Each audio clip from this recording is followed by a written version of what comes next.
Responsibility Plus. It's good to get a brand new roof from Impriano Roofing. Visit Impriano.com. That's Impriano.com. The best homes have an Impriano roof.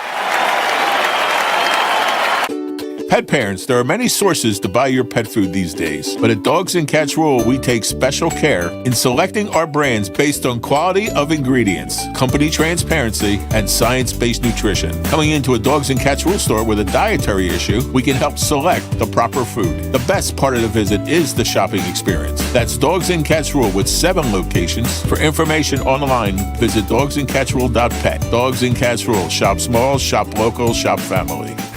The Bloomberg Market Minute brought to you by Monastra Financial Group. Guidance you can trust. This is a Bloomberg Money Minute. A big Wall Street bank is making a big bet on U.S. innovation. Morgan Stanley said it will seek to facilitate about $1.5 trillion of investment activity tied to the U.S.'s push for innovation and the infrastructure needed to bolster it. It will focus on 3 areas, including innovation platforms and strategic industries, infrastructure and capital for growth companies. Morgan Stanley joins peers vowing to work more on initiatives core to the U.S. Last year, J.P. Morgan Chase said it would funnel $1.5 trillion into industries that bolster U.S. economic security and resiliency. Good news if you eat a lot of chicken. Poultry companies are dealing with a glut of chicken, producing more than people can buy. That's driving prices down and creating an even more inviting alternative to beef that continues selling at near record highs. Dow Jones cites industry data showing that wholesale prices for chicken has fallen more than a third over the past year. Andrew O'Day, Bloomberg Radio. Do you owe $10,000 or more to the IRS like Mark? I've been doing home remodeling for 30 plus years, but the economy crashed. I wound up losing my home, losing my job, and on top of that, owing the IRS a ton of money. I owed the IRS $114,000. It really, truly was the worst part of my life. Then Mark found tax relief advocates. On news radio, I heard about TRA, and I thought, what's the worst that could happen? So I picked up the phone and I called them. When it was all said and done, TRA settled my $114,000 debt for $100, and I'm telling you, I was ecstatic. Could not believe it. Would recommend TRA to anyone. If you owe 10 or even hundreds of thousands of dollars to the IRS, don't lose hope. Do what Mark did and call TRA for a consultation. But TRA did. They gave me a second chance, and I'm forever grateful. Visit TRA.com or call 800-491-9914. 800-491-9914. That's 800-491-9914. Everyone needs to have at least one person in their corner in life. When you don't, it's an extremely lonely and frightening place to be. But knowing you have that one person gives you peace and hope. I'm John Morgan of Morgan & Morgan. Since 1988, myself and my firm have been in so many corners for so many clients for so many years. We became the largest injury firm in the world for a reason, and it's not even close. We fought like hell for you. We bullied bullies, automobile insurance companies, the makers of unsafe products, medical providers who injured or killed their own patients. It has been such an honor and made my life complete. If you ever need us, it's easy. On your mobile device or computer, visit forthepeople.com, and then we get to work 24/7. Whether you're hurt in a car crash, injured on the job, or have questions about your Social Security, we're here for you. Morgan & Morgan, for the people. Injured? Dial pound law. Morgan & Morgan, 2005 Market Street, Philadelphia, Pennsylvania. Pennsylvania lawyer will handle Pennsylvania cases. Prior results do not guarantee a similar outcome. Hey, this is Larry Steinitz with Investor Schooling. How many times are you going to listen to my voice before you finally go to investorschooling.com? I can't believe you haven't signed up for a class yet. You're going to learn real estate investing. You're going to learn stock options trading. You're going to learn things about money that you didn't even know existed. Go to investorschooling.com right now. Oh my goodness. This Thursday, investorschooling.com, and take that free class. See you there. Whether it's help with hormone therapy, weight management, or sexual health, every woman should have access to affordable prescription medication and personalized care that understands the whole woman. Join me, Dr. Doug Lucas, clinical lead of hormone optimization and longevity at LifeMD, along with other leading experts on the podcast, Here's Something Good on Women's Health and Longevity. To learn more, go to lifemd.com. You're still glowing, flirting, grooving. You've still got it. But your immune system weakens as you age, making it harder to fight illnesses like pneumococcal pneumonia and RSV. Vaccines are a key part of any health routine and can help protect you from getting really sick. Ask your doctor or pharmacist which vaccines you need. See more at Pfizerforall.com. Sponsored by Pfizer.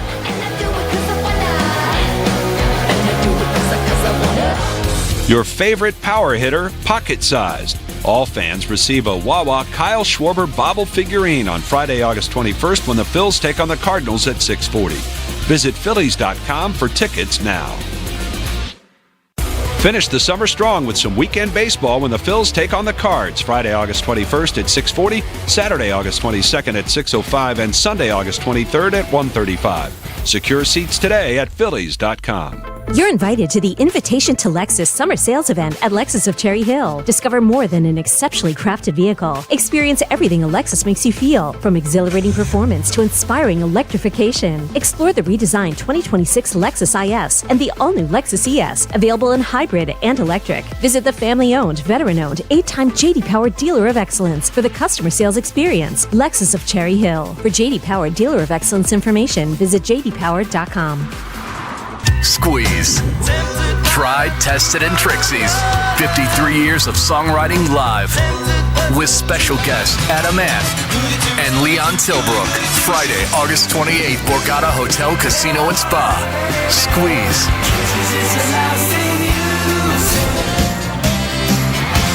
Get tickets now at theborgata.com.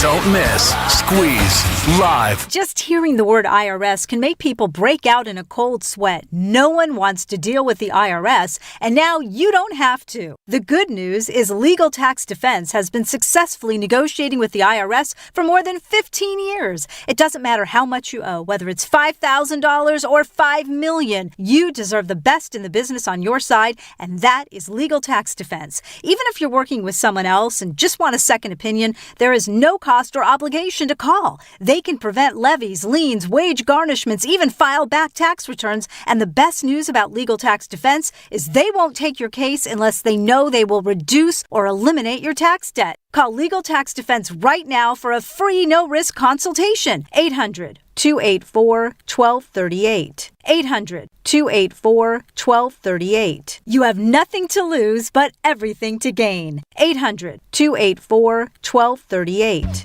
Summer is in full swing, and Tasty Cake makes it easy to keep everyone's favorite seasonal treats close at hand. The baked peach pie is filled with sweet peach flavor, while lemon cupcakes bring a bright, refreshing touch to backyard gatherings, weekend outings, and busy days on the go. So, the next time you're at your local grocery store, pick up a few for your family, your friends, or yourself. Celebrate every summer moment with Tasty Cake. Tasty Cake. Accept no substitutes.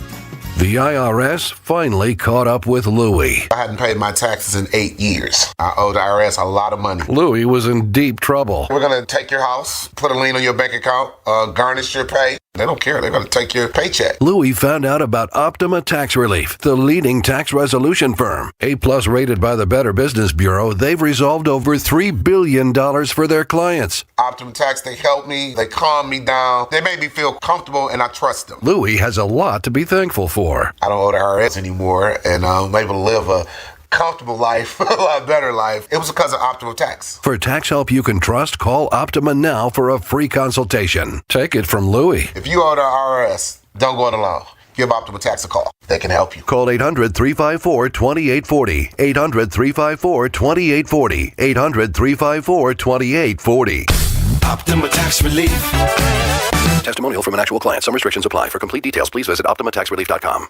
WPHT, WPHT HD, WOGL HD3, Philadelphia.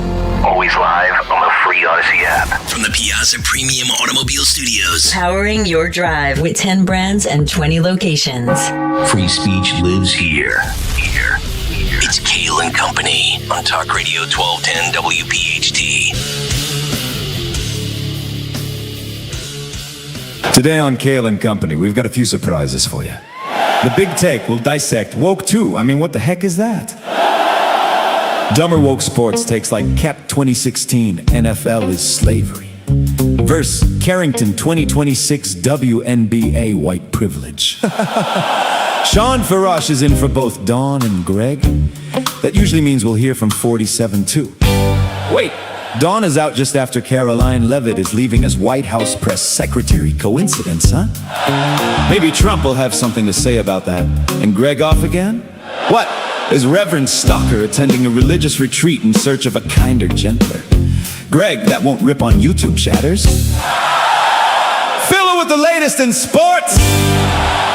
I'm sure Jimmy is working on bleeping out more F-words from today's Fight Club. Am I right? And as usual, Phil, H. himself will treat us to another Today in Music History. Did the 1210 studio get hit by mustard vandals overnight? Let's find out. It's all starting right now on Kayal and Company. By the way, we start at 6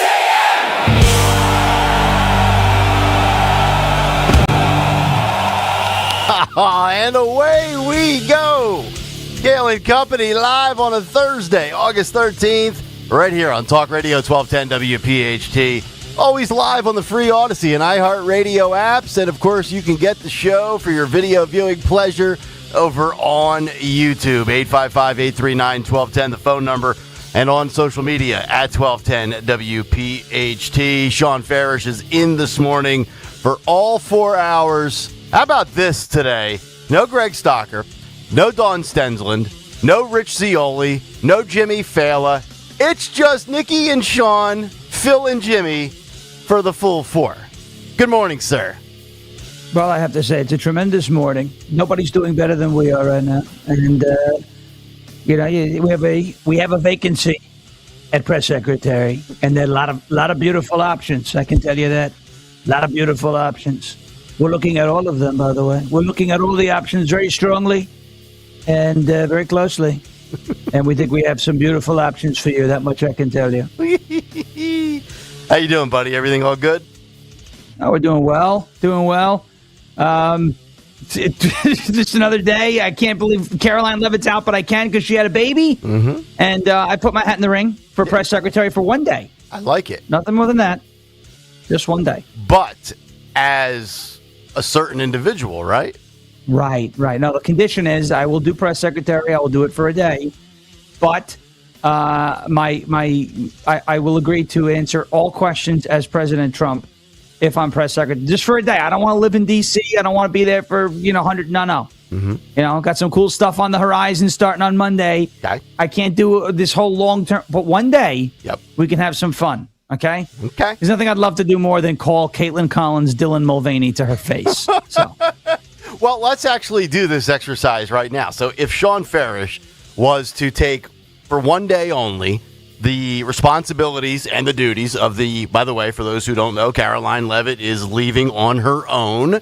I think we've seen in the past where there was Kayleigh McEnany, there was Sarah Huckabee Sanders, and of course, you have who I honestly, not to be prisoner of the moment, I think Levitt might have been the best of the three. I mean, Sarah Huckabee Sanders was a bulldog as well. McEnany could be a little feisty pistol at times as well. I think you have to be as a Republican press secretary, especially under Donald J. Trump. But, I mean, she was phenomenal. But let's test this out. So, all right, Sean Farish, let's do a little press Q&A with the White House secretary. This is my audition, by the way. This is it. So anybody who's watching, who's like, Susie Wiles. Yes. This is what you're going to get. Okay. So here we go. Yes, right here. Me? Okay, thank you. Rick Nail from CNN. Mr. President, was it really necessary to put the press in harm's way on Air Force One as you pulled the old switcheroo against a possible attack against your chartered flight? Well, it's always necessary to put the press in harm's way. We don't like the press. They're the enemy of the people. And if they don't want to do the job, they shouldn't have taken the job. We put them on Air Force One. It's a beautiful plane. But you should have seen the escape, by the way. You should have seen the escape. It was like Mission Impossible, right? You look at Tom Cruise. We were hanging from the ceilings. We're dangling like a beautiful spider, right? A big, beautiful. You can't say Black Widow. You have to say Widow of Color, or else you get in a lot of trouble. But now people are mad that we use the press as decoys. If only we could have a decoy press in the press room, they'd probably ask better questions. But you look at, we were like Tom Cruise. We were hanging from the ceiling. We were dangling between the lasers.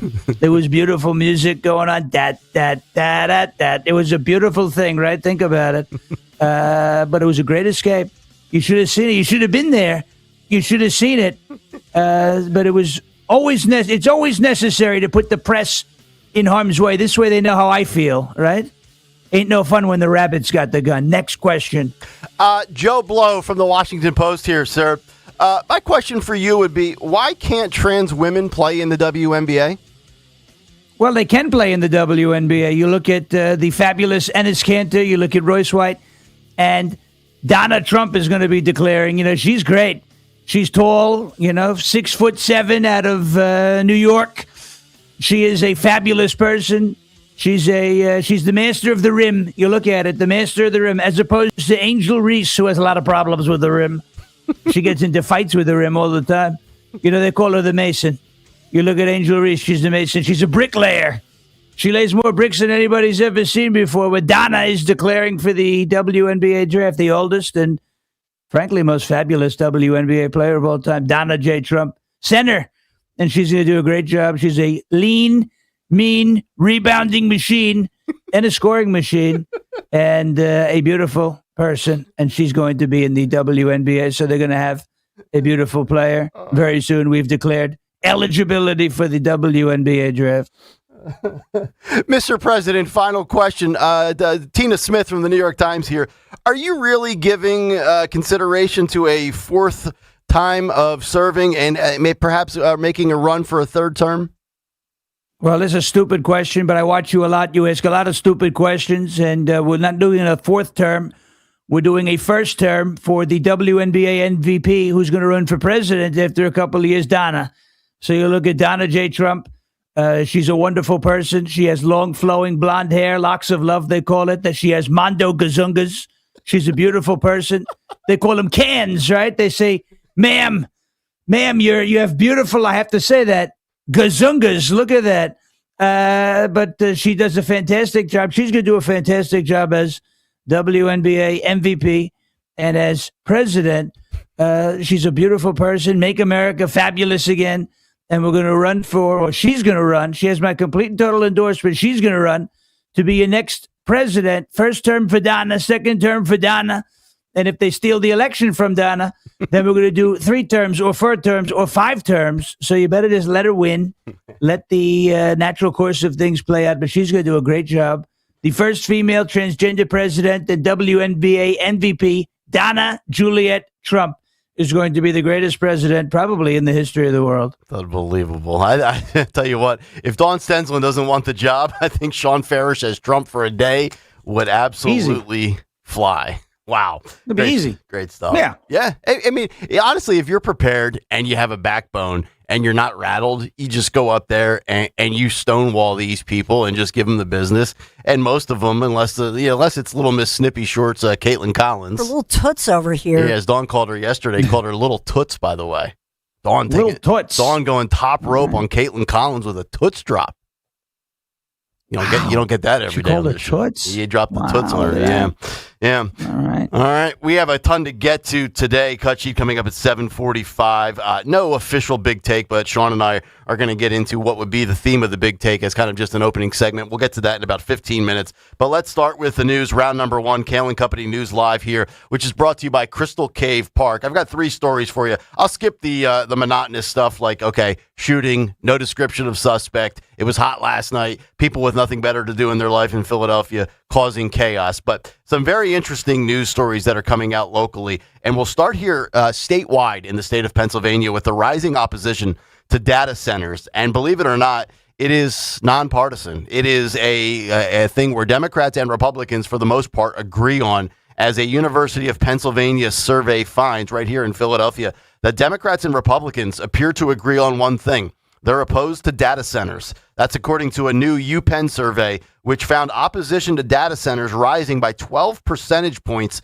since February. The University of Pennsylvania's Annenberg Public Policy Center surveyed over 1,300 U.S. citizens between June and July and found 61% of Americans say they are opposed to the construction of new data centers in their area, and opposition is strongest amongst adults under the age of 30. So it's not old man get off my lawn, raging boomer. It's the young Gen Zers out there. Quote, it's not just that this is the one particular area or region of the country or party, said Matt Lewandowski, a professor of political science at UPenn. It seems to be similar for people who use AI versus those who don't use AI. it really seems to be a quite broad-based opposition to data centers that seems to be independent of people's political bias and attitudes or usage rate of AI, end quote. Sean, we've talked about this a lot recently here. There's a big old AI data center that is on the verge of happening, probably no more than 5 miles from where I live. And you know where I live, so it's not too far from one of the major intersections to get on 76 to come into the city. Have you guys, whether it's in Rutherford County or anywhere in the greater Nashville area, are you guys dealing with the rise of the data centers and pushback from people? There's a lot. There was talk they were going to put a data center across the way from the Nashville Zoo, and then a lot of people protested it because they didn't want to be near it. They also didn't want the animals to be near it, and all the adverse effects of the noise and the frequencies and all that stuff. So there's data centers, I think, going up. I think there's already one that's already there because Elon has a presence in Memphis. So there's a debate in this state too about those. And people don't want them. Generally, what I hear is people don't want them. And I understand the economic argument for them. Like, all right, if you build a data center, that's jobs. There's going to be a lot of IT, a lot of computing jobs that come out of having one of those there. But at what cost? Is it actually harming the environment? Not to sound like Greta Thunberg, but when you start talking about polluting the drinking water, right? That's a problem, right? I mean, we need to drink more water more than we need AI. And then, the next thing is but China. It's I understand that, but it doesn't matter who we're competing with from a country standpoint if our people don't have water to drink. Right. Right. So that's part of the problem. If it's as bad as what I've seen in some, reports, right? Because think about it. The only place I've seen, reports is the internet, and people love to sensationalize on the internet. So I'm not saying that the concerns aren't valid. They are. Mm-hmm. But I think we need more time to figure out what's going on. If there are environmental problems, I know there are folks in Jersey don't like the noise. Now I get headaches. I don't know how this would be if there's a data center pops up close. Is this going to be like a migraine trip? I don't know. Right. Like I have no idea. But there's a lot of resistance to that and this flock crap that's happening too. People in Tennessee don't want to deal with these flock cameras. No, I don't want it either. Right. So there's, long story short, to answer your question, yes, there's a lot of pushback in Tennessee against these data centers. Yeah, you hit on a lot of the points I mentioned a few days ago, whether it's flock or whether it's AI data centers, not to mention also rising energy costs. I don't want my energy bills are already going up. I don't want my taxes to go up any further. You hit on the environmental stuff. I'm thinking, and then of course the humming, the noise. I don't get a ton of headaches, but my wife gets migraines like you do. I mean, we would be 4 or 5 miles away from it. I doubt we would hear it. Yeah. But if it was within a mile and a half, 2 miles, and I'm doing morning drive radio and I got to be in bed at 8:30, 9 o'clock, I can't hear that going on all night. That would make me lose my mind. Right. Yeah. So. Right. There you go. Yeah, and that's part of the thing. Yeah, that's part of the question. Like, is the noise something you could drown out with some noise in your home? But for me, it's the reports of the drinking water. Yep. For me, it's the reports of areas in Florida where there's a data center now that are experiencing drought that they've never experienced drought before or to this level before, and it could just be a weird summer season. But folks I know down there are saying ever since the data center popped up, there's been an issue with the water supply because they need to use the water to cool, right? So I get both sides of it, like why it's good jobs, compete with China, gain the edge on them on AI. But on the other side, if it really is tainting the drinking water or using up the water, or these AI data centers that they're supposed to not be on the grid, it's supposed to not be something that impacts your energy rates and consume all the energy. But there's a difference between what's supposed to happen and what happens. Okay. So, and then of course the water issue. So there's a lot of up in the air, and I think we need to look more at it from the lens of people's safety and quality of life instead of just jobs and competing with China. That should factor into the decision, but we don't want to dive headfirst into data centers and then all of a sudden you have a water crisis throughout the country. That would be a problem. I agree. Elsewhere in the news, in Montgomery County, my home county, Montgomery County becomes the latest to sue social media firms over child safety concerns. This from our sister station, KYW News Radio 1060. Montgomery County is joining more than 3,000 lawsuits accusing social media firms of failing to protect children and teens on social media. A federal appeals court in San Francisco denied an appeal on Monday from social media giants, including Meta, Google, and TikTok, clearing the way for thousands of lawsuits to move forward. Bucks County, so if you're in Bucks County, you're also involved in one of these suits following Monday's federal ruling as Montgomery County joined in. Quote, they're observing the effects of social media and the associations between social media platforms and negative mental health outcomes of their students, said Dr. John Harrington, a psychologist at CHOP, the Children's Hospital of Philadelphia, and they're trying to do something about it, end quote. A 2025 statewide survey in Pennsylvania found 3 or more hours of social media usage a day doubles the risk of depression in children. We're going to jump deeper into this a little bit later in the show because I feel like with social media right now, Sean, there's two things that are kind of playing out amongst parents, pundits, courts, and things like that. There's the negative impact for your mental health, and then there's the whole concept of, well, they're creating this stuff to be addictive. We talked briefly about this yesterday. It's like, again, all right, parents, parent your kid, put time limits, put screen blocks on their phones. Don't let them go. My wife has like a 2-hour screen time limit for the girls each and every day. If they waste their 2 hours on TikTok or phone calls or texts or group chats or FaceTime, whatever it is, 2 hours a day, the phone goes off. It's like they have 2 hours of battery time, basically, and then the phone goes kapooey. But here's the thing, and I said this yesterday. Why are we going to criticize? Like, I believe, this is my personal view. If you believe in capitalism, you believe in creating a product that people covet and desire. Social media is no different than alcohol or cigarettes or remember the old Pringles ad? Once you pop, you can't stop. Like junk food, There's like addictive elements to that. I don't know. Talk radio, social media. Our job is to make you not want to leave us. I want people to say, we're addicted to 1210 WPHT. I don't think that this should be a crime against the social media companies for making their product desirable.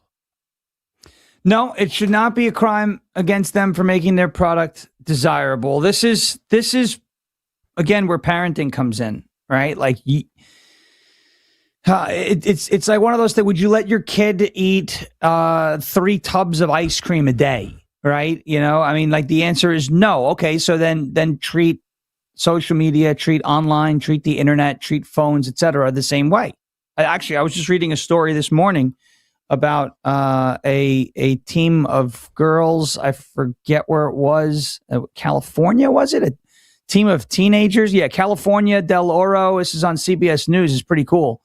Northern California softball players gave up smartphones for just 1 whole month. Yep. And a year later, they're saying the effects remain. They stopped, there were symptoms, believe it or not. And I know you believe it. I believe it. These girls experienced symptoms of like withdrawal, like drug withdrawal from not having a smartphone. They would habitually reach for it, and that went away after a month of not having a smartphone. They called it a smartphone detox or a technology detox. Yep. And it really helped their mental health. But think about it. Like, I use the internet for work. So do you. It's like, how do you do it without a smartphone? Well, how did they do it, in the 90s and the 2000s where there weren't, smartphones up until, 2008, 2009, the BlackBerry and the iPhone and the first Androids were out, right? And things like that. So you treat it like a drug, everything in moderation. And I can say from personal experience, when I put my phone down and stop checking social media, all I've done now is sometimes when I need to charge the phone, I put it in another room and I walk out. Yeah. And I just leave it there. Yep. Oh, it is. I miss a lot because I come back and go, geez, look at this. There's a tweet, there's this, there's that. FOMO, fear of missing out, right? But I don't want to sit there glued to it all day long because that's real bad for your mental health. It really is. No, putting it away in a different room and I even sometimes when I just have to take, like, I don't want to hear my email go off. I don't want to hear a text message go off. I just put my phone on Do Not Disturb. Legitimately doesn't make a noise. It doesn't vibrate. It doesn't light up. The phone is basically dead until I touch it. And I'm like, I'm good with that for like a few hours. It's like a complete like reset. I think it was Aaron Rodgers a few years ago. Remember, and I know Rodgers. The darkness retreat. The darkness retreat. I want to go on a darkness retreat. I really do. Hello, darkness, my old friend. Think about it. I got along very well with darkness. Beautiful people. Sir, wonderful guy, highly respected. You were kind of in the darkness in 21 and 22 before you made your intentions known that you were coming back. Do this. Look, we got the lightsaber now, right? So this is the darkness. This is the dark side. Yeah. Look at that. Yes. New camera, so now it actually picks up. Now it looks like a magenta, like a T-Mobile lightsaber, you know? But it's not orange. No, that's right. Not bad. We could do Undertaker, too. Yeah. Dong. Look at that. Woohoo. All right.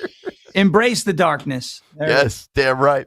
All right, news brought to you by Crystal Cave Park. For a fun summer attraction, visit nearby Crystal Cave Park in Kutztown, PA. Always a cool 54 degrees when you are amongst the stalactites and stalagmites. Visit crystalcavepa.com. That's Crystal Cave Park in nearby Kutztown, the coolest summer attraction. Well, Phil Almquist, the Phillies used to be a summer attraction, and then reality took place.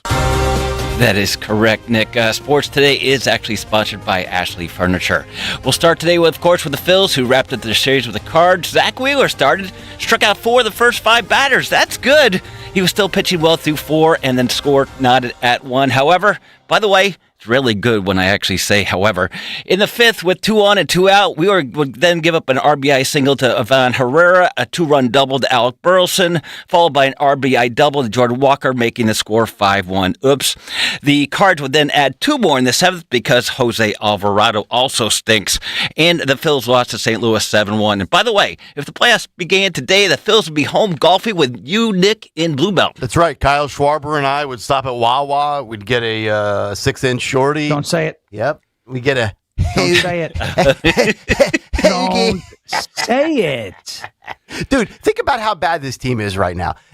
Like Dave Dombrowski, who runs this franchise, the general manager, president of the baseball operations, whatever his official title is, he's got to go. I mean, he was all in on this team. You know what this reminds me of? It reminds me of the 08 Phillies. Think about this. They won it all. Then they had that decline each year. They lost the NLCS, then the NLDS, and then they got knocked out in the wild card, and then they missed the playoffs, and you knew it was over. 4 years ago, Phillies make that run to the World Series. They lose in 22. Since then, steady decline. I still think they'll make the playoffs, but Phil, I think they're going to get dusted really quick. Oh, I think they're done really quick, even if they do make the playoffs. Correct. Now, looking ahead tonight is actually the scheduled Field of Dreams game versus the Twins in Iowa, but rain is currently in the forecast, so we'll see if it actually gets played. My daughter's fired up for that. She can't wait to watch it. It's awesome to watch those games. She's all in right now. Yeah, totally. And softball. Also, yesterday, the NBA actually released some additional holiday games involving the Sixers. They'll be in Atlanta on Martin Luther King Jr. Day. No. Francesca Hong, she wants to cancel that day. Well, that's right, she does, but that's not going to happen. Okay. And then in Dallas on President's Day. She said what? Go ahead. She said that Thanksgiving is a painful day for some people. I said, I've never been in pain on Thanksgiving except, if I eat too much, then I'm in a little bit of pain. Yeah. Sometimes the yams give me an upset stomach, but other than that, I'm all right. Yeah. And then they're in Dallas for Sean Ferris, Donald Trump Day. President's Day. President's Day. Oh. Do the socialists, the communists want to cancel It's called your favorite president. That's right, your favorite president. And by the way, speaking of the NBA real quick, the LA Lakers were actually sold to Josh Kushner and former Disney CEO Bob Iger for $12.5 billion with a B. Yeah. Did you see that TMZ screwed it up? They had the caption in the headline was Jared Kushner. Yeah. I'm thinking, wait a minute. Jared Kushner and Bob Iger got together to buy a team? Yeah. And then I found out that it was Josh. They got the J right. I mean. And he's the liberal Kushner. Right. He has distanced himself from the Trump administration. Yeah, Mark Walter, who actually is the majority owner of the Dodgers, actually bought a controlling stake in the Lakers for $10 billion last year, so $2.5 billion increase in 1 year. That's kind of crazy. Also, by the way, the Eagles actually hit the field in just 2 days against the Ravens. Looking forward to the football. This Saturday, starting at 10 a.m., it's a 12-hour sale event at Ashley. Save up to 70%, plus enjoy free delivery. Plus, they're giving away prizes every hour, big savings, big giveaways, and one big day to shop. Don't miss the 12-hour sale this Saturday at Ashley. For Kayal and Company, I'm Phil Almquist. All right, there you go. Thank you very much, Phil. A couple of quick reactions here on social media before we come back and get into the main stories and themes of the day. Robbie PH checks in and he says, these canned intros are cringe. Regular listener here. So Robbie's not happy with Newman Price and his AI intros that we roll out from time to time. Robbie's bordering on Karen territory. I'm just saying, be careful. Give it to him. The button's ready to go. Give him the button. We're warming up.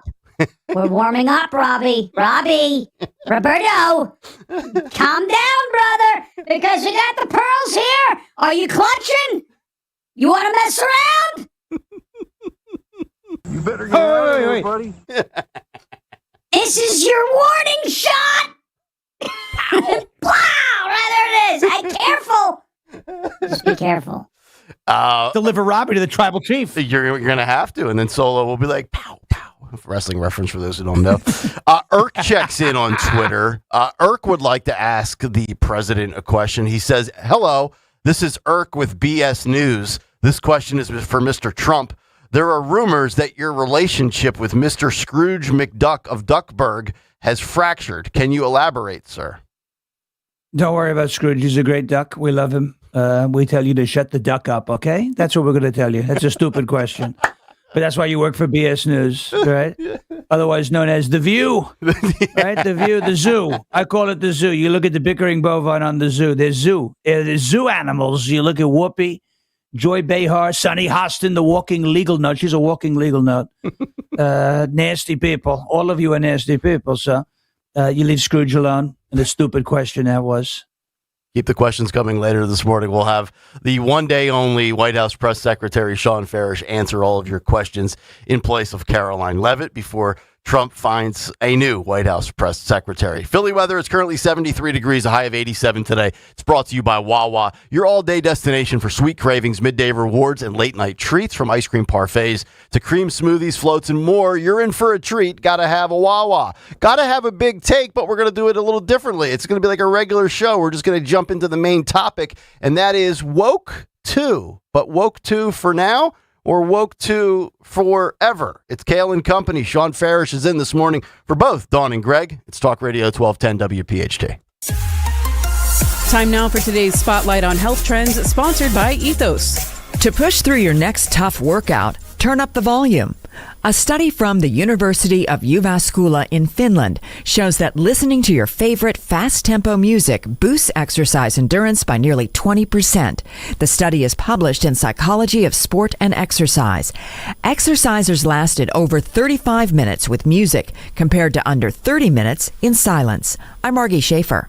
My name is Whitney Allen, and I'm a widow. My husband, Ryan, died. We never thought we'd ever have to use life insurance, but the unexpected happened. With Ethos, signing up was fast and 100% online. You can get a quote in seconds, apply in minutes, and get same-day coverage. No medical exams, and you can get up to $3 million worth of coverage. I'm grateful we were prepared. Get your free quote at ethos.com/radio. That's ethos.com/radio. Paid spokesperson. Time spent on application may vary. Online health questions required. A plane has crashed into one of the towers of the World Trade Center. The events of September 11th changed our nation forever. As we approach the 25th anniversary, Talk Radio 1210 WPHT is looking to hear directly from those who experienced that day firsthand. Were you a first responder who answered the call on September 11th? Were you in New York City, Washington, or near Shanksville? Share your story as part of our special 25th anniversary broadcast, 9/11 Through the Eyes of, a collection of personal memories, reflections, and experiences from those whose lives were forever changed. If you have a first-hand account and would like to be considered for an interview, visit 1210WPHT.com/911story. Let's remember, honor, and preserve them for future generations. Go to 1210WPHT.com/911story. A great deal or more safety? Why choose? Mazda has been awarded more 2026 IIHS Top Safety Pick Plus awards than any other brand as of June 2026, and has been named Consumer Reports safest new car brand. Right now, you can drive one home for less at the More to Move You sales event. Mazda, more for you. Go to MazdaUSA.com to learn more. Consumer Reports does not endorse products or services. For a limited time, get 0% APR for up to 72 months on eligible models. Visit Piazza Mazda of Westchester, Reading, or PiazzaMazda.com for details. Get ready for a new era of Penn State sports under new head coach Matt Campbell. Follow it all on the official home of Penn State football and basketball games. Talk Radio 1210 WPHT and the free Odyssey app.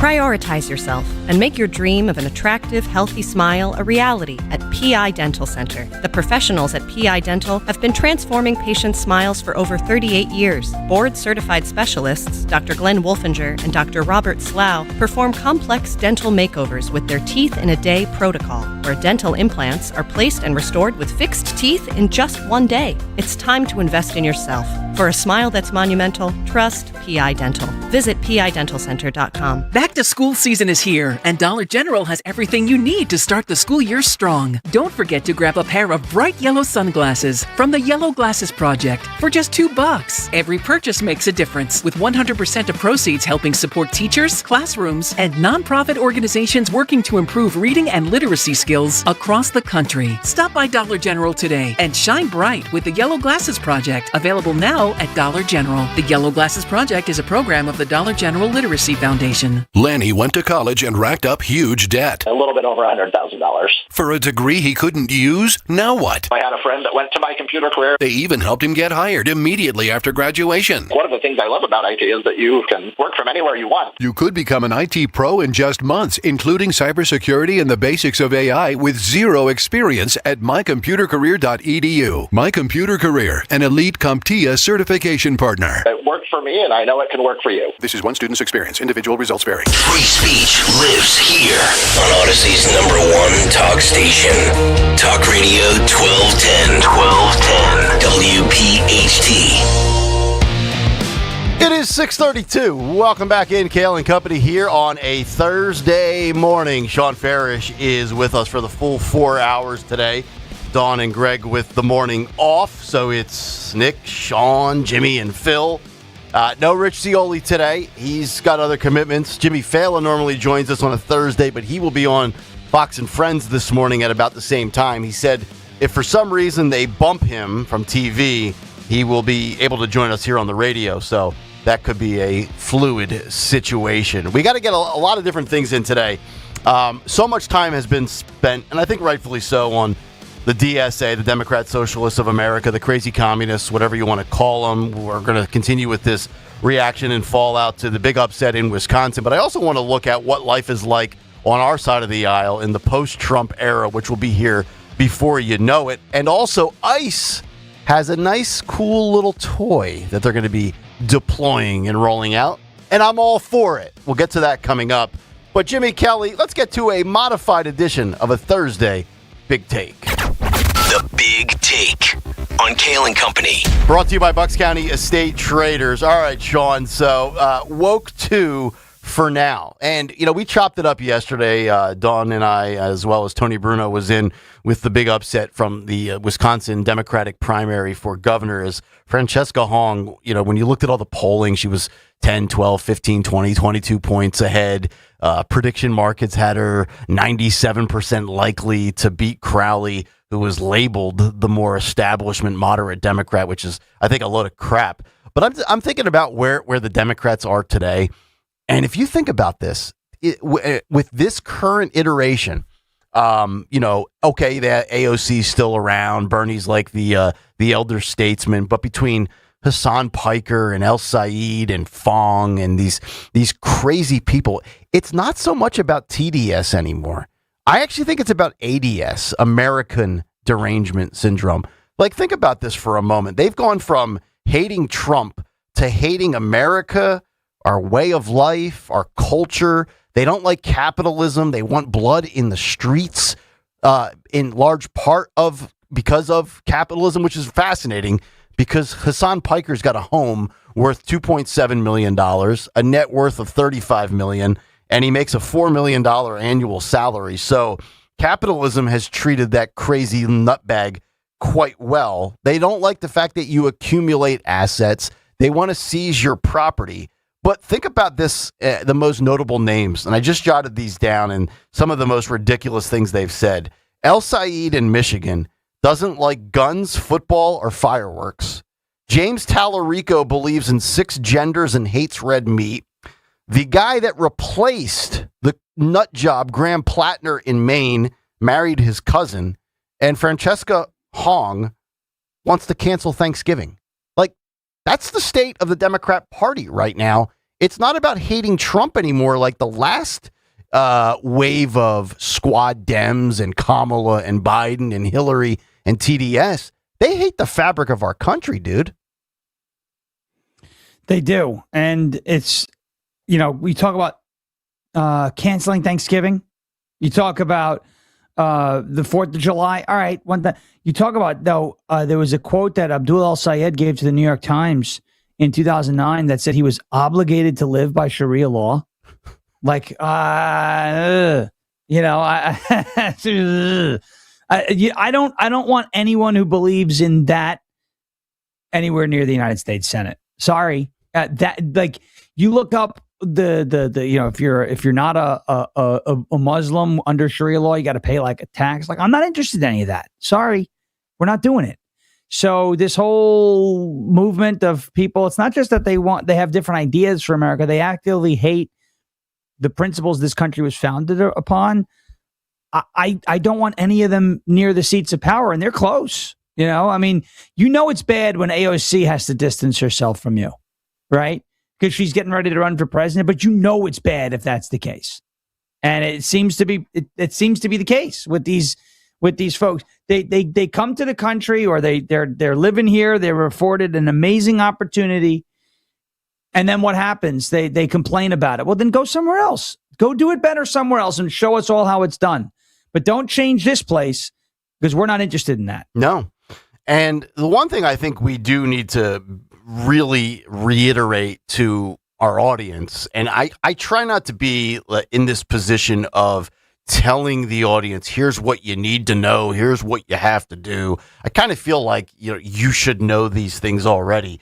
But with what happened on Tuesday night into Wednesday morning, with Hong being upsetted by Crowley, I saw it was Dave Sunday's chief deputy of staff. So Dave Sunday is the attorney general here, Republican in Pennsylvania. It's a position Josh Shapiro used to hold. And I tweeted something out to the effect of, when I woke up yesterday and saw that Hong was defeated, I was like, whoa, she was a 97% probability rate on Kalshi and prediction markets like Polymarket. And he kind of clapped back at me saying, prediction markets are crap, polling are crap. And I'm like, yeah, I get it. I mean, I think the prediction markets were probably more accurate than polls were for the 2024 election with Trump and Kamala.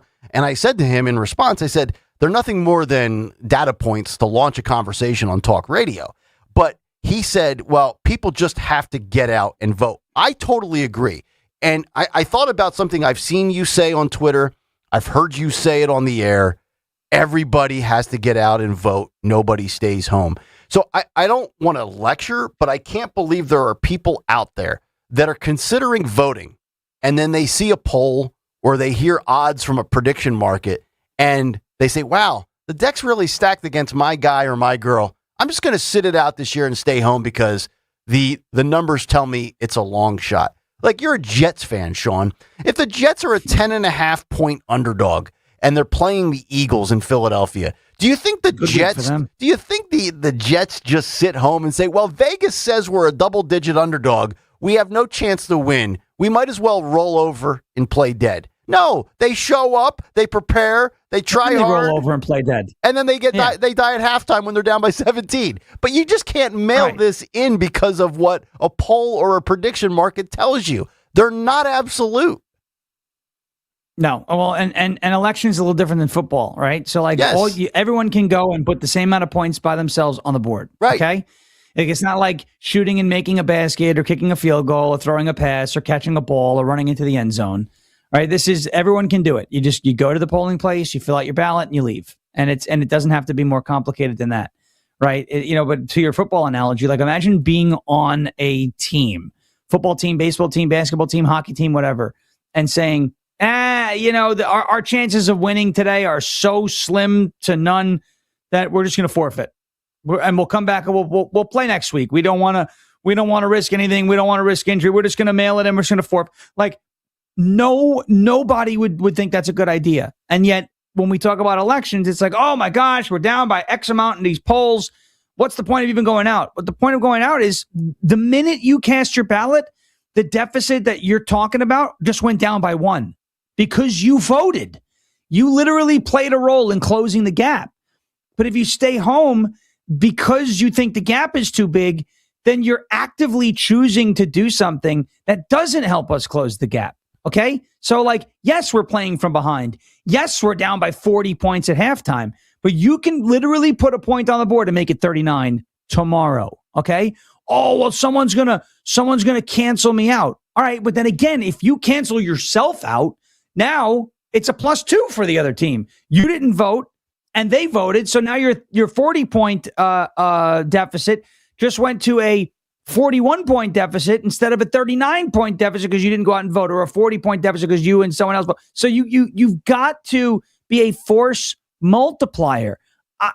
I understand the Republicans didn't pass the SAVE Act. I get it. Okay, I know that burritos are expensive. Yes, I like. By the way, Chipotle's been expensive since they opened. Okay, so this is not like breaking news. Same thing with Taco Bell too. Oh my gosh, Taco Bell. Like diarrhea and Taco Bell is not a new thing. Okay, but I know Cyclospora, the whole 9 yards. My whole point is, I get things aren't perfect. If you thought that after 2 years of very slim margins in the House and Senate with Donald Trump at the helm, that things were going to be, that there was going to be a magic wand waved, I don't know what to tell you. Like that's just not realistic. These aren't realistic expectations. So again, point of the matter here is sitting out and not participating is a guaranteed way to not get the result that you want. The cliche is you miss 100% of the shots that you don't take. Damn right. Right? Yep. So don't intentionally not take the shot. Don't intentionally not put the point on the board. All you got to do, you don't want to wait online? Go vote early. The lines are like not even there. You go in, you're out, you're done. It takes you literally 2 minutes. Yep. I know that everyone has a life and it's August and September and October and there's all this stuff. You all have to-do lists and things that you've got to get done. Fine. Yeah. Just put voting on the to-do list. Yeah. And check it off before or on election day. If it means something to you did your part. And it matters to your life, you find a way to get the time carved out of your day and your calendar and your schedule, and you get it done. You're right. Early voting, go in there, get it done right away. You'll be in and out quicker than it would for you to get a coffee at a Starbucks drive-through. Like, it's the same thing with the Democrats when they sit there and say, well, you're not going to be able to vote because you got married and changed your last name, or you don't have a birth certificate, or you don't have a passport or a proof of ID.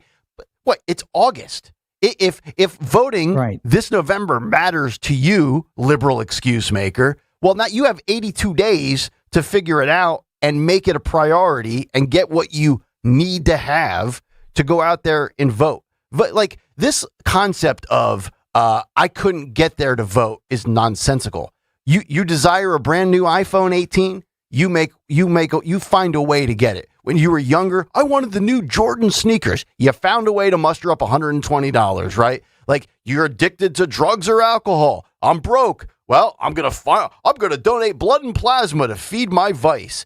If it matters to you in this lifetime, we live in a very selfish society. You will find a way to get out there and vote. I'm tired of it. It's climbing Mount Everest. It's not that difficult. Just stop making excuses. You can make a difference. You can make excuses, but you can't do both. Okay. Don't tell me why you can't do something. Find a way to do something. That's it. And in this case, we're just literally talking about voting. No one's asking you to move heaven and earth to win the election. We're just asking you to fill out a freaking ballot. And hey, you know what? You don't want to drive to the polls? That's cool. Maybe you live in a state with mail-in ballots. Fill it out and put it in the mail. I don't care. Just do something to put points on the freaking board. That's all I'm asking. All right? That's it. We'll start there, please, because the Republicans have an apathy problem. We've got an issue once every 4 years. Oh, yeah, presidency, like we're voting for a king. No, okay? You've got to build on that. Just like you go back to sports. You win one game, good in baseball. You still have other games to win the series. Right. And you're going to lose games, too. We're not going to go undefeated, all right? Football season, you win a couple games in a row, and then you lose one. That's all right. Come back the next week, correct the problems, figure out what happened the week before, learn from the mistakes, and build off of it, right? Continue to build momentum. You can't just win 25% of your games and expect to win the championship, right? That's a 250 winning percentage. No good. Yep. All right, you can't do that. That's like, again, Jets territory. Yes. And on a good day. on a very good Sunday, just to illustrate the difference, because I think this is, and they know that Trump is on the way out. So it's not so much anymore TDS. I'm going to label it ADS, American Derangement Syndrome. And it's the guys like Hassan Piker that have been the mouthpieces for the El Sayeds, the Fongs, and the crazy radicals in this communist uprising. I want to play this clip. Phil, I'm going to go to K3. Sean, you mentioned about a new endeavor. I don't want to spill the... Have you announced this publicly yet? Because if not, I don't want to tee it up here for you if you haven't, with what you're doing Monday. We're talking about Monday? Yeah. Next week? Yeah. Oh, yeah, no, that's been announced publicly. I'm going to be starting with Bongino on Rumble at 1 p.m. Eastern. Yes. Okay. I'm going to be doing that. That's out. That's out there. Good. I didn't want to be that guy. But I saw a clip that Bongino played on his show, and Phil has isolated this. This is Hassan Piker. And this is I want people to think about how much hatred and vitriol this woke 2. Remember, AOC was like, woke 1 was crazy. Now, AOC's distancing herself from woke 1. She's trying to put herself, I think, kind of in the Kamala camp, which is actually, I think, a bad strategy for her, because she would want to differentiate herself from a possible primary challenger in Kamala Harris, because she knows the Pikers of the world, the Hongs, the Fongs, the Wongs, El Sayed, all of these. And the Fangs. Don't forget about Fang. She's Chinese takeout. Think about her. You imagine Swalwell, what he would do with Francesca Hong? He'd have a field day in Wisconsin. But this is Piker going off on black voters. And I watched the full clip because Bongino was saying on his show that and now keep in mind, Bongino's doing something that's, I think, less regulated than we are here on terrestrial radio. Much less regulated. And they had to bleep out a lot of stuff. I want this audience to hear the level of hatred. And then just imagine if a Republican influencer was saying this on behalf of and representing the Republican Party. Phil, K3, roll this. What black people care about. Oh, black people care about this. Black people care about that. Shut the up. That's not how politics works. Like it or not, black people care about this issue. It's such a stupid stance. Any other black folk want to engage in radical activist language in the chat? Yes, dude. It's because I'm racist. That's why. Go back to a better time when lynchings were happening. I'll tell you what, this guy, and people are like, well, why are you giving him any run? Why? Because I want people to realize the level of just disgusting talking points and here's the thing too, and Dawn said this a few days ago, and I got to give her credit. I think she's right. I don't think black voters are turned on by the DSA candidates that are being rolled out. I don't think a majority of black voters resonate with these crazy individuals, whether they're Asian, Middle Eastern, that are railing against the system that we have in place. Oh, by the way, Sean, they're all wealthy. It's amazing. Jimmy Fallon had a great tweet yesterday. He says, I was born and raised a capitalist, but one day I hope to grow up and be as wealthy as the socialists that are rolling out in the Democrat Party. It's so easy to see through, and their rage bait. I thought it was bad the last 10 years. I think it's exponentially more vitriolic as we move forward. If that mindset has any sustainability in the Democrat Party long term. If they get dusted in the midterms, they might do another 360. Yeah. Well, look, I'm happy Fela brought that up, right? I'm all about capitalism, but I'd love to be wealthy as your neighborhood socialists, right? Right. So this woman, Frances Gill, who was on Fox News over last weekend, it was 2 weekends ago. She was she did a couple of other media hits, especially on some local MSM affiliates and things of that nature. She said that the scales have always been tipped in favor of the rich, and it's hilarious, right? Because the rich people that she's talking about that are quote unquote, the scales are tipped in favor of, are the same rich New York City liberals who supported Zohran Mamdani, but then just sued to block his pied-à-terre tax, right? And had a judge block the tax to rich. So they voted for a guy, a socialist, Zohran Mamdani. They knew that he ran on a platform of taxing the rich.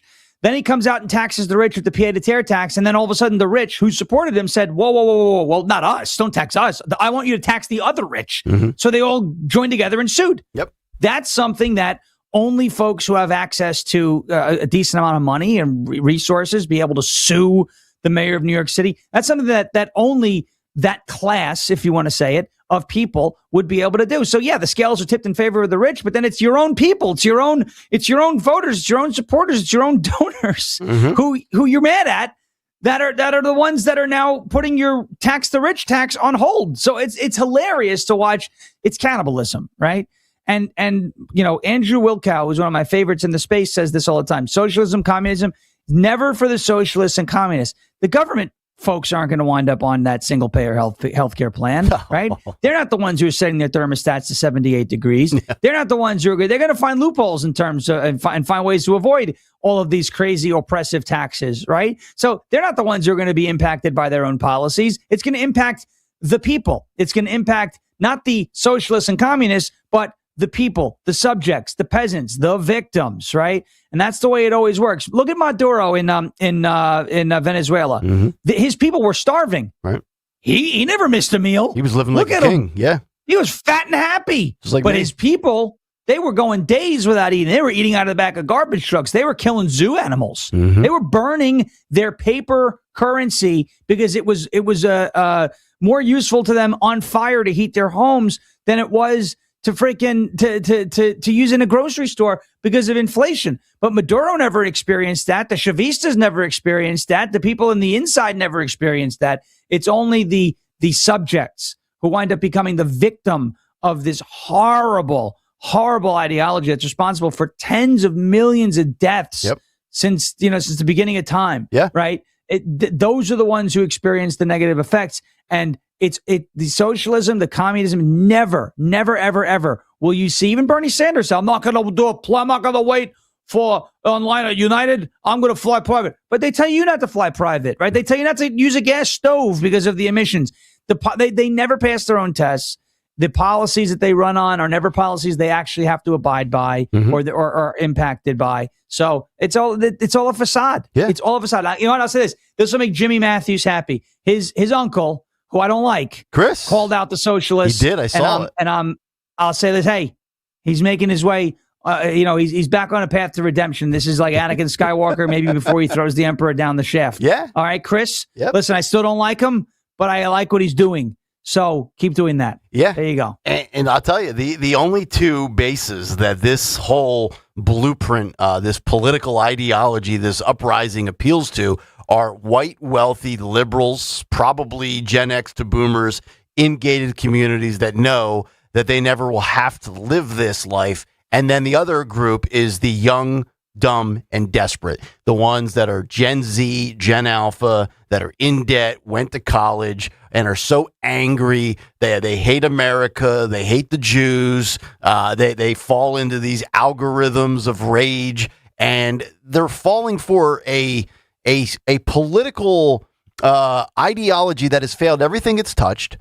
And I actually believe that they don't really care what policies this uprising has. It's just hope. It's faith of, maybe they'll throw me a crumb my way. And just to illustrate how bad this uprising is, I was actually stunned to see this. This was on, and Phil, let's have K1.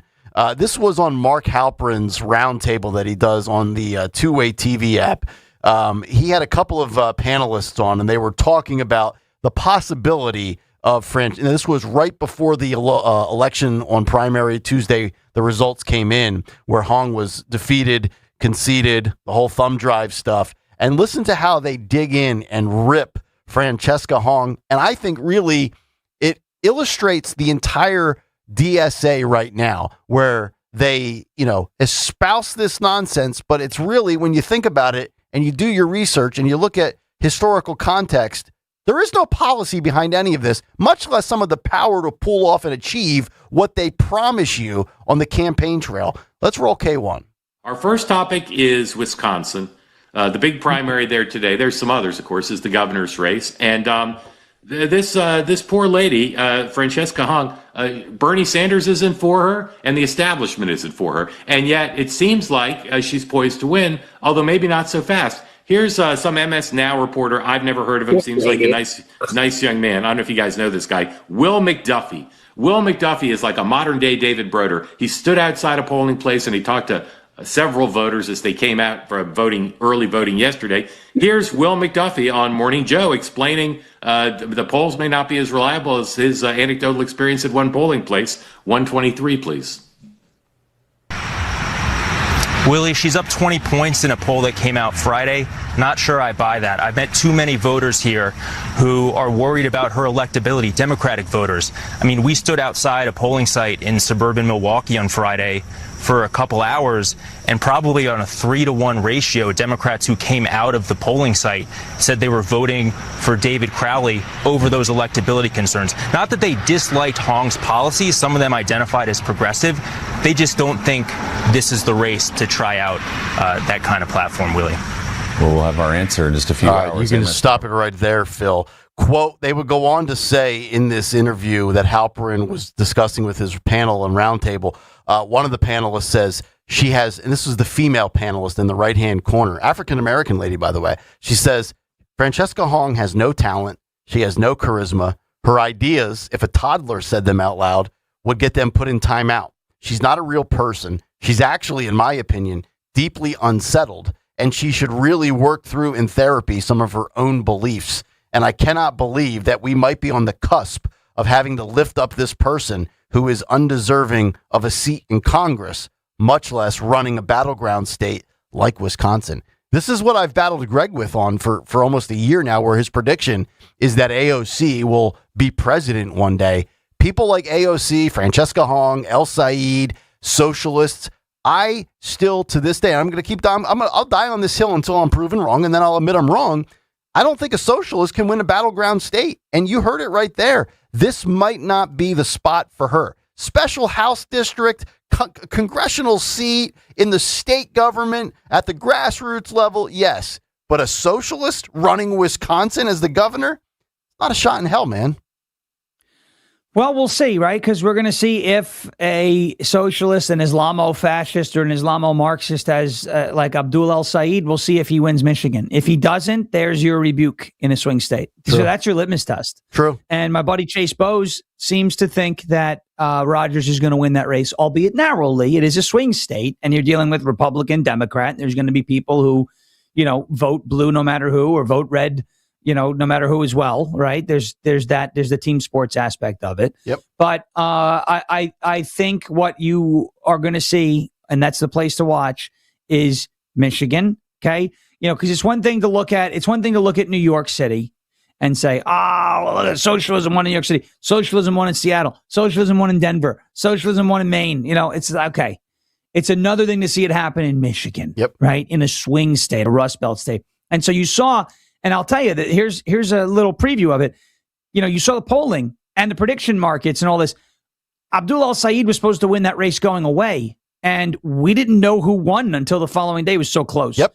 Wisconsin with Francesca Hong and David Crowley. I mean, I was fascinated by this race, but I was like, whoa, Hong was leading by like double digits in polling. Mm-hmm. She was a near lock on the prediction markets. Like, if you bet David Crowley, you did really well. Oh, yeah. Because, so you saw how the swing states came out in the primaries too, and the divide that's there. So that's the litmus test. Watch Michigan closely, because that's going to be the litmus test. If Abdul El-Said wins the general election and is going to the Senate, then yes, a socialist can win a swing state in a general election. If he doesn't, then you can say, okay, there's clearly still a resistance to socialism. Because if a Democrat who happens to be a socialist does not win a statewide race in this current political climate where it's tilted towards Democrats, as it is in midterm years where the party in power doesn't do well, yep. Then you can say socialists probably aren't yet ready to win general elections in swing states. Whether that changes in 2 years remains to be seen, but that's the litmus test, and that's where to watch, in my opinion. All right, Big Take brought to you by Bucks County Estate Traders. Make a statement for summer with one trip to Bucks County Estate Traders. Browse over 16,000 high-quality pieces meticulously cared for. Visit BucksCountyEstateTraders.com or their showroom in Hatfield. Bucks County Estate Traders, the region's largest high-end furniture destination. We'll come back. Hour 2 is on the way. Let's zero in on our own party. What is life like in the post-Trump era? One conservative pundit says J.D. Vance will not reach any demo at the level that Trump did. But I think he left out a group of people that might be winnable, that Trump was not able to get once or twice or three times. We'll see if everybody agrees with that. It's Kayal and Company. Sean Farish is in for Dawn and Greg. Hour 2 next. Is life insurance still on your list from earlier this year? Now is the perfect time to just get it done. A buddy told me that securing life insurance sooner rather than later can help you lock in lower rates for years to come. So I added this to my list this year and got it done. I called SelectQuote and was shocked at how easy and affordable life insurance is. I'm 40 and got a $500,000 policy for $18 a month. My wife's also 40 and her $5,000 policy was only $16 a month. Plus, with SelectQuote's same-day coverage, no medical exam was required, and we were covered by the time we hung up. Checking this off my list felt great, but the peace of mind knowing my family is protected feels even better. Call SelectQuote at 1-800-280-5858 for your free quote today. That's 1-800-280-5858. Or go to SelectQuote.com. That's 1-800-280-5858. Details on example rate at SelectQuote.com. When you go on vacation, does it make sense to have someone else pack for you? Of course not.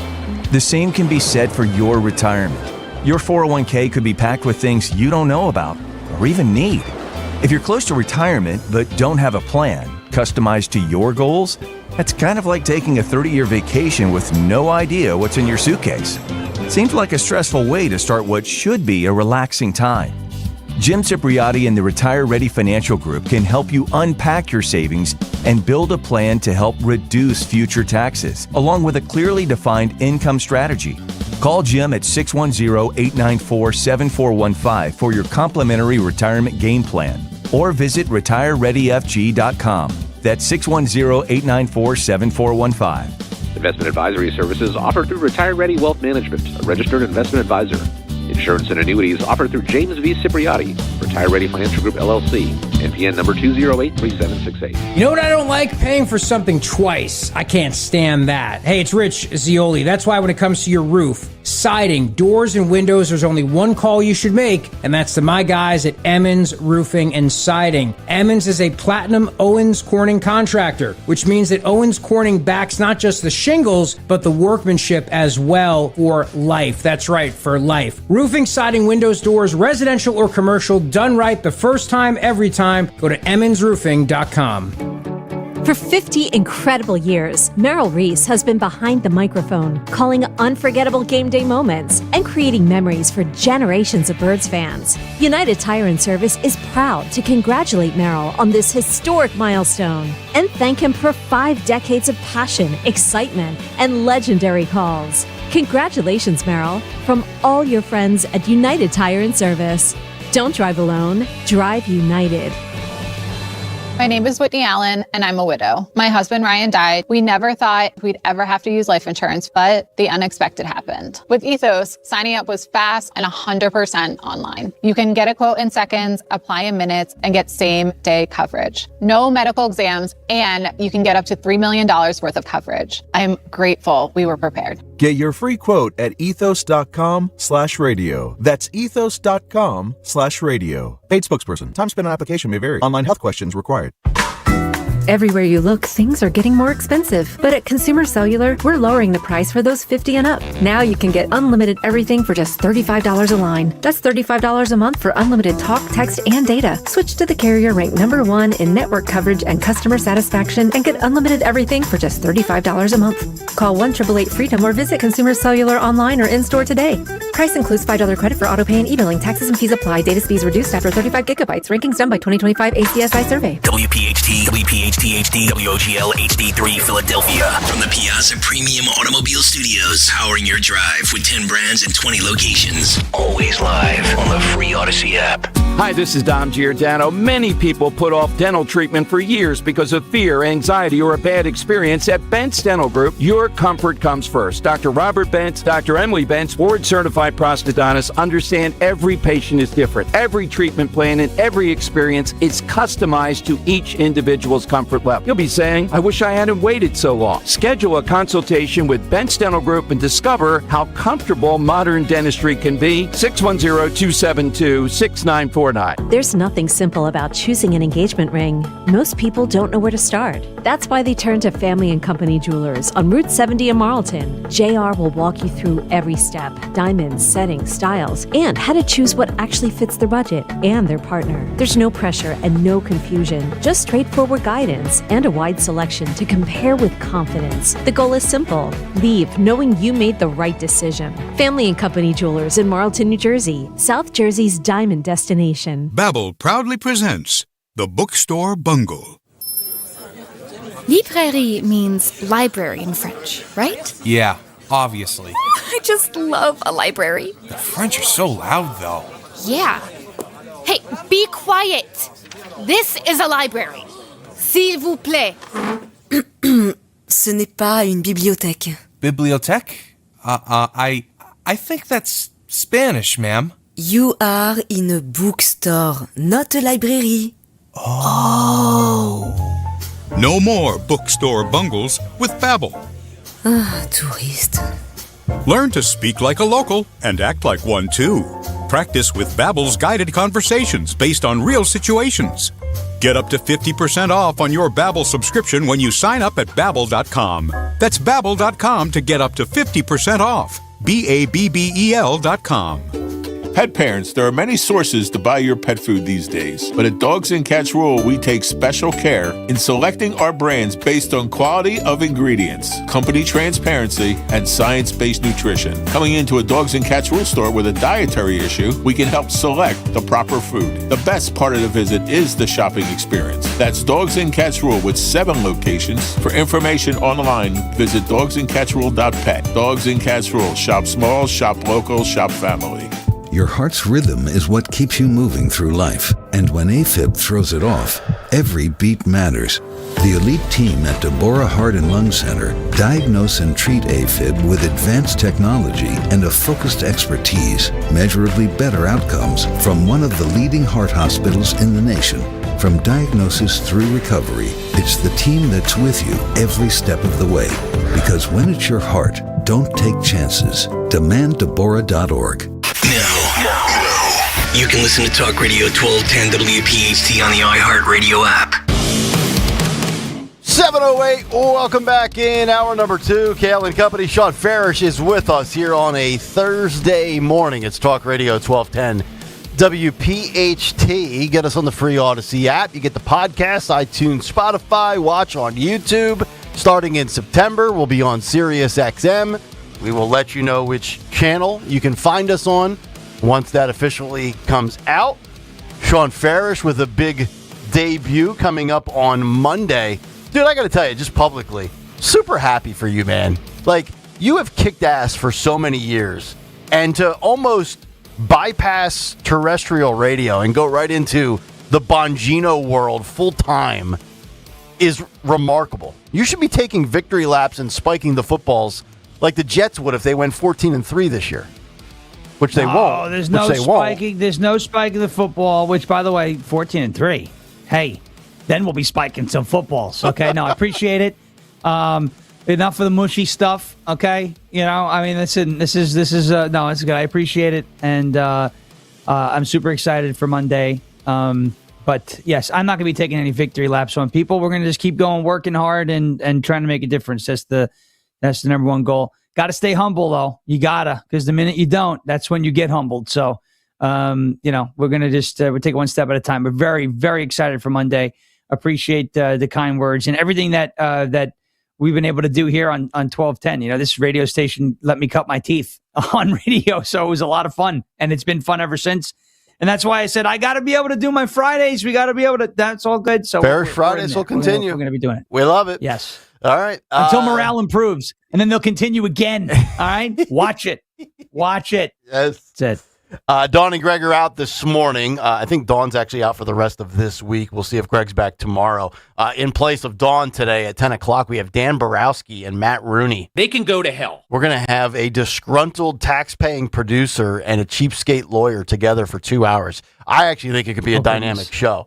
So looking forward to that. Also, of course, we have Today in Music History, and we're going to have Kathy Romano from B101 come down here. She's going to break down the Michigan Senate race for us. No, I'm just kidding. She actually has a huge charity coming up, and we're going to chat with her about that. And obviously, she used to be at 93.3 WMMR, so we're going to give Phil the chance to do Today in Music History in front of a music radio legend in Kathy Romano. And I'm going to see if Kathy will grade Phil on his performance, despite the fact that his grades on Saturday night usually pull 8 shares. That's why we call him 8 share. So that's coming up later this morning. We have Cut Sheet, Fight Club, and everything else. Also, before we get to the Cut Sheet, the latest in the WNBA culture war, as the league has finally come out and said, here's the conclusion we have arrived at on whether or not men can become women and what the definition of a woman is. I didn't know that Ketanji Brown Jackson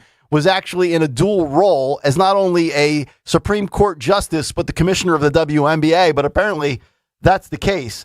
Before we get to all of that, though, I want to circle back, like Jen Psaki here. We're going to circle back. Ain't no circle back, girl. Exactly. Ain't no circle back, girl. There it is. To our own party here, the Republican Party. I want to roll this clip because I think there's some truth to what Ben Shapiro had to say, but he's leaving out something that I think might have, because we always talk about elections are won with the margins. It's a small sliver of the persuadables, those moderate Republicans, those moderate Democrats, perhaps those independents. But I think there's a subset of voters out there that can be won that I think Ben does not bring up here. Phil, let's roll clip K4. This is Ben Shapiro warning that J.D. Vance would not overperform Trump with any single demographic in 2028. Let's roll this. The biggest thing about JD is I don't think winning the primaries. I think he's going to have some real trouble in the general, and I think that is because if you look at Donald Trump's election in 2024, the right likes to tell ourselves that Donald Trump won this broad sweeping election in 2024. That was not a broad sweeping victory. That was a fairly narrow victory by historical standards. He won the swing states by a relatively limited number of votes: Michigan, Pennsylvania, Wisconsin. He pulled out Arizona, he pulled out Georgia, and he pulled out North Carolina. Okay. Please name the group that J.D. Vance will overperform with versus Donald Trump. I do not think there is a single group that you can name in American politics with which he will overperform Trump. All right, so that's Ben Shapiro on the Patrick Bet-David podcast, which I think is a very good show. I like Patrick Bet-David a lot. But here's two things. Number one, I don't know that it's going to be J.D. Vance, dude. Like, I think there are people right now in the MAGA movement that say, when it comes down to who's more of a dog, who's got more of that pit bull Trump mentality, they say it's Rubio and not Vance. And I don't disagree with that. So I don't think that J.D. Vance by any stretch, and have you seen all, and again, I know the polls, I mean, they've been wrong in Wisconsin, in Michigan, you name it. But like, right now, if you said, Nick, I need you to place a sizable wager, an amount of money that would matter to you if you lost it, on who will be the Republican nominee, J.D. Vance or Marco Rubio, I'm putting the money on Rubio right now. And I feel relatively confident about that.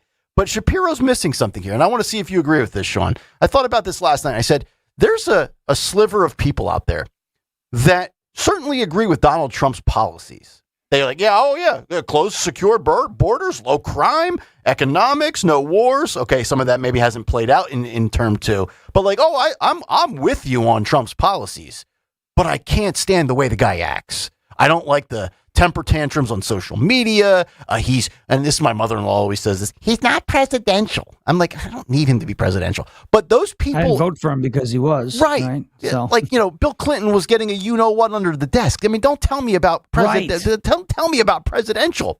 But there are people... A blowout. Right.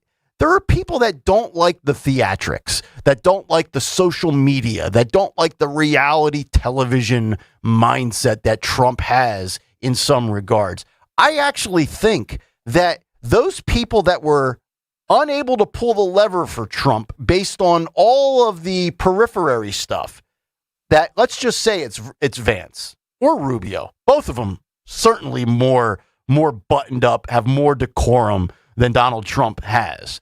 I think those people will say, you know what? It's the same policies. It's the whole MAGA platform without the orange guy, like kind of being the carnival barker. okay, I'm in large part because those two are different than Trump. And oh, by the way, I can't vote for a socialist.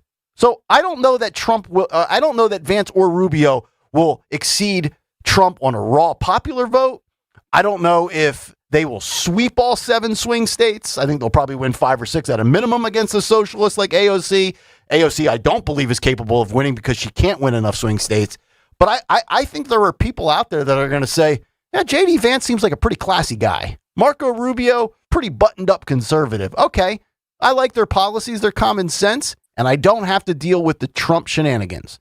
I think Shapiro's leaving that out here. And I think whoever it is, Rubio or Vance, can seize on that because the Democrats are going to say, this is just a continuation of the Trump times. And I think it's going to come down to Vance and Rubio selling the victories of Trump, but also why they're different than Trump. And I think Ben Shapiro leaves that part out here. I think he does. I think he's raising also some valid concerns that the post-Trump world is going to look a lot different than the current landscape. That's not far-fetched. But I think you bring up a valid point that there are the people who they agree, like for example, Bill Maher, right? They agree with he's not a conservative, but they agree with some of what Trump says and some of the Republican platform, but they will not vote for Trump under any circumstances. They don't personally like Donald Trump because of something he said or what they think about him, or they don't like his personality, whatever. It's not for everybody. It's fine. You're never going to please everyone. Yep. But are those who were galvanized by Trump and motivated by Trump and only Trump as those, if those people fall off, are they replaced by those middle grounders who are like, I'll vote for a Republican as long as it's not Donald Trump, like as long as it's not actually Donald Trump. And those people, I think, would at this point more likely go to a Rubio who's more polished and he's been in the game a little bit longer and is not the vice president, therefore is not tied directly to Trump, you see, right? Because he's not the VP, he's the Secretary of State. And it just feels like he's not in as close proximity, even though one could make the argument that the Secretary of State is a more important position in the administration than VP, right? But it's not, a president, vice president. It's not manager, assistant manager. It's not this,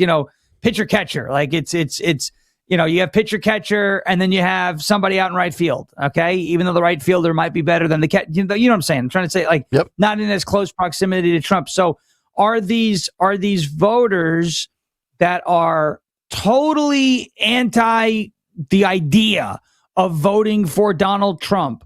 Are these voters more open to voting for Rubio, and will they replace the fall off of the folks who will only come out and vote in elections where Donald Trump is on the ballot? That's the question. And I think Shapiro might be leaving this out of his analysis there, but he also might be right. And it's on us to make sure that he's wrong. Let's put it this way. It's on us to make sure that he's wrong. Not in a personal thing. Like, I'm not the biggest fan of Ben Shapiro, but it's on us to say, hey, warning, I hear the warning, wake up call received, no problem. Right. Let's start building coalitions now. But you also have to remember, too, on the flip side, with Trump not being on the ballot, is the resistance vote against Trump going to, shrink? Because you say what you want about Kamala Harris and her numbers. It's not so much, okay, we love Kamala Harris's, we hate Donald Trump. So a lot of that is the pushback to the orange man, which you're not going to have anymore. The left and the Democrat Party is no longer going to have their easily punchable punching bag and boogeyman in Donald J. Trump. Now, you want to talk about certain demographics where maybe Rubio could exceed. And I still think this is probably the most likely matchup. And I think it's going to be fascinating.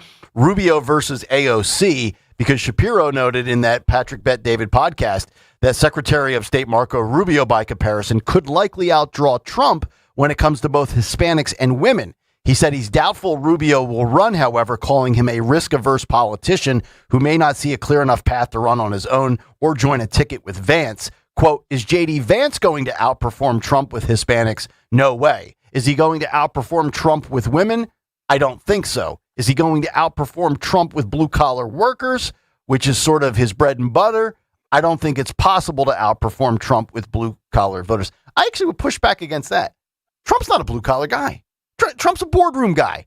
Trump was born wealthy. J.D. Vance was born dirt poor, right? What's the book or the movie, Hillbilly Elegy or whatever? Like, J.D. Vance didn't come out with a silver spoon, and I don't begrudge people that are born on second or third base financially. That's what socialists do. But J.D. Vance, I think J.D. Vance, Rust Belt, Ohio guy, I think he resonates with blue-collar guys. Marco Rubio, that entrepreneurial Latino conservative spirit that is, certainly infiltrated the Southeast, specifically Florida, specifically if you want to go at a micro level, Miami.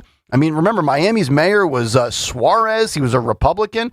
I think there are spots out there where these two guys, whoever it ends up being, and I don't think they're going to battle each other in the primary. Do you? Like, I only see one of them truly entering the waters and making a deep run. I don't know that these two want to butt heads with each other. I think Rubio's more likely to want to challenge Vance than Vance challenging Rubio. I could see Vance, he's got a newborn baby. I could see him kind of going off into the sunset for a couple of years, and he's still very young. He's only, 42 years old? Yeah. Well, I hope they both don't run, right? Because that would be, because you're already seeing camps develop, right?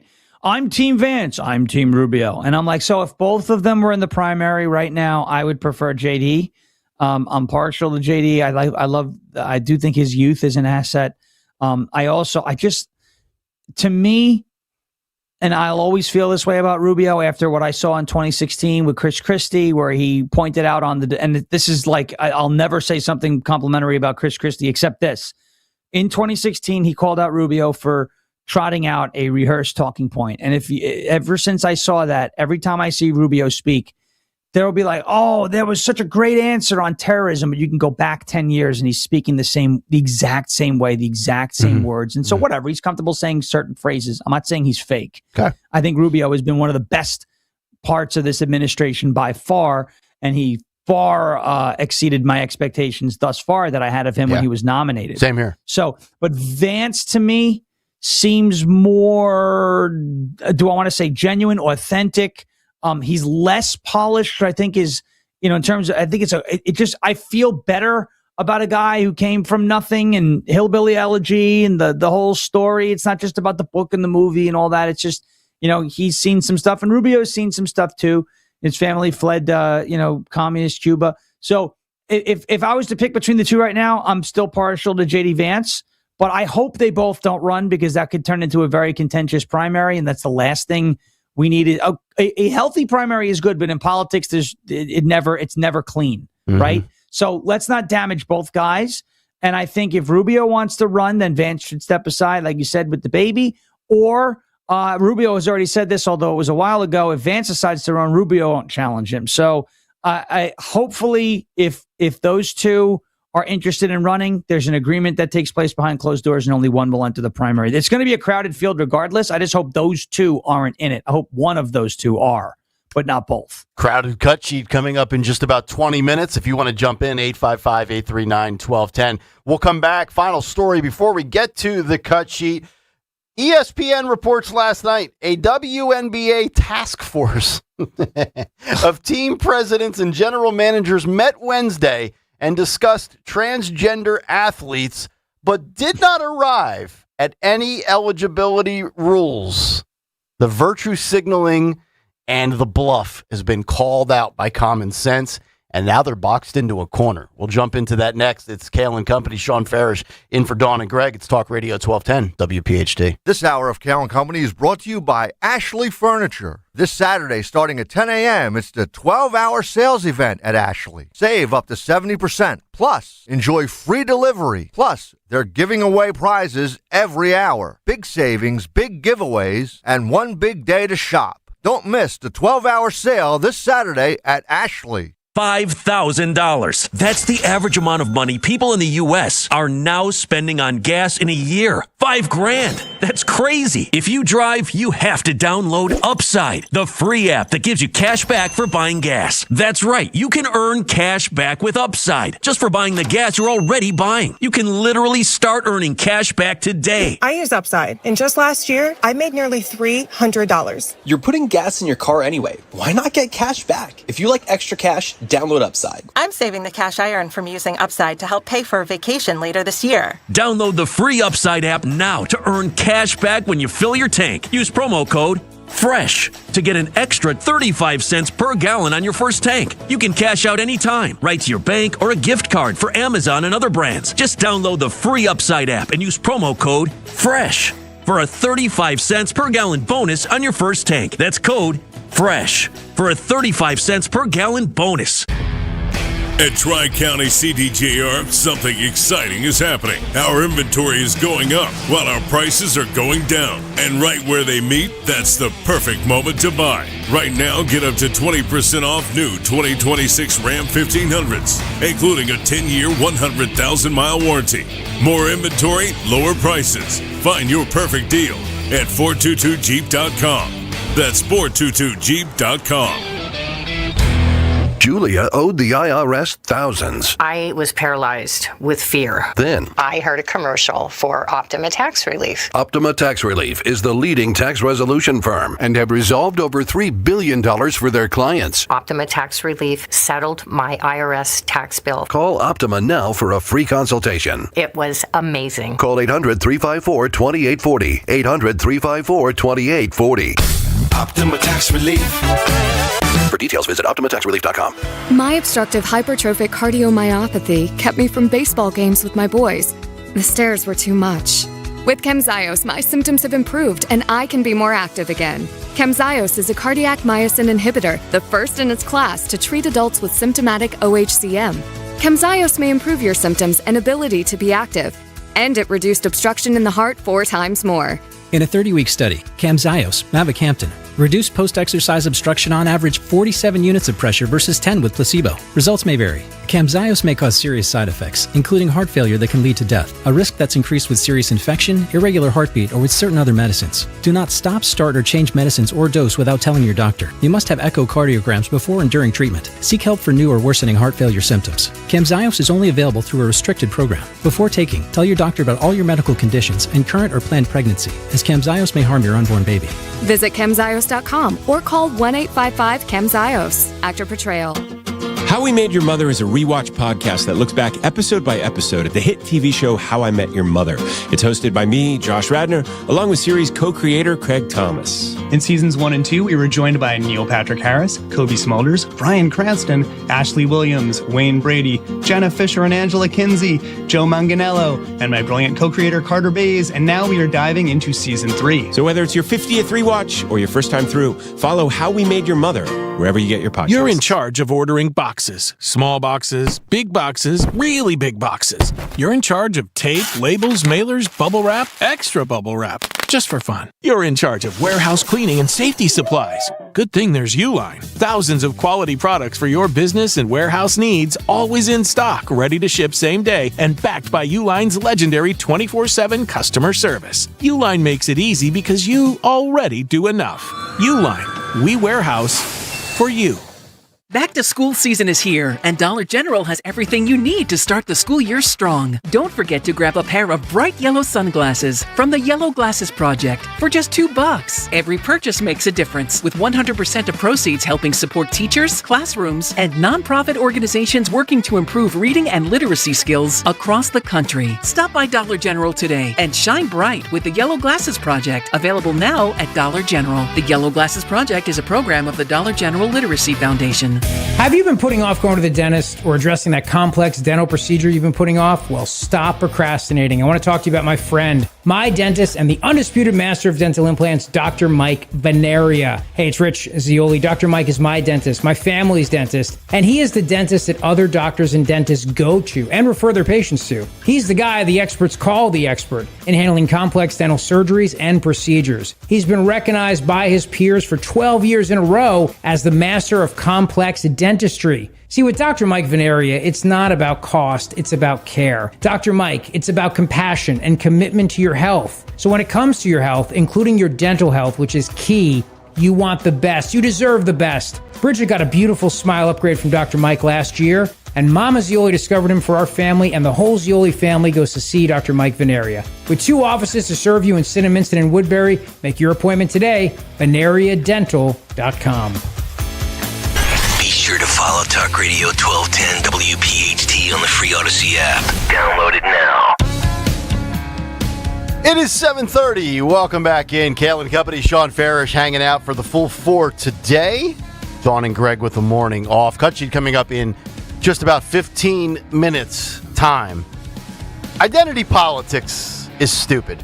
And it's stupid because you box yourself into a corner, and then when the real life and real world things play out, your hypocrisy, your idiocy, and your one-way street school of thought and thinking gets blown to smithereens. And it doesn't matter whether it's the WNBA or a Wisconsin primary. And I just want to kind of tie these two together. Remember Francesca Hong when she was running in the primary against David Crowley for the Democrat nominee for governor? She said to Wisconsin and America, if you don't vote for her and vote for people like her and El Said, you are racist. Well, she then proceeded to lose Tuesday night to a black male candidate. So does that make the voters who chose the black man racist? Well, by her logic, the answer is yes. Of course, that's completely illogical, but that's the premise of today's Democrat Party. It also illustrates the absurdity of identity politics, and it boxes the media as well, who carry the water for the Democrats, into a corner because they can't call Crowley voters racist. And I think this is just perfection. And the same thing is happening now in the WNBA. And if you've been paying attention, it's like a never-ending soap opera where they only get into scuffles over race and gender. It's never about the game. It's never about the strategy, the result, the outcome, who scored 40, who didn't do this or that. It's about white privilege. It's about can men become women. It's about standing with trans kids. Well, the WNBA created this task force of team presidents and general managers, and they met yesterday to discuss transgender athletes, but did not arrive at any eligibility rules, according to a statement sent to ESPN by a league spokesperson. And the statement going into the task force meeting was, we need to figure out what a woman is. Bro, if you don't know what a woman is at this point, I can't help you. There's 2 sets of chromosomes. There's 2 genders. There's not 6. There's not 12. I don't care if you're at the doctor's office and they give you the tablet and you fill out your information, and then there's the drop-down box for gender, and there's non-binary and seasonal this and no. There's 2. There's 2. You're either a man or a woman, okay? Biology is a real thing. I was told trust the science, right? Right? Dr. Fauci was science, so trust the science. So here they are, and now more than ever, Sean, with Enos Kanter, which you mentioned earlier in the show, Royce White, and a lot of... Now, I did say last week, I think right-wing media is obsessing over something that was determined in the last election. This is not something you run on. This is not something you win on. This is like Democrats overplay the abortion climate change thing as like a top issue. This is not a top issue. This is something that I think kind of lives in little silos and spaces, but their virtue signaling has been called out. Their bluff has been exposed. And if they believed their nonsense, Sean Farish, they would allow Enos Kanter, Royce White, and any other man that claims to be a woman into their league. But they won't do it because deep down, the people that run the league, they know that biology is real. They know there's only 2 genders. And it is nothing more than a talking point to gain clout with a small... Think about this. I'm going to ask you this. How many transgender individuals do you think sit down on a Tuesday night and watch WNBA basketball? I would imagine. I don't think anybody transgender, regular gender. I don't think anybody watches. I don't think anybody does. I don't think 15-year-old biological women who still think they're women watch the WNBA. I don't know who watches it, right? So this notion that you're going to sit there and now kind of go into a timeout and they're basically filibustering at this point because they've boxed themselves in. And I got to tell you, man, I'm all for it. Like, think about how lucky that league is. They were subsidized for 3 decades. I would love to have made no money for 30 years and have somebody line my pockets and keep me afloat while I continue to fail and suck, and then be given a gift like Sophie Cunningham and Caitlin Clark and Carrington and all of these really talented players. And the little bit of momentum that they get, they're turning people off with this. It's embarrassing. I mean, you might as well just name Ketanji Brown Jackson the commissioner of the WNBA, because remember, she can't define what a woman is either. Nobody can, because they're not biologists. Unless you're a biologist, then you can define what a woman is. Mm-hmm. Nobody can define what a woman is. When I saw this whole thing, Clay Travis was talking about it because he wants to start a team out of Nashville called the Nashville Balls, which is just tremendous. I'd like to play too. Call. If the money's right, I'll play. Right. Where's the ball pit? Right. The Nashville Balls are coming. Maybe the first WNBA trans team. Donna will be starting at center. Right? Look at her, Donna. She's so beautiful person. She's a smoke show. Nick says wood. She's a smoke show. But you look at this whole thing about, we're going to have to sit down and have a conversation about what a woman is. And it's like, I was told that that's like intolerant, right? I was told that that's bigoted. You know, it sounds like a bigotry meeting. If I'm being honest, it sounds like a bigotry conference. Right. No, these are the rules that they want to play by, and it's not. I'm not making the rule. Don't get mad at me. I didn't make the rules. Mm-hmm. You told me Dylan Mulvaney was a woman. Mm-hmm. Okay, and I said, well, no, he's not. Yeah. Identity. He identifies as a woman. Therefore, you have to respect that. She. Yeah, that right? Remember her? You know, that's what I was told. If someone says they are something, you have to respect it, or else you're a bigot, right? So the WNBA falls in that category, right? Or again, just tell me the rules you're playing by. Let's keep them consistent, and I'll play by them. Yeah. Okay. But you can't play by a different set of rules that I'm forced to play by. Put your money where your mouth is. I don't want men in the women's room. Yep. If I don't want men in the women's room, and you tell me, well, a man can go in the women's room if he feels like a woman, and now all of a sudden, you get to trans men and women's sports, like, Leah Thomas can swim in the pool because he feels like a woman, right? But Ennis Cantor and Royce White can't play women's basketball because they, if they claim they feel like women, what are the rules? Who are you to say that they're not women? Yeah. Right? You're intolerant now by your own rules. Yep. Did you ever watch the TV show 15, 20 years ago, House on Fox? No.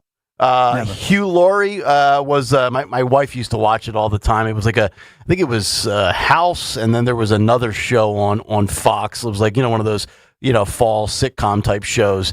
Hugh Laurie was the lead actor in that show, Englishman and a comedian, and he shared his opinion about whether transgender athletes should be allowed to compete in women's sports. And it's one that some in Hollywood won't take too kindly to.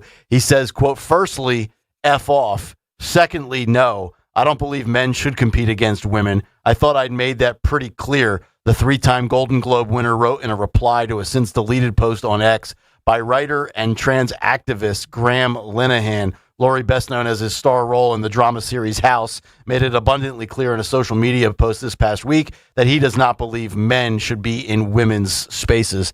I'm going to be golfing later today, Sean, and there's a thing at a golf course on every tee box where they have the tips. They have the black tees. It's the furthest one back. It's where if you're like a scratch golfer and you can bomb it a mile, you play from them.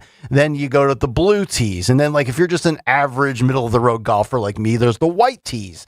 And then there's the senior tees. If you're 55 or 62 and you're starting to you lose a little distance off the tee, you play up. And then you know what they have up at the front?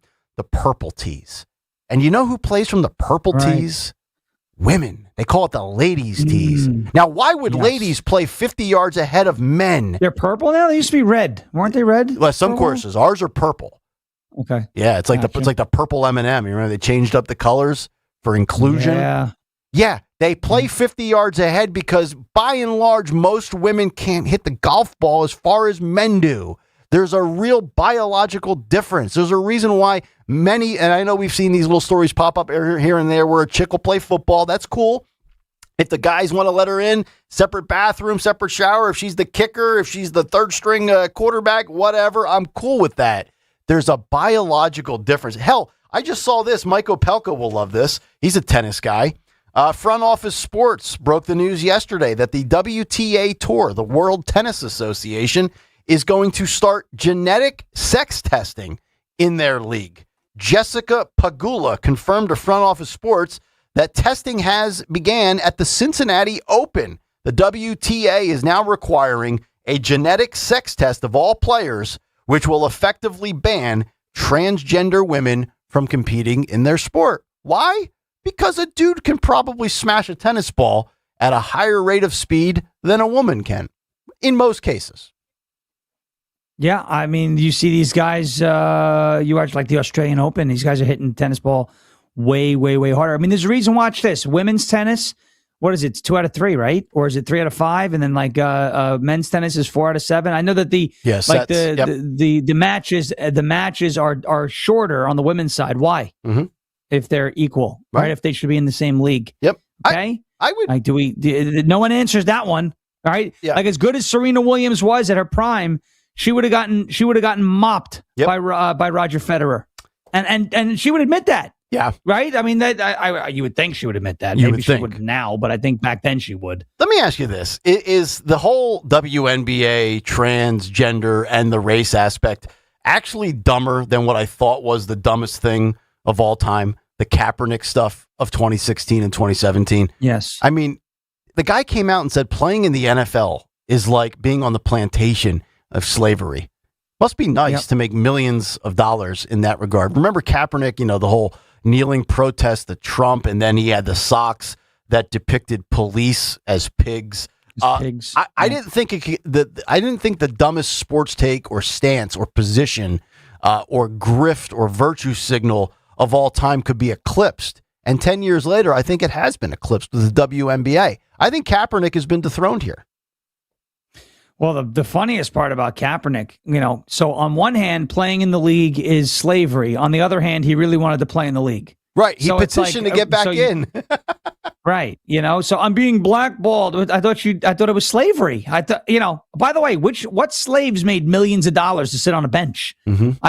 I don't think I've seen one. And get Nike deals. And then there's this argument, right, where they're like, whoa, Enes Kanter won't get drafted in the WNBA, not because of his identity, because he's bad at basketball. I'm like, bro, have you ever seen Angel Reese play? That woman couldn't find the rim. Now, granted, she has atrophoia. She's got one eye looking at you, one eye looking for you, so it's hard to find things if you're Angel Reese. But, have you seen this woman attempt to play basketball? It's not pretty, right? I have a hard time believing Enes Kanter would be worse than that. And then apparently Angel Reese is like considered one of the best players in the WNBA. So even if Enes Kanter isn't as good as she is, and he's most likely way better, it's not about ability. But so in this case, you're gonna talk about ability. It's he can, he doesn't have the ability, he does have the ability. But in the case of Colin Kaepernick, where his ability was absolutely in question, he was on a decline. He brought too much baggage. But if the guy was actually good at football, he would have had a spot on an NFL roster. Right. Michael Vick, Ray Lewis, Dante Stallworth killed somebody behind the wheel of a vehicle and then wound up playing for the Patriots, right? So the Antonio Brown made several runs in the league. Mm-hmm. If you have the ability, you're going to play. Yep, you're right. He was more of a headache than an asset at that point in his career. And before he even did the political nonsense, he was the declining asset anyway. His 2-3 best years were behind him. He was starting to fall off a little bit. It was so obvious if you watched the game and you looked at it objectively. 855-839-1210. We'll come back, get to a Thursday edition of What's on the Cut Sheet. I'm going through the pages here. We have 48 cuts. The question is, what's not on the cut sheet? We'll find out next. This segment is brought to you by the National Liberty Museum. Liberty is more than freedom. Liberty is the freedom to act with a purpose and for the greater good. Discover the complete story of liberty in America at the National Liberty Museum. To learn more, visit libertymuseum.org. Experience liberty tested, shaped, and lived. Phillies flying like the wall. It's gone, and there's your greatest. The Phillies are back on 1210 this weekend. Going back is Young to the track. Looking up. It's gone into the hedges, and Harper with a 2-run shot. Be here Saturday as the Phils face the Minnesota Twins. Coverage starts at 6:30. Pretty well hit. Going back, Kayal to the track. At the wall. Jumps. It's gone. Phillies baseball, Saturday night on Talk Radio 1210 WPHT and on the free Odyssey app.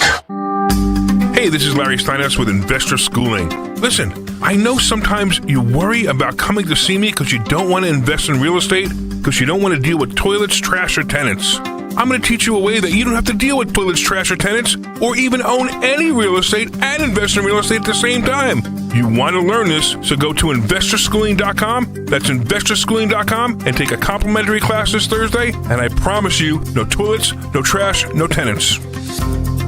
The Birds are back, and another championship run starts now. Don't just watch the season. Be part of it. Hit the road with thousands of fellow fans and take over the opposing stadium. Fans of Philly has road trips available now for Nashville, Arizona, Chicago, London, and more. Every trip includes airfare, game tickets, and an exclusive pregame party. Book your seat today with the official travel partner of 94 WIP and the Eagles Radio Network at fansofphilly.com. That's fans with a P.com. Every bank talks about service, but WSFS Bank shows it every single day. Locally headquartered and committed to the region for nearly 2 centuries. People in your corner who care about your goals. National capabilities that take you wherever you want to grow. And with the wealth management expertise of Bryn Mawr Trust, your milestones are just a whiskfus away. WSFS Bank and Bryn Mawr Trust. We stand for service. Member FDIC Equal Housing Lender. Bryn Mawr Trust is a division of WSFS Bank. I'm not one to say I told you so, but I switched to Pure Talk over a year ago, and ever since, I've been telling people there's no better wireless company out there. Well, a few months ago, a massive survey was conducted. 123,000 people were asked to rate their wireless carrier in 4 categories: coverage, support, data, and overall value. Well, the results are in. Guess which wireless company was the only wireless company to get 5 stars in every category? Yeah, Pure Talk. 5 stars, every category. To celebrate, Pure Talk is offering the first 3 months of any plan for just $15 a month, including their top-tier unlimited plan. No contract, no commitment, just a very inexpensive way to test drive the only American wireless company with 5 stars in every category. Just dial pound 250, say micro, and Pure Talk's U.S. customer service will take it from there. Again, pound 250 micro. And yes, I told you so. Hi, this is Dave Barlow from Barlow Buick GMC in Woodbury, New Jersey. It's time to step up to the plate. The summer sell-out event at Barlow is here. Add Barlow discounts to factory rebates, and these deals are knocking it out of the park. The GMC lineup is stacked with power, with the Sierra leading the way. The Buick lineup combines style, comfort, and confidence. Slide in the Barlow Buick GMC in Woodbury before these deals are out of here, or shop 24/7 at barlowautogroup.com. Buick, exceptional by design. GMC, we are professional grade. Carpal tunnel syndrome, heart failure that doesn't improve with common medicines.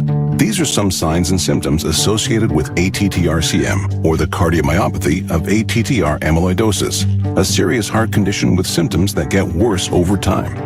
Amvuttra, vutrisiran, is a prescription medicine given by a healthcare provider that treats ATTR-CM in adults to reduce heart-related death, hospital stays, and urgent visits. In a clinical study, Amvuttra was proven to help people live longer and have fewer heart-related hospital stays and urgent visits over 3 years compared to placebo. Amvuttra lowers the amount of vitamin A in your blood, which can affect vision. Other side effects include pain in the arms or legs, pain in the joints, and shortness of breath. These are not all the possible side effects of Amvuttra.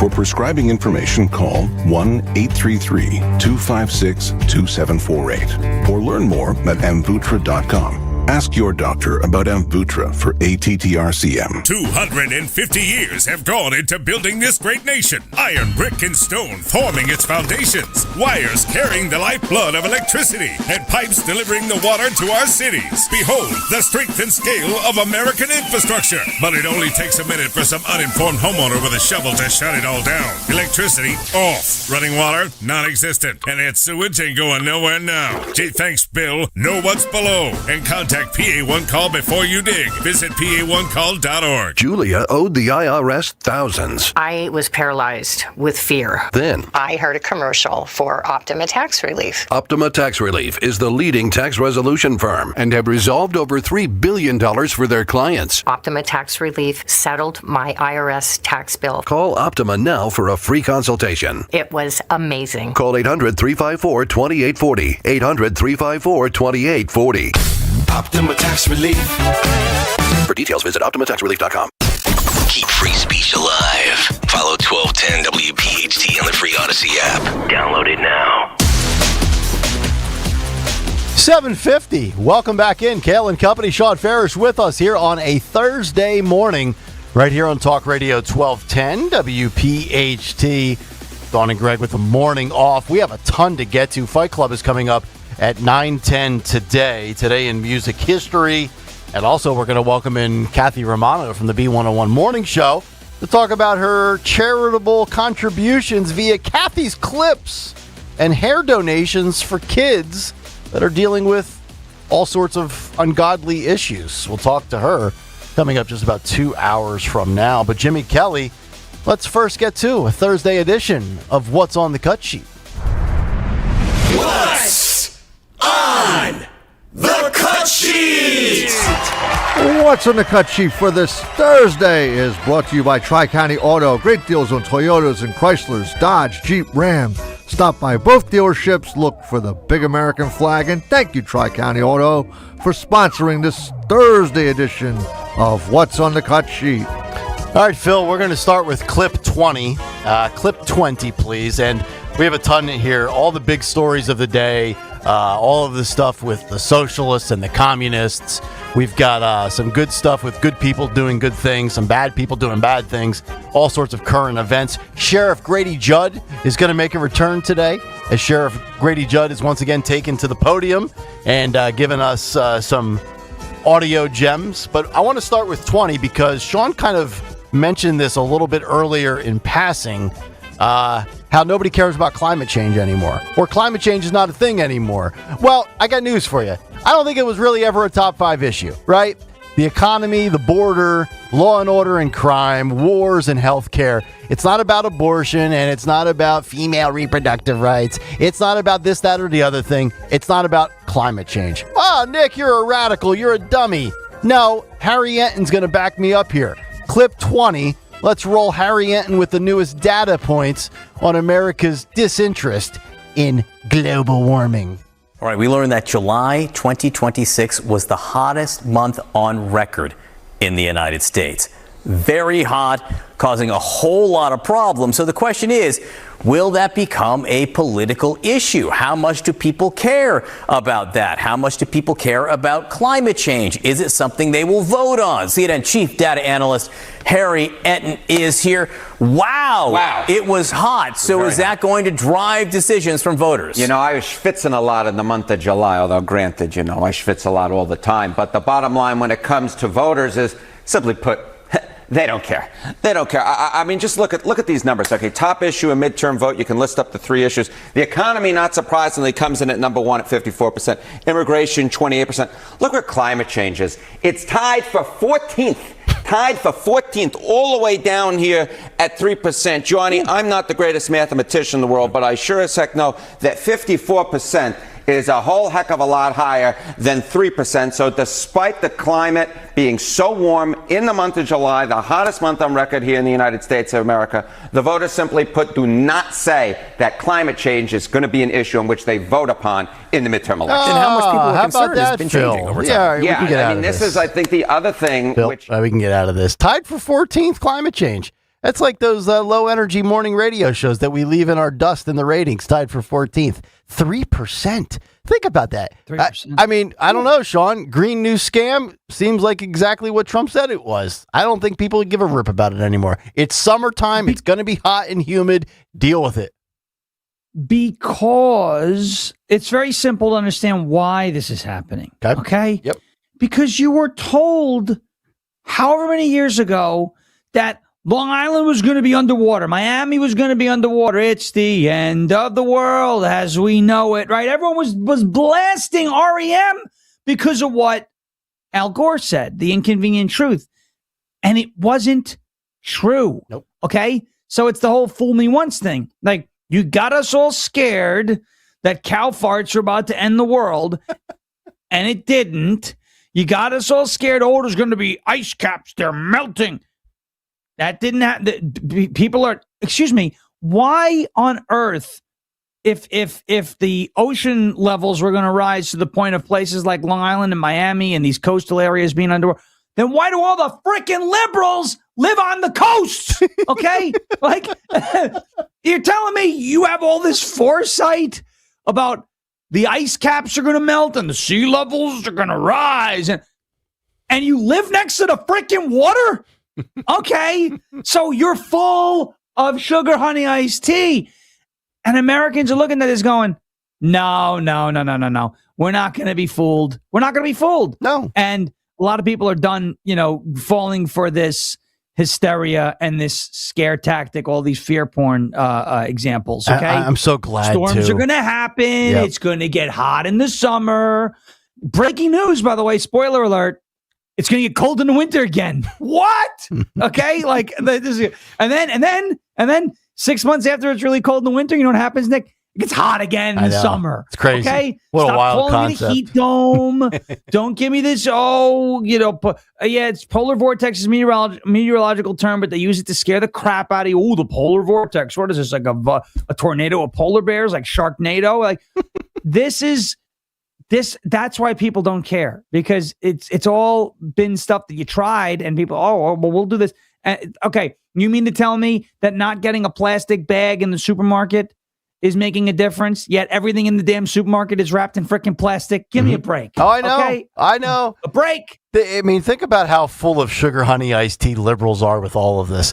Okay, your town is going to be underwater. What do? I buy beachfront property.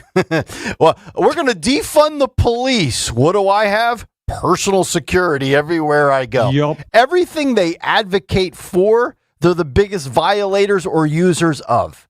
You could take that to the bank as sure as I know tomorrow is Friday. What the liberals preach publicly on the campaign trail or in office, they don't adhere to in their own personal lives. It's been like that forever. That's right. Let's get to 25, Phil. This is great. The DOJ, which is going to lead us to one of the stories on the show sheet we didn't get to with ICE. But let's get to clip 25, where the Department of Justice announces 11 arrests in an alleged nationwide, now we have marriage fraud. So if we're tracking at home, folks, voter fraud in New Jersey, hospice care fraud in Philadelphia, Medicaid fraud in California, daycare fraud in Minneapolis, fraud everywhere you go. Why not have marriage fraud? Clip 25. Today we are announcing the arrests and unsealing of an indictment out of the Southern District of New York, charging 11 individuals for allegedly overseeing an extensive, decade-long marriage fraud scheme involving more than 1,000 sham marriages between Chinese nationals and United States citizens, and then the submission of fraudulent applications for green cards.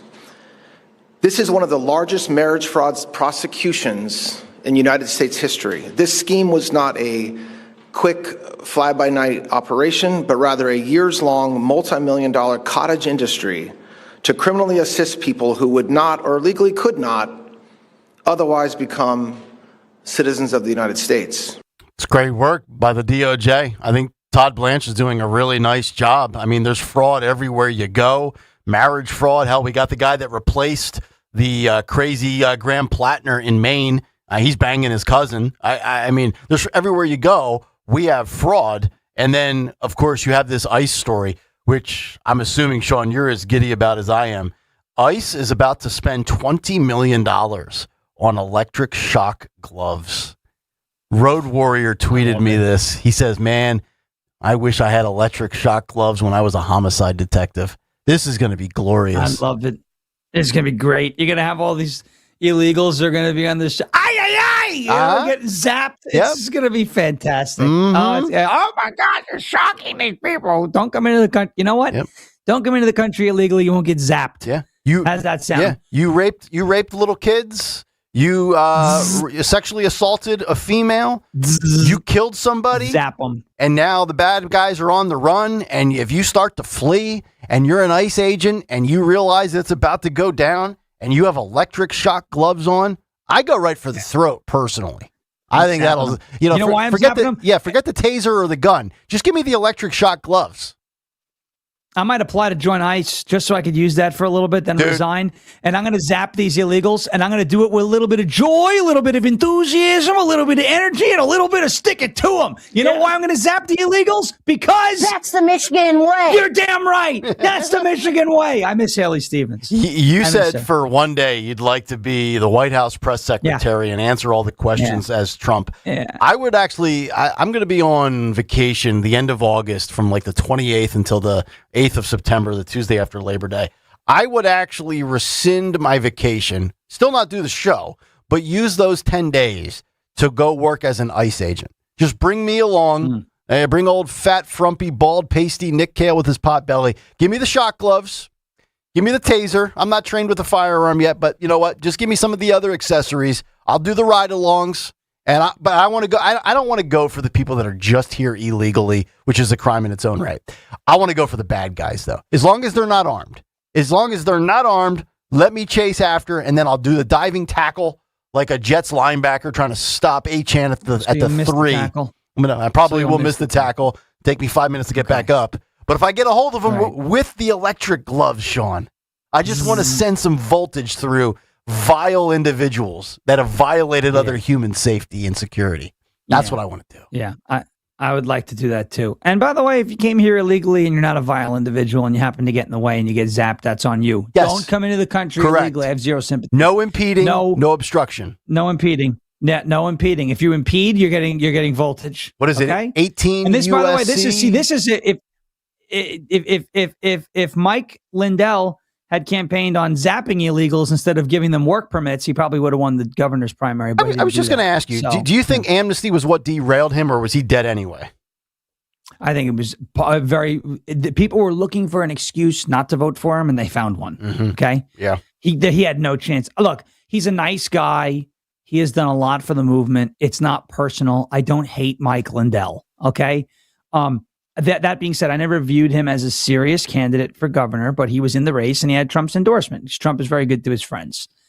I think there were a lot of people who were going to vote for Mike Lindell because they like him and they like what he's done for the movement, and he has given up a lot and he has taken a lot of hits, and some of the things he's dealt with have been self-inflicted, but he comes from a good place. And I think that resonated with a lot of people. And then he was like, amnesty? ?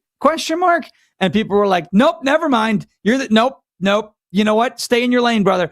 Pillows. And so they voted for Lisa DeMuth. I think it played a big role. And there are people who are like, oh, it wasn't really amnesty. He referred to them as undocumented workers. Okay. You could cope and tell me it's not amnesty all you want. It sounds too much like amnesty. Why are we giving jobs to quote unquote undocumented workers and not Americans? Get them the hell out of the country, hire Americans, right? So I do think that the amnesty or faux amnesty or pseudo amnesty that Mike Lindell proposed on his official campaign website and in his platform did him in. Mm-hmm. I think so. Yeah. Phil, get to clip 30 here. We'll get to that in a second, but just staying on the election results front, I was ecstatic to see Michelle Tafoya win her primary. The former Sunday Night Football reporter on NBC, who's now jumped into Minnesota politics. I think she has a real chance. I mean, I think she's likable, she's relatable, she's very much common sense. I don't know if she's going to be favored. I'd have to actually look on the prediction markets again. Take that for what it's worth. She's not? Okay. Is she a long shot, or do you think she would be? I haven't looked at the numbers at all, but I mean, she seems like somebody that would have a legit puncher's chance. I don't think she's going to win. I like Michelle Tafoya. So she has a shot. Who is she up? Who is she up against? Do you know? I actually haven't even looked at it. I should know this. I hate asking questions I don't know the answer to. Who this is. Hold on. I'll get that answer for you in just a second. All right. Let's roll to clip 30 here. Actually, you know what? Here we go. Michelle Tafoya. Minnesota Republican Senate primary. This is Kalshi. Michelle Tafoya expected. Well, this is percentage likelihood on Kalshi, Minnesota State Senate. That's the state Senate. We don't want that. Let me see. Minnesota U.S. Senate. Oh, is she only running at the state level, or is she running? No. She's running for federal. That's what I thought. She's running for yeah. So she won the primary, so she's going to be up against the Democrat in the general this fall, correct? But it's been a while since a Republican won that seat, right? I think Minnesota Senate winner Peggy Flanagan versus Michelle Tafoya. Right now, Michelle Tafoya has an 8.8% chance. Well, you know what? On Kalshi, David Crowley had a 3% chance. Hey, these things. Look on Kalshi, on Polymarket, on these prediction sites. I mean, I go back to May 19th, Thomas Massey's race. He was sitting at 80+% for months until a few days before the race. Okay. When a bunch of dopes went to Kentucky and tanked his campaign because they talked about Israel instead of Kentucky. That's something about, Israel bought the race. No. How about the fact that you had a congressman in Kentucky, and instead of talking about what he's done for his district in Kentucky, which is, by the way, nothing, but instead of talking about what he's done or what he plans to do for Kentucky, he kept talking about Israel because a bunch of low IQ, dead-eye, deadbeat, perpetually online influencers went there and were like, bro, you see all the numbers, bro? All the ratios? Definitely talk about Israel instead of Kentucky. That's why he lost. If I'm somebody in a congressional district and a candidate knocks on my door, or one of his deadbeat, moronic influencer surrogates knocks on my door and is like, Massey is going to stop sending money to Israel. I'll be like, all right, cool. How does that help me? Well, don't you know they're like a giant cabal of pedophiles? Door shuts in their face. This guy's a clown, right? That's what happens. It's this.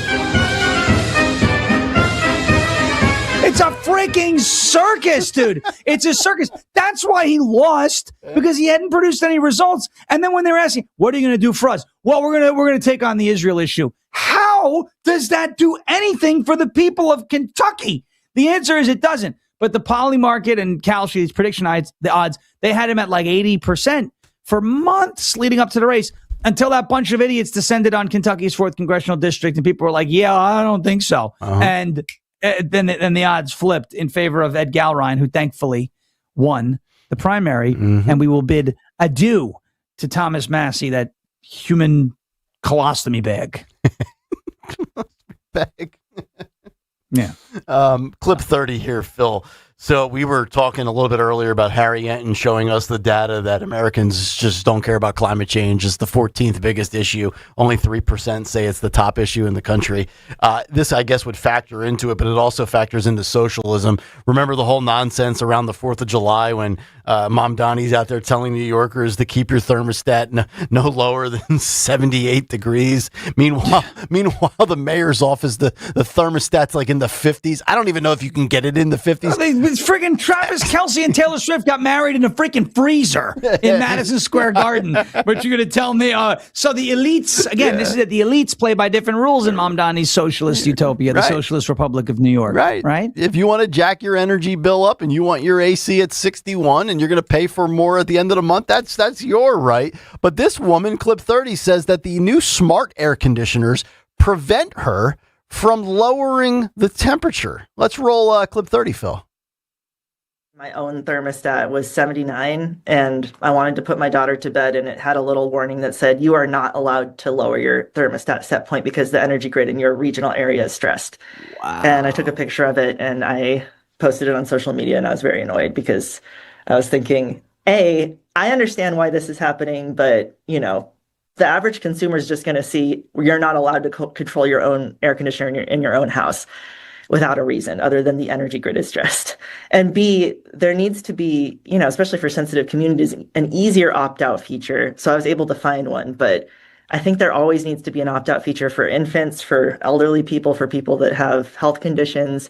It's literally not safe to have a utility not allow you to cool or heat your house to a certain degree. Guys, stop it right there. I'm just going to set the precedent at a very high level here. let that ever play out in my household where I find out that I can't lower my AC to 67 as I go upstairs to go to bed, I'm going to grab my daughter's Louisville Slugger softball bat. I'm going to bash that unit until it's not operational anymore. And then I'm going to find out who decided to buy it, probably my wife. We're going to have a stern conversation with her. And we're going to go back to the store. And then I'm going to get into politics. And then I'm going to be at wherever I need to be, the city council meeting, township solicitor, you name it. And we'll get to the bottom of this. I mean, this is outrageous. Yeah. By the way, too, have you ever noticed, and I swear I'm the only one that notices this, because I mentioned this with Dawn and Greg, and they were like, no, I don't think it's that bad. Like, I set my air conditioning typically, like right now, it's at 72 during the day. Dinner time, I'll pop it down to 70 if we're cooking inside. But like when I go to bed during the middle of the summer when it's 90 and humid, I put it at 68. What happened? My lights went out. Is the Undertaker there? I got him back. Dong. Yeah, the Undertaker's there. Dong. Yeah, the lights went out. China's hacking you.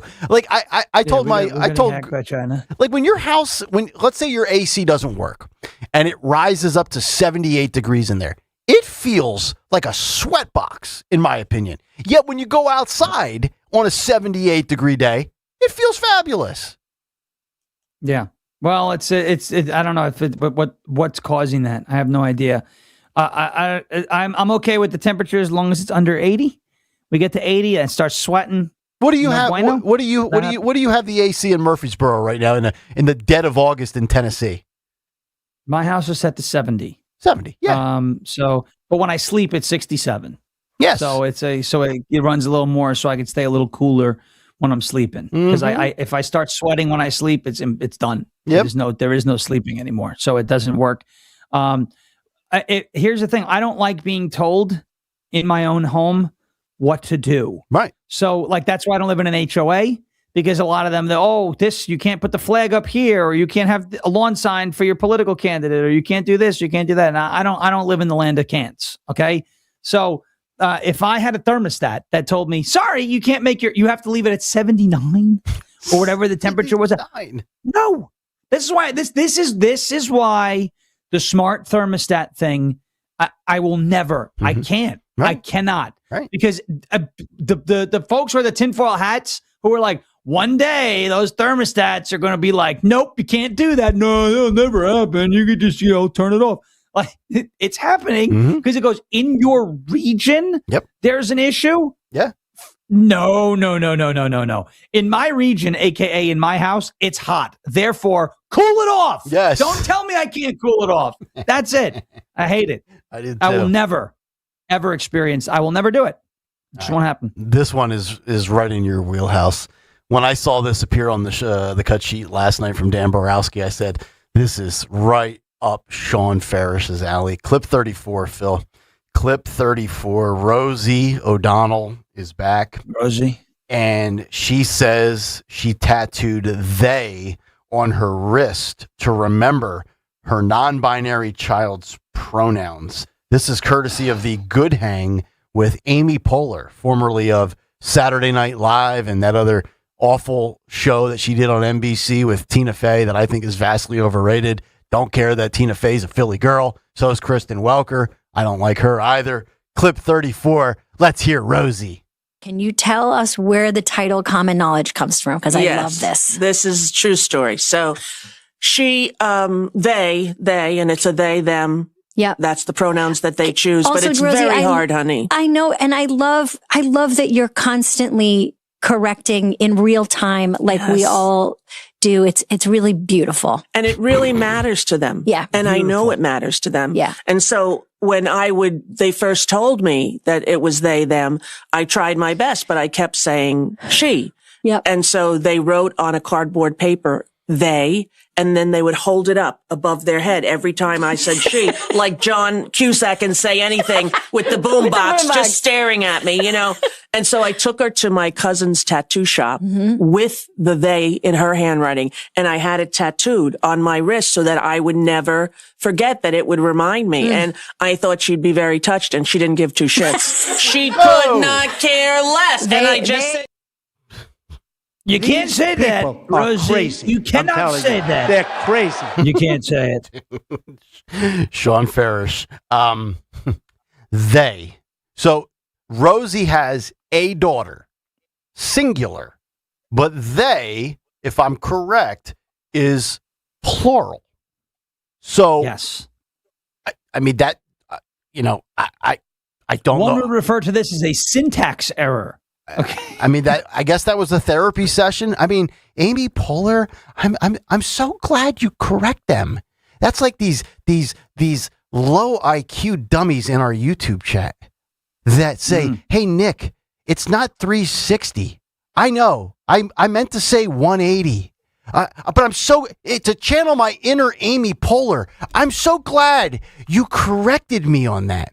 As we're giving you free entertainment and covering the stories of the day that matter to you and using our First Amendment privileges to stand up against the wackadoos on the left, and you actually took the time out of your day to type in a chat, Nick, it's not 360. Okay, how about this? How about I do a 270 for you? Or what about a 140? Right. What's a 140? Ooh. It's a little less than a 180, right? But I'm glad that you had the courage to correct me. What about a 540 splash off the top rope and nuke him? That's what I would do. What about a 620? Gosh. Can I do a 620? Yeah. Can I be in the air long enough to rotate that many times? Yeah, I don't know. I mean, or just a good old-fashioned belly flop. How about this? How about this from Rosie O'Donnell? Yes. You tattooed pronouns on your wrist to remember something. You have a mental disorder. I'm sorry.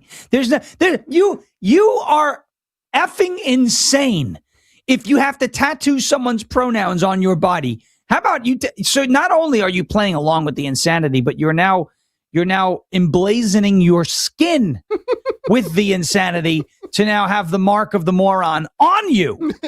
Are you serious? Woke one. Woke one was crazy. If Woke 1 was crazy, I don't even want to see Woke 2. All right. That is one of the most insane. And then again, you bring up like, okay, so if I said to a person, Nick Kayal was on the radio today and now they're playing golf. They're going to act like, wait, I thought Nick, he's only one guy? The whole show? Nick, Dawn, and Greg? Nick and Kayal. No, just Nick. Right. No, just Nick. Just Nick. Nick is doing really well. They're doing well. No. Who's there? As you said, Nick. It's like, that's the whole thing. And so, but again, so here's Rosie O'Donnell tattooing a pronoun, a person's preferred pronoun, on her wrist so that she remembers to call her they, but Enes Kanter can't play in the WNBA. Right. So there you go. Yep. All right. So again, I just want to know, what are the rules? And can we stick with them for at least a little while before we start changing them again? That's what I'd like to know. It's unbelievable. It really is. Woke 1 was crazy, as AOC had said, and Woke 2 is gonna, I really think, just blow away at the box office the absurdity. You know what it really is, but there's no demand for Woke 2. It was like the Grown Ups movie with Adam Sandler. It sucked. It had an all-star cast: Sandler and Spade, the guy that Kevin James, Chris Rock, and it was terrible. And yet, for some reason, they made a sequel. Well, in large part, probably because Adam Sandler was the director, so it's like his own company. What is it, like Happy Madison Productions or whatever? There's no demand for Woke 2. And Stephen Miller knows that. I love Stephen Miller. Now, I think he's a little odd. I don't know that I would like hang out, have beers, play golf with Stephen Miller, but I love the fact that he's got the same set of cojones that Donald Trump has. Clip 35, Phil. Here's Stephen Miller blasting AOC's claim that Woke 1 was crazy and says that it really never stopped. Clip 35. Let's hear from Stephen Miller. Where do you even begin with this? So let's talk about this callous laughter from AOC talking about what she calls Woke 1. What was one of the central tenets of the so-called woke ideology that the left launched in 2020 in earnest and throughout these last number of years, although of course its ideological roots of Marxism and anti-Americanism and communism and third worldism all of course significantly predate that. What was one of its core tenets? The dismantlement, destruction, and defunding of our police departments.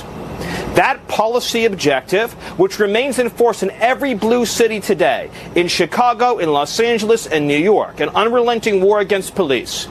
The result, the wages of that policy, were a historic increase in murders until President Trump came along. A historic increase in shootings, dead bodies, drug overdoses, gangs run amok, citizens living in fear, public spaces ceded to violent, thuggish, armed robbers. That was the policy. We're all going to have a good laugh about that. Sorry your husband was murdered. Sorry your mom was killed. Sorry your loved ones are 6 feet under the ground now. We're going to have a good laugh about that? It's sickening. It's disgusting. And the thing is, it never stopped. Look here in Washington, D.C. You just did a segment on the 1-year anniversary of President Trump's D.C. Safe initiative, where he achieved the largest ever reduction of violent crime, not only in the history of this city, but the history of any city. Nowhere has violent crime fallen so steep. Right there. He's spot on. The murder rates, the violent crime rates that came out from Axios that were reported 2 days ago. I mean, right at the top is D.C. and Memphis, 2 cities that were like embracing and welcoming Trump and the federalization of law enforcement. They've cleaned up so much stuff. And dude, like, this is the only thing that's really changed is they've taken their vendetta against police and they've kind of, transferred it, so to speak. They put it in the portal and now they gear it towards ICE because losing voters is the worst thing that could ever happen to the Democrats right now. Yeah, that's definitely the worst thing that could happen to them. That's why they're panicking in places like Michigan over Abdul al-Sayed, because they may be losing voters because that guy won't refuse. He just refuses to say, maybe we didn't deserve 9/11. How about, by the way, if you don't want us to invoke 9/11, how about you just denounce Hassan Piker's comment? You don't even have to denounce Hassan, just to say he shouldn't have said that or I don't agree with that. He won't do that. Yeah. Which says to me that maybe, he agrees with it. Probably does. But when you talk about losing voters, like these illegals and some of these folks that they want to give amnesty to, well, that's part of the problem. A lot of the problems in this country, including the crime rate, including affordability, boil down to illegal immigration. When you add 25 to 35 to 40 million people to the demand side of the supply and demand equation, you're going to drive costs up. Yep. And that's exactly what you're seeing. That's not the only thing. No. But it's a major contributing factor. Obviously, government spending money that it doesn't have causes inflation too. Both parties are guilty of this. It's an issue. But when you have 30 to 40 million people who aren't supposed to be in this country occupying space on the demand side of the supply and demand equation, now you see what it does to costs. Mm-hmm. Costs go through the roof. Simple. It makes sense. But to some people they don't want to admit it because it's inconvenient to their goals. Well, who cares if costs go up? Because the socialists are going to give you free stuff, right? Everything's going to be free anyway. Yeah, right. Clip 39, Phil. Sean, you mentioned this earlier. Our buddy Jimmy Matthews, his uncle Chris Matthews, he's blasting the Democrat socialists and their entire agenda, which he calls complete and utter crap. Clip 39. Here's what I think, and I've been thinking about this for days now. The DSA has done a favor to non-DSA Democrats, to regular Democrats who are regular members of the party. They've listed what they believe in. Their chair made that clear. It's in Peggy Noonan's column this week. It's very clear. We're going to get rid of ICE, not just ICE. We're going to get rid of the border. We're not going to have a border anymore. We're not going to effectively control people coming in and out of the country. And so I think we're going to get rid of prisons. We're going to get rid of the Pentagon. We're going to negotiate. Well, what happens when your hostages are your former diplomats, like what happened with President Carter? People take your diplomats hostages. What do you do then? You need an army. You don't like to have an army, but you do need to have one. All these positions can be denied by any regular Democrat. All you have to do is go out there and say, thank you, DSA, for telling us what you believe in. I don't believe in that stuff. And discriminate, because you can't follow AOC. I like AOC generally, but she came out and said we're just a big tent party. Well, the problem with the big tent defense is every Democrat has to defend all this crap coming from the left. They've got to say, I believe in all this crazy stuff, and that makes me a Democrat. You've got to say, no, I'm not a member of the DSA, and here's why, and make it very clear. So it's going to require politicians to be good politicians and say, here's where I stand. Right. This is what I'm a regular Democrat. I'm for labor unions. I'm for opportunity for everybody. I'm for civil rights. I'm for all the things I believe in as a Democrat, but I'm not with this crowd. And I think that's going to be a line that has to be drawn by Democrats, because I'm telling you, the last 6 weeks of this election is going to be an attack on El Sayed and the DSA in New York and the Mamdani, and it's all going to come out and blame every Democrat for everything the DSA is doing. I don't believe in the DSA plan. I don't believe in their checklist of what they believe in. I'll say so. But running for office is going to require that, I think, before the election. You know, I'd love to ask Chris Matthews, what are you more worried about? The fact that your party's gone crazy, or perhaps the fact that your party is teeing up maybe an automatic victory for common sense and Republicans? Because, you know, the whole Big Tent thing, it's a lie. The Democrat Party is not a big tent. It's you must be 100% on board with the game plan or you're on the outs. Just ask John Fetterman. There's no room for moderates. There's no room for classic liberals. There's no room for even perhaps the squad Democrat progressives like Kamala Harris anymore. It's communist, communist, communist, unless somehow you are in a battleground state where enough people say, hey, we're not going to vote for Hong. Give us Crowley.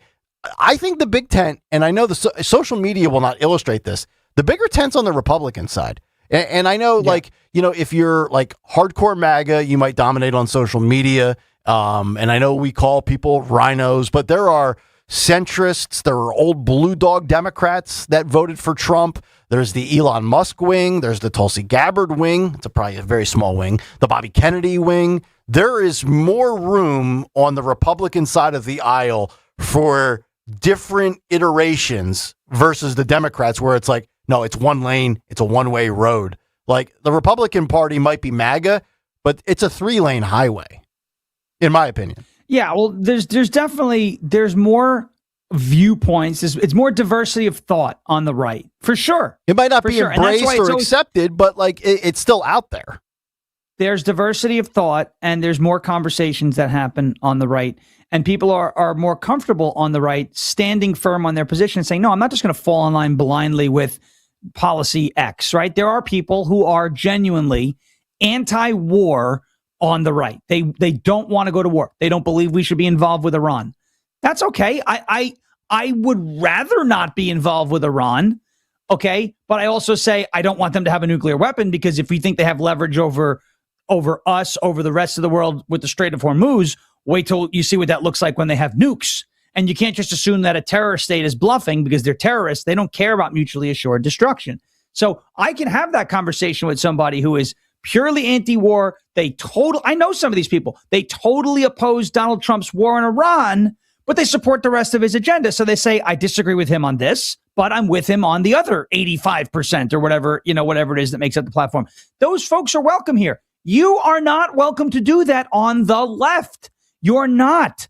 You can't do it. I was even like this with Trump. Hey, I don't think he should have done 15 days to slow the spread. Stop talking about Operation Warp Speed. Okay? No. Absolutely. That was not a success. Now we're finding out that the damn vaccines with the miscarriages, people are like, oh, yeah, by the way, that happened to me. Fauci talking about it in his text, right? It's like, I disagreed with some of the stuff Trump did with COVID. I disagree with the amount of spending that continues to happen under his leadership. It shouldn't be happening. Granted, that's more of a Congress thing, but maybe he has a little more leverage. Maybe he could throw his weight around a little more there. It's not about, hey, what do I disagree with Trump on? It's that there's diversity of thought on the right that does not exist on the left. Here's the one thing that I would say about Chris Matthews. While what he said was nice, it was good to hear it from somebody like him. What is he going to do about it? I bet you that guy is still going to go into the polling place this November, or whenever it is that he votes, or he votes by mail, whatever, and vote Democrat. That's not going to help you, okay? Because any of those quote-unquote moderates or non-DSA Democrats are a rubber stamp for the DSA agenda, period, end of story. There are no. You're either going to go along to get along as a moderate or non-DSA Democrat, or you're out. Look at what they did to Dan Goldman. It's hard to go left of Dan Goldman. They forced him out because he wasn't in lockstep with them on Israel. He didn't hate Israel enough. The guy hated Trump. He led the charge against Donald Trump in the impeachment hearings. They got him out because he's Jewish and he doesn't hate Israel. Okay, if you don't do exactly what the DSA wants, you're gone. That's why you have Chuck Schumer making hostage videos to wear a big tent party, and that's a strength, not a weakness. But you're not a big tent party. No. You may have had a big tent at one point. The socialists have taken over the tent. They now govern the tent. And they're burning the tent down if you don't do what they say. So my question is to Chris Matthews, what are you going to do about this DSA, non-DSA thing? Because if you vote for Democrats,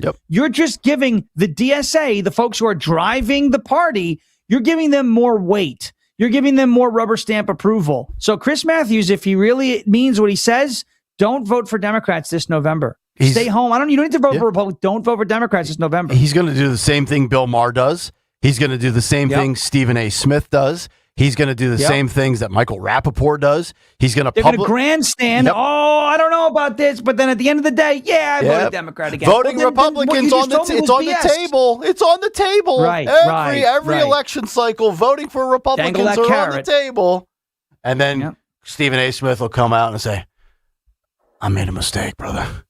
I voted for Kamala Harris, and I regret it every single day. Dude, you've been saying that for 8 years. And then you make the same mistake again. Yeah. And again. And now he's bloviating on and on. He's like, I might vote for Marco Rubio. I'll tell you right now, Marco Rubio's a bad man.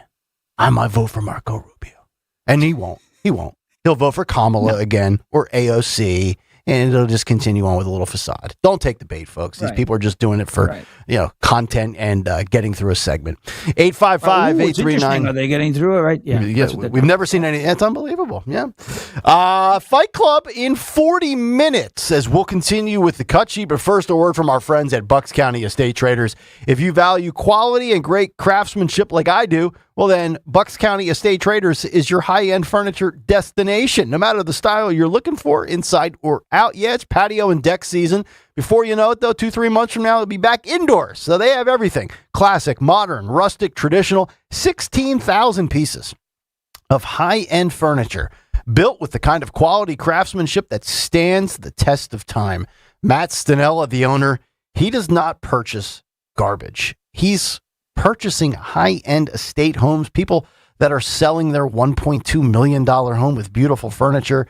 They're equipped to buy new stuff. And you might be saying, you know what? I don't want cheap stuff from box stores. I want good stuff. Matt Stanella only acquires the gems. Every piece has a QR code, which displays the details instantly. Visit BucksCountyEstateTraders.com. Stop by the showroom in Hatfield, and you're going to be blown away because it's the region's largest high-end furniture destination. And tell them Nick Kayal sent you. Hi, this is Larry Steinhaus, and I want to let you know that I buy houses. I buy houses from people that may be a tired landlord, maybe somebody who's having trouble selling their house, or maybe someone who needs to sell their house quickly. Well, all you need to do is call 855-939-1137. That's 855-939-1137, and I promise to answer the phone and help you with your situation. That's right, your house may be cluttered. It may be a house that a relative left you, or it may just be a house you just want to get rid of. 855-939-1137. Tune in to the Crash Proof Retirement Show Saturdays at 11 a.m. to hear Joanne Small-Canella and Tracy Stillman. The Crash Proof Retirement Show, Saturday mornings at 11 on Talk Radio 1210 WPHT. My name is Whitney Allen, and I'm a widow. My husband, Ryan, died. We never thought we'd ever have to use life insurance, but the unexpected happened. With Ethos, signing up was fast and 100% online. You can get a quote in seconds, apply in minutes, and get same-day coverage. No medical exams, and you can get up to $3 million worth of coverage. I'm grateful we were prepared. Get your free quote at ethos.com/term. That's ethos.com/term. Paid spokesperson. Time spent on application may vary. Online health questions required. You're still glowing, flirting, grooving. You've still got it. But your immune system weakens as you age, making it harder to fight illnesses like pneumococcal pneumonia and RSV. Vaccines are a key part of any health routine and can help protect you from getting really sick. Ask your doctor or pharmacist which vaccines you need. See more at PfizerForAll.com. Sponsored by Pfizer.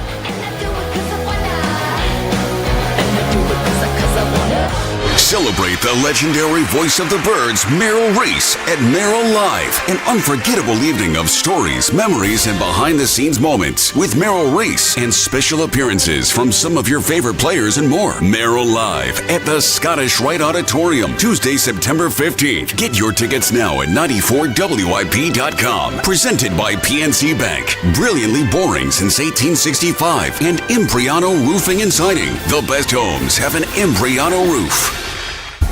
In Philadelphia, Chase is proud to root for the home team because they're our team too. We cheer from the bleachers and on the sidelines. We cheer for gymnasts and quarterbacks. And with more than 80 local Chase branches and 5,000 nationwide, we are right beside you, Philadelphia. Neighborhood bankers, digital tools, national strength. Chase, make more of what's yours. JP Morgan Chase Bank, N.A. member FDIC. When was the last time you watched your home movies? Disasters strike unexpectedly. Every year, American families lose the one thing they'd run back into a burning building for, their family's memories. Hi, I'm Nick. And I'm Adam. We started Legacy Box to help save your family's most important recorded moments so you don't have to worry. Load Legacy Box with your old movies, film reels, and shoeboxes of photos. We work our digitizing magic, converting those memories right to the cloud so they're safe and accessible forever. It's fast, we always send your originals back, and it's done right here in the USA. Over 1 million families have trusted Legacy Box. Better Homes and Garden, Real Simple, and Inc. magazine are all talking about Legacy Box. New York Times columnist David Pogue says, have them digitized. I wish I'd done it sooner. Take action. Save your family's memories today with Legacy Box. Go to legacybox.com/value to get an incredible 50% off your Legacy Box. That's legacybox.com/value for 50% off while supplies last. legacybox.com/value. When someone's AC is on the fritz or drains are just not draining at all, like at all, Horizon Services never asks, how soon do you need it fixed? You know why? Because no one in recorded history has ever said, oh, take your time, just whenever you can get to it. We just assume how fast can you get here will always be the answer. So Horizon will be there same day, and we won't leave until you're 100% satisfied. See? Sometimes it's good to assume. It gets your AC fixed fast. Book today at horizonservices.com. Life doesn't slow down, and planning your financial future can feel overwhelming. That's where Monastra Financial Group comes in. Whether you're preparing for retirement, managing a 401k, or protecting what matters most, their team offers personalized guidance built around you. With a straightforward approach, they help turn complex decisions into clear, confident steps forward. Take control of your financial future today. Text Mike Monastra at 484-471-4879. That's 484-471-4879. Pet parents, there are many sources to buy your pet food these days, but at Dogs and Cats Rule, we take special care in selecting our brands based on quality of ingredients, company transparency, and science-based nutrition. Coming into a Dogs and Cats Rule store with a dietary issue, we can help select the proper food. The best part of the visit is the shopping experience. That's Dogs and Cats Rule with 7 locations. For information online, visit dogsandcatsrule.pet. Dogs and Cats Rule. Shop small, shop local, shop family. Now you can listen to Talk Radio 1210 WPHT on the iHeartRadio app.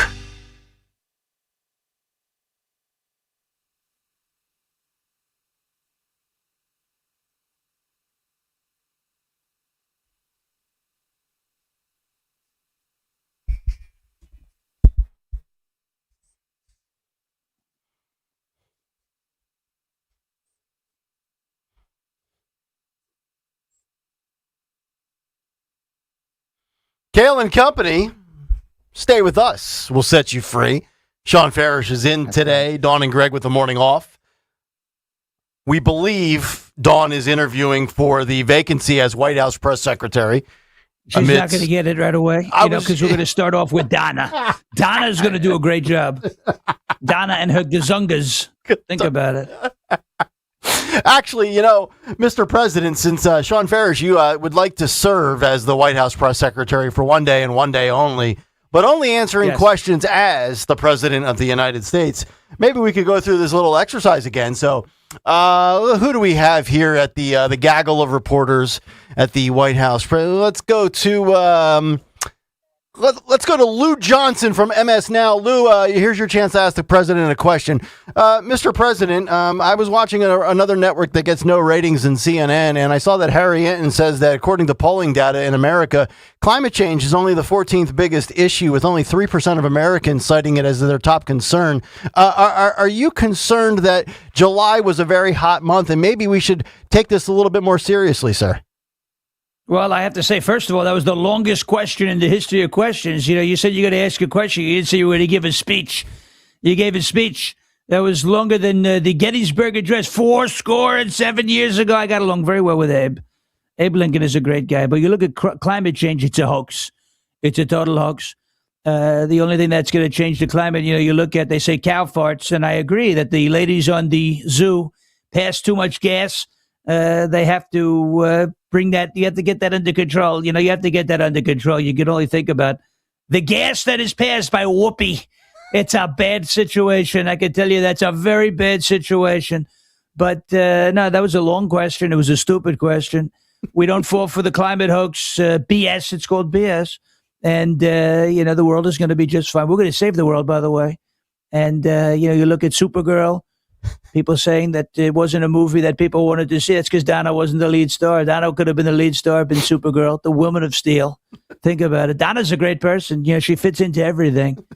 She's a beautiful person, a fabulous person, too. We're going to make America fabulous. Mafa, make America fabulous again.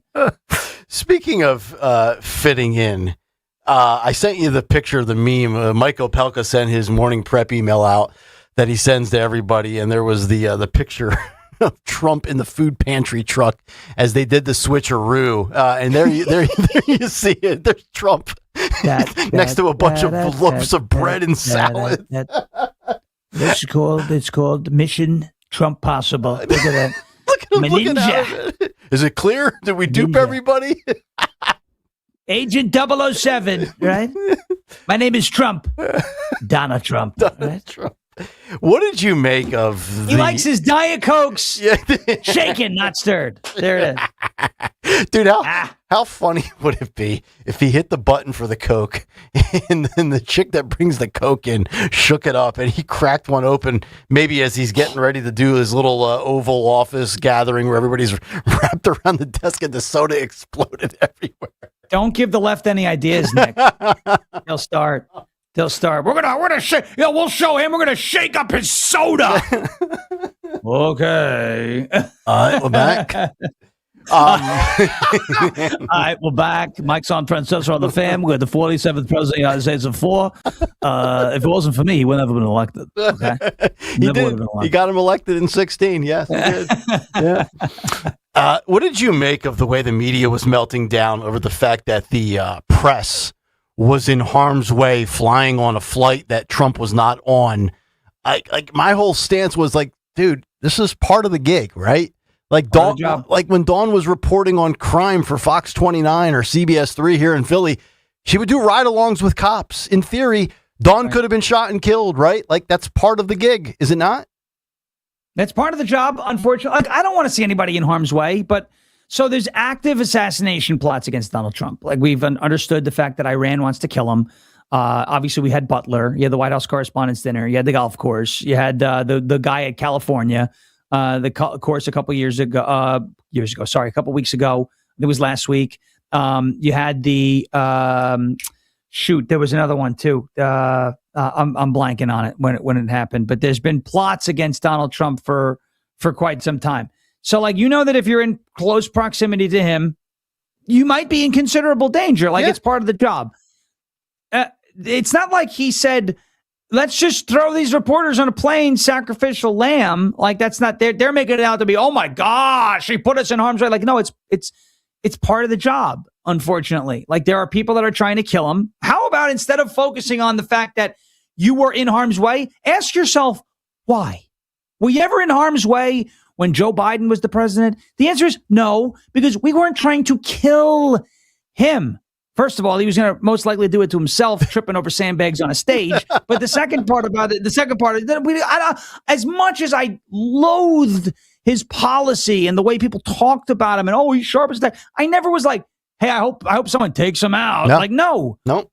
Never. So instead of the media hyperventilating on this whole thing about, oh my gosh, we were on the plane and we could have gotten hurt, why don't you ask yourself why being in close proximity to Donald Trump puts you in harm's way more so than any other president? It's because of the people who you refuse to hold accountable on your airwaves. You refuse to admit that the left is getting violent. You refuse to admit that their rhetoric is out of control. You want to play the both sides thing. It's not both sides. You're in harm's way because people are trying to kill the president and you're with the president and you might get caught in the crossfire. And we don't want to see that happen. The UFC Freedom 350 thing was the other event that I was thinking of where they were trying to, take out cabinet officials on the White House lawn, that whole conspiracy that was busted. These are all radical leftists that are trying to kill Donald Trump. And you saw one, kill Charlie Kirk. Nobody wants to talk about why you're in harm's way. It's because of your own people. Mm-hmm. Look in the freaking mirror. How about that? How about that? No, that's too much. Indeed. You mentioned earlier Marco Rubio, and we got into the conversation based off of what Ben Shapiro said on the Patrick Bet David podcast about, J.D. Vance, Marco Rubio, what demographic they will actually exceed Trump in, should they be the nominee.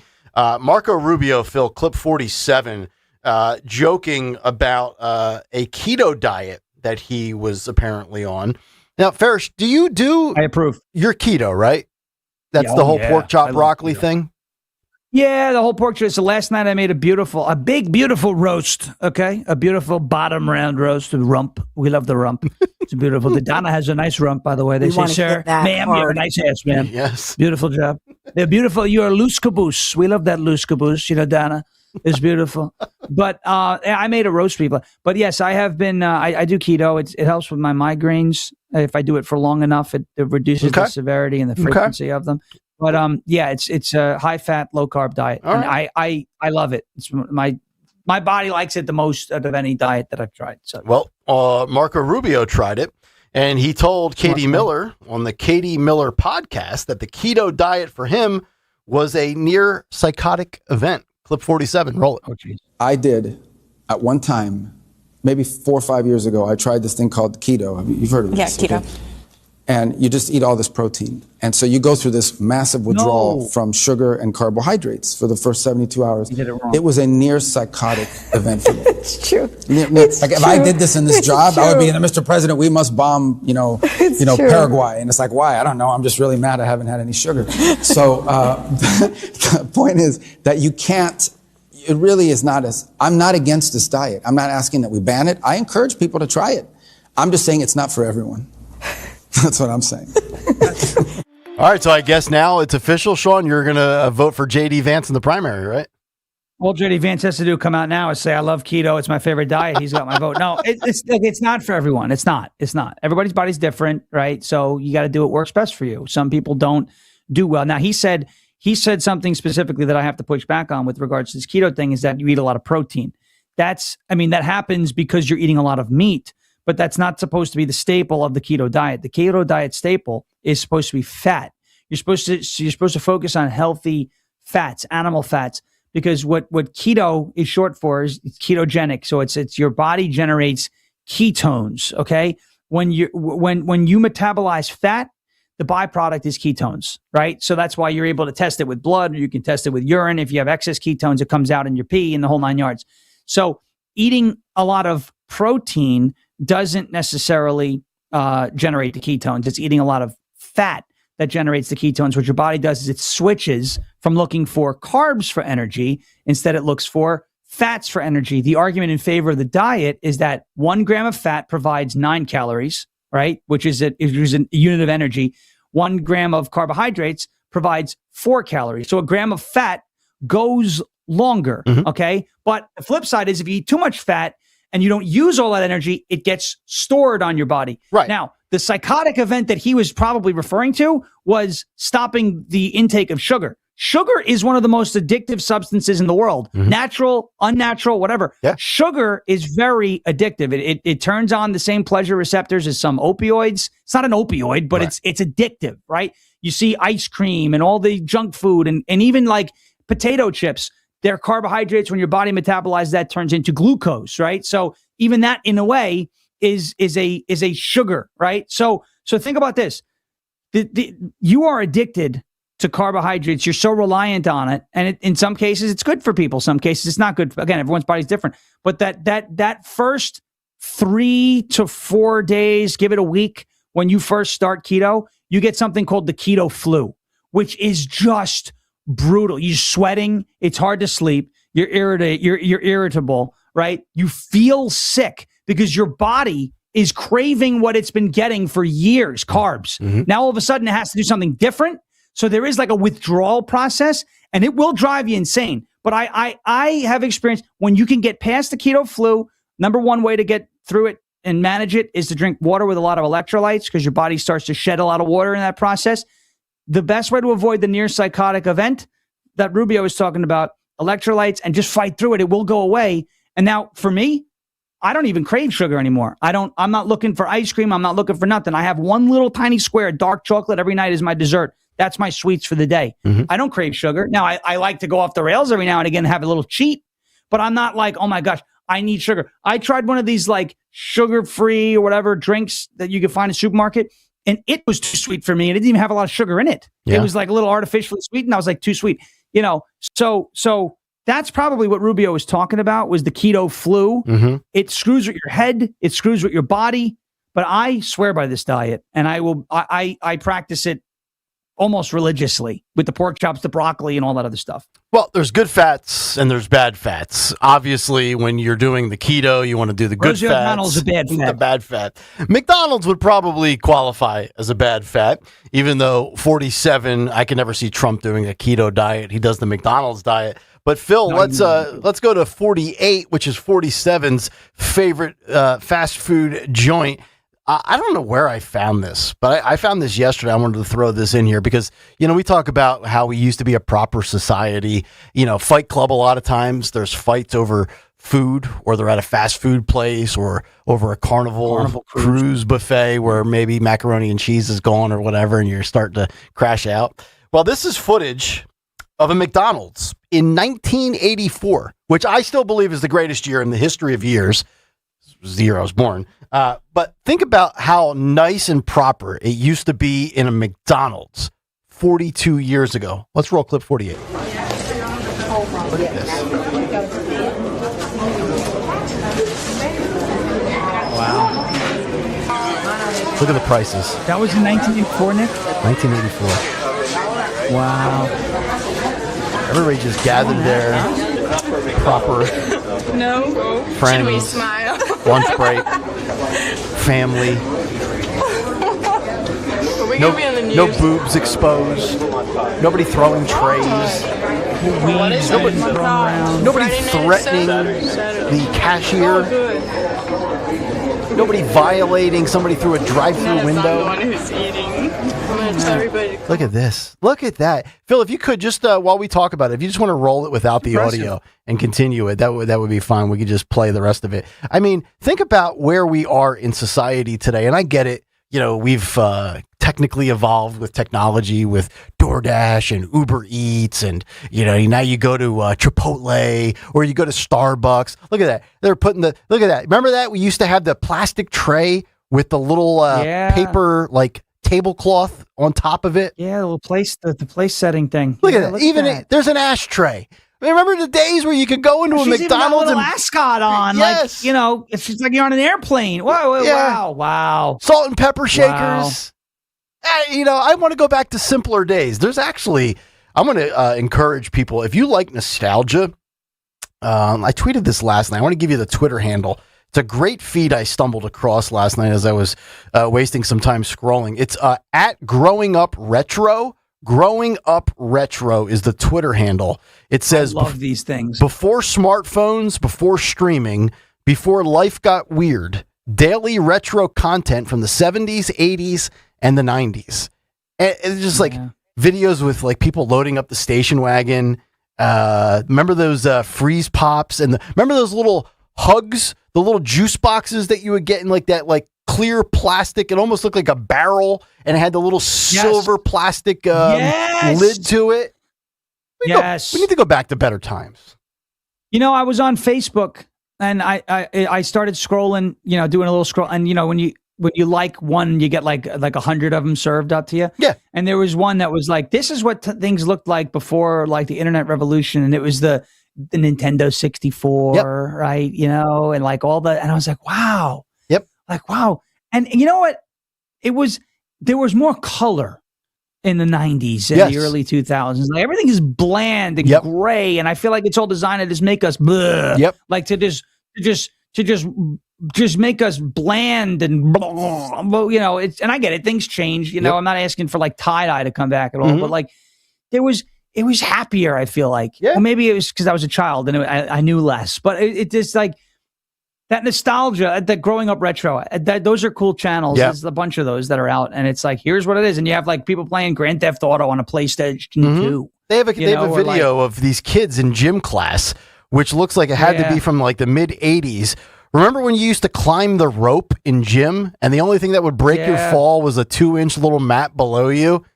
Now they don't even have gym class or recess in some schools, which is also a major issue. Somehow. Yeah, unbelievable. By the way, you mentioned the getting rid of colors with all the black and the white and the gray. Did you see Cracker Barrel? Remember the chick who tried to change the way Cracker Barrels looked on the inside and outside? She resigned. She's gone. Yeah. She's out. Like, if you have a juggernaut of a business, here's my 2 staples. If you are the CEO, you never hire somebody that A, doesn't believe in your brand, and 2, doesn't love your brand. Cracker Barrel is a staple. The fact that they would hire this woke liberal you-know-what to run a Midwestern, Southern, Holmesy, good old-fashioned country fried steak and mashed potatoes joint with a convenience store attached to it. Like, does she look like or act like the kind of person that uses your product? No. Why do these people... I don't understand that. If it's not broke, you don't fix it. If it's the Jets, you try to fix it, and every year it doesn't work, right? Right. Well, this is like that scene from... I love the musical 1776. It's one of my favorites. But it's like John Adams is trying to convince Thomas Jefferson to write the Declaration of Independence. And he just goes, Mr. Adams, leave me alone. Leave it alone if it's working. Okay? There was no reason to change Cracker Barrel. Okay? Leave it alone. Leave it alone. Don't tweak the recipe. Don't tweak the inside. Don't tweak the outside. If there's something, it's one thing. It's like, all right, lead in the paint and things like that. Okay, take the lead out. Lead's bad for you. Lead exposure is not good. But for like, just stop with the changes. I know I sound like an old guy. Every time they change something, it breaks. But like, now is the thing. Every time I see one of my apps update, I have to say a prayer. Like, all right, here we go. Because if I hit update, who knows what's going to go wrong now? Right? Leave me alone. That's what it is. Just leave it all alone. Please. Yes. And that's like, Cracker Barrel did not need a rebrand. Nope. And then, of course, when they tried it, like everyone went nuts. Rightfully so. That's right. Now the CEO's gone. Yep. And while we're at it, leave Waffle House alone. It's good as it is. Yes. Good as it and is. leave the fights at 3 a.m. That's or right. else we would run out of content. That's right. Yeah. And we're going to highlight one of those coming up in 12 minutes, 9 o'clock hour on the way. Beautiful. Fight Club at 9:10, and also still ahead on the cut sheet, we have AOC. We have Adam Schiff. We have Jason Whitlock. We have Royce White. We have Sheriff Grady Judd. A lot more to do. Final hour is on the way. It's Kayal and Company. Sean Farish is in, and we're back after this. This hour of Kayal and Company is brought to you by Ashley Furniture. This Saturday, starting at 10 a.m., it's the 12-hour sales event at Ashley. Save up to 70%. Plus, enjoy free delivery. Plus, they're giving away prizes every hour. Big savings, big giveaways, and one big day to shop. Don't miss the 12-hour sale this Saturday at Ashley. Back to school season is here, and Dollar General has everything you need to start the school year strong. Don't forget to grab a pair of bright yellow sunglasses from the Yellow Glasses Project for just $2. Every purchase makes a difference, with 100% of proceeds helping support teachers, classrooms, and nonprofit organizations working to improve reading and literacy skills across the country. Stop by Dollar General today and shine bright with the Yellow Glasses Project, available now at Dollar General. The Yellow Glasses Project is a program of the Dollar General Literacy Foundation. Veterans and active duty service members, when your call to service ends, your mission doesn't have to.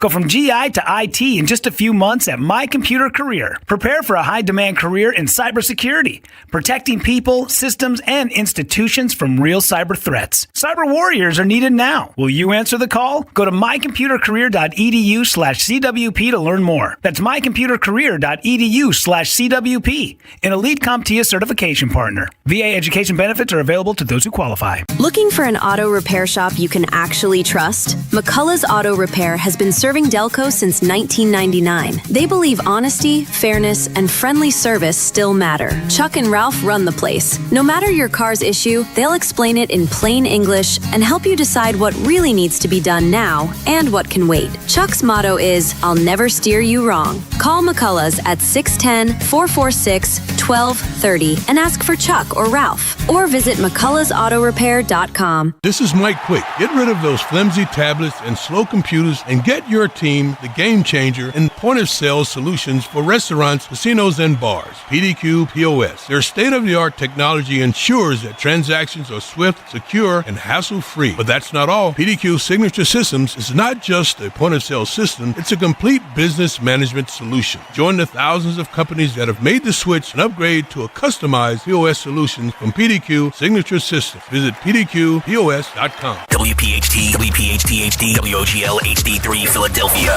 From the Piazza Auto Group Studios, experience the power of one with 8 brands and 25 locations. Always live on the free Odyssey app. A simple piece of paper. It's something we use every day.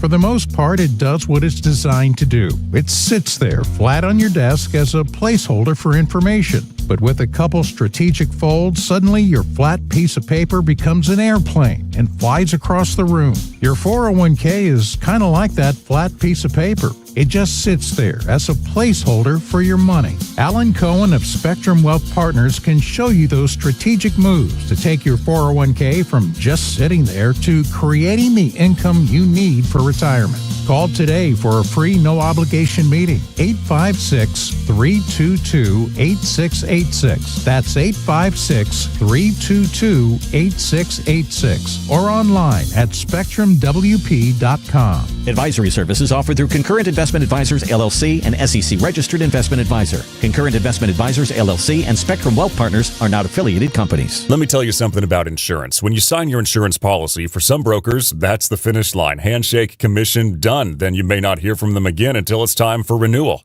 But your business runs all year, so do the gaps and the risk. So go to supersure.com. If your company has more than 25 employees, whether you're the owner, CFO, or HR manager, it can be too complex to just go buy a policy online.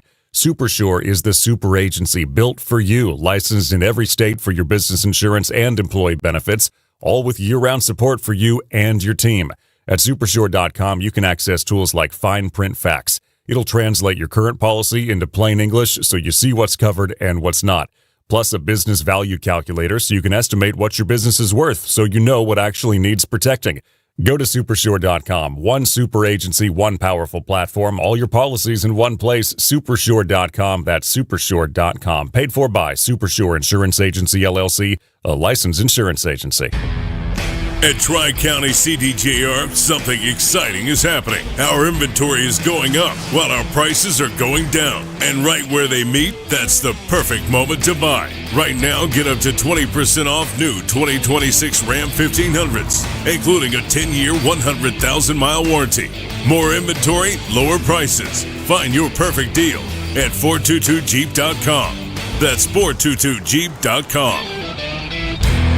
Progressive Insurance. Progressive can protect your home, auto, boat, motorcycle, ATV, RV, and more. In short, a lot of things. Bundle today at progressive.com. Follow Talk Radio 1210 on Instagram and Facebook at 1210 WPHT.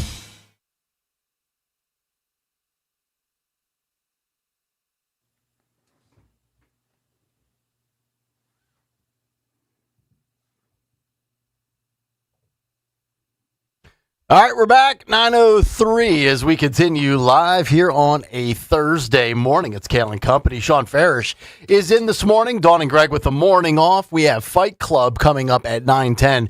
Feel like Mike Francesa here coming back on WFAN in New York. All right, we're back as we don't play jingles. Look, folks, I don't care about music. And Jimmy Kelly had the machine froze up. Okay, I blame myself on this one. Jingle bells, jingle all the way. We don't have any jingles. Okay, get lost. I blame myself. I had the wrong setting. I will not lie to you. I had the wrong setting. Going out. Yeah, so our The only music thing doesn't. keeps trying to storm my building. I was just going to ask you, what? So you have are you having a power outage? Is there a storm there? No, I'm pressing too many buttons right now. You're pressing too. Yeah, I have a remote that controls my lights, and I keep trying to wake it up by pressing the power button, and that makes dong. Right there it is. Yeah. Smart lights. Yeah. So you're like the smart air conditioner lady who can't get her. No. These lights will never overrule me. Okay. They're giving you a run for your money, though. No. I'm pressing the wrong button. If I would depress the right, I keep hitting the wrong bouton, as they would say in France. Bouton. Yeah. So that's it's me. It's not the lights. It's me. All right. Personal responsibility and accountability. I like it. Sean Farish taking the blame. We appreciate that. 9 o'clock hour brought to you by Crystal Cave Park. I did that because that's the Michigan way. That's the Michigan way. By the way, my wife loves when you go to the Karen mode and you start talking like a Karen through your soundboard. You mean like this? Yeah, it's like you mean like this? Yes. All right. I cannot believe that Ennis Cantor is trying to join the WNBA. He's not a woman. Kills me, man. I swear to God, every time you go to that. That is great. I love the Karen button, by the way. Can you do some sponsors with the Karen button? Yeah, can you can you do a spot, like if I gave you copy, could you read it as a Karen? You don't shop at Piazza Auto Group. I am going to speak to your manager. Oh, that's great. That's a put that on the board moment. There you go. Yeah, I put that on the board for you, Nick? Yeah, board that. Definitely. Board that. We appreciate You're it. welcome, Piazza. There you go. We love you. Yep. All right. Dan is smiling right now, and here comes Dan Borowski. He'll be coming up next hour with Matt Rooney. They'll be in for Dawn. 9 o'clock hour brought to you by Crystal Cave Park. For a fun summer attraction, visit nearby Crystal Cave Park in Kutztown, PA. Always a cool 54 degrees when you're amongst the stalactites and stalagmites. Visit crystalcavepa.com. In nearby Kutztown, the coolest summer attraction. Well, AOC, Phil, this is clip 41. Some would say she's a summer attraction, and she's available. Folks, yes, she's single. If you missed it yesterday, AOC has broken up her longtime relationship with Riley Roberts, who was always the guy sitting Indian style on the bed reading hostage videos, telling you about, like, proximity to whiteness and all this weird stuff. But AOC was asked about the breakup. Just wondering, are you and Riley Roberts still together? I don't comment on my private life, but thank you. Your mother said she loves Riley and wants to see you guys get married. Is she going to get her wish? Again, I don't comment on my private life, but thank you. Is there anything at all you can tell us about the relationship? No, I'm sorry, thank you. There she is walking her. No, she actually has a dog. That's a little surprising. I had her pegged as a cat woman, childless cat lady. What kind of dog actually, is that? What kind of dog is that? I don't know what that is. It's kind of like a bulldog and something else mixed, like a bulldog and a pug, maybe. I don't know. It's fat. It's ugly. It's a little fat, ugly thing. It's kind of like me, actually. Just fat, ugly, and little. Here's the reason I play that. And I don't give a rip about her personal life as far as who she's dating or marrying. She's a fraud.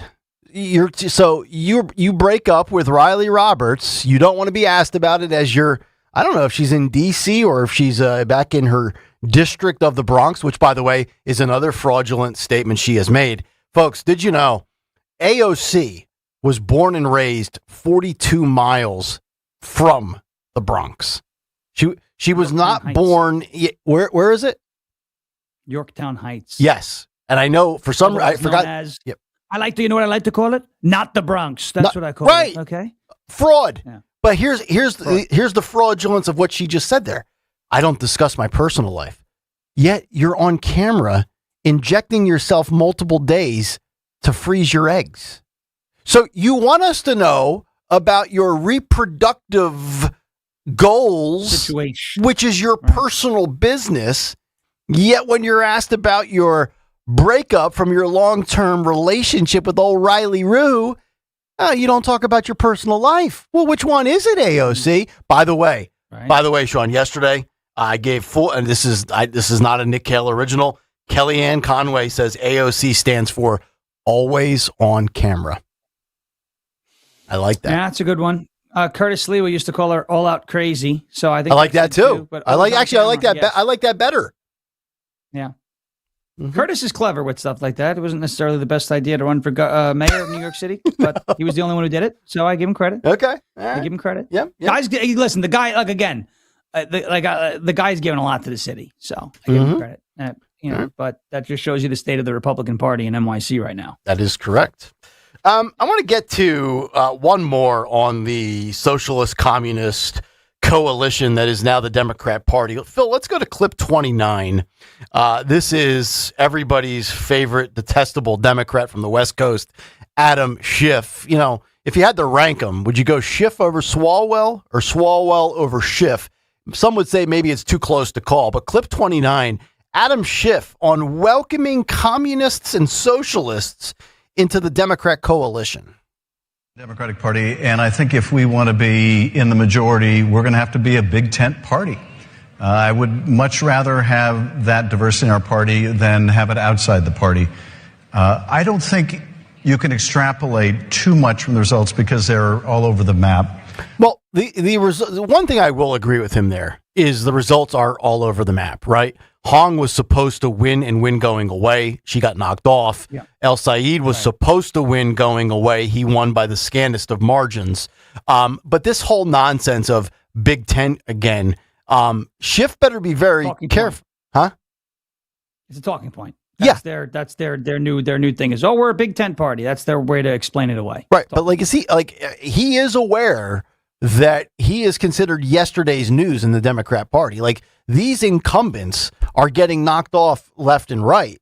I don't know really what to make of. Okay, it's a talking point. I got it. But do you think they're really going to fall in line if they rack up more wins? Because they're going to be phased out in many regards, and they're going to have no say. The Pelosi's, the Schumers, the Schiffs, the Jeffries, the Obamas, you name it. I mean, that is so yesteryear. It's not even funny at this point. Yeah, I have said this for the last couple months that, like I said, any Democrat that's not a DSA or socialist type is either going to be a rubber stamp for the Democrat socialist agenda or they're gone. That's it. That's the way this works. This is not a peaceful coexistence. This is a hostile takeover. I mean, we have Hassan Piker and his audience of millions, love it or hate it. He does have a big audience talking about how the knives are out. You know, there's no coexisting with that, right? You know, you can't say, we're a Big Tent party. No, they're in your tent and they're going to slaughter anybody who doesn't fall in line with what they believe the rules of the tent are in their view. And that's what, you know, you may win a race or two in Wisconsin to make it a little closer than you thought it would be in Michigan. But the trend is still very obvious which direction the party's going. And so the Schiffs, the Schumers, the Nancy Pelosi, Nancy, you know, all those folks, those people are old news. Those people are, you know, the Democrats of yesterday, the Democrats of today, and the Democrats of tomorrow are the DSA. And if you don't get on board with the DSA's agenda, they will take you down in the primary because that's where they can get, you know, that it's a low turnout situation and they have the energy, and it's energy and turnout that wins primaries. So what happens in the general, we'll see.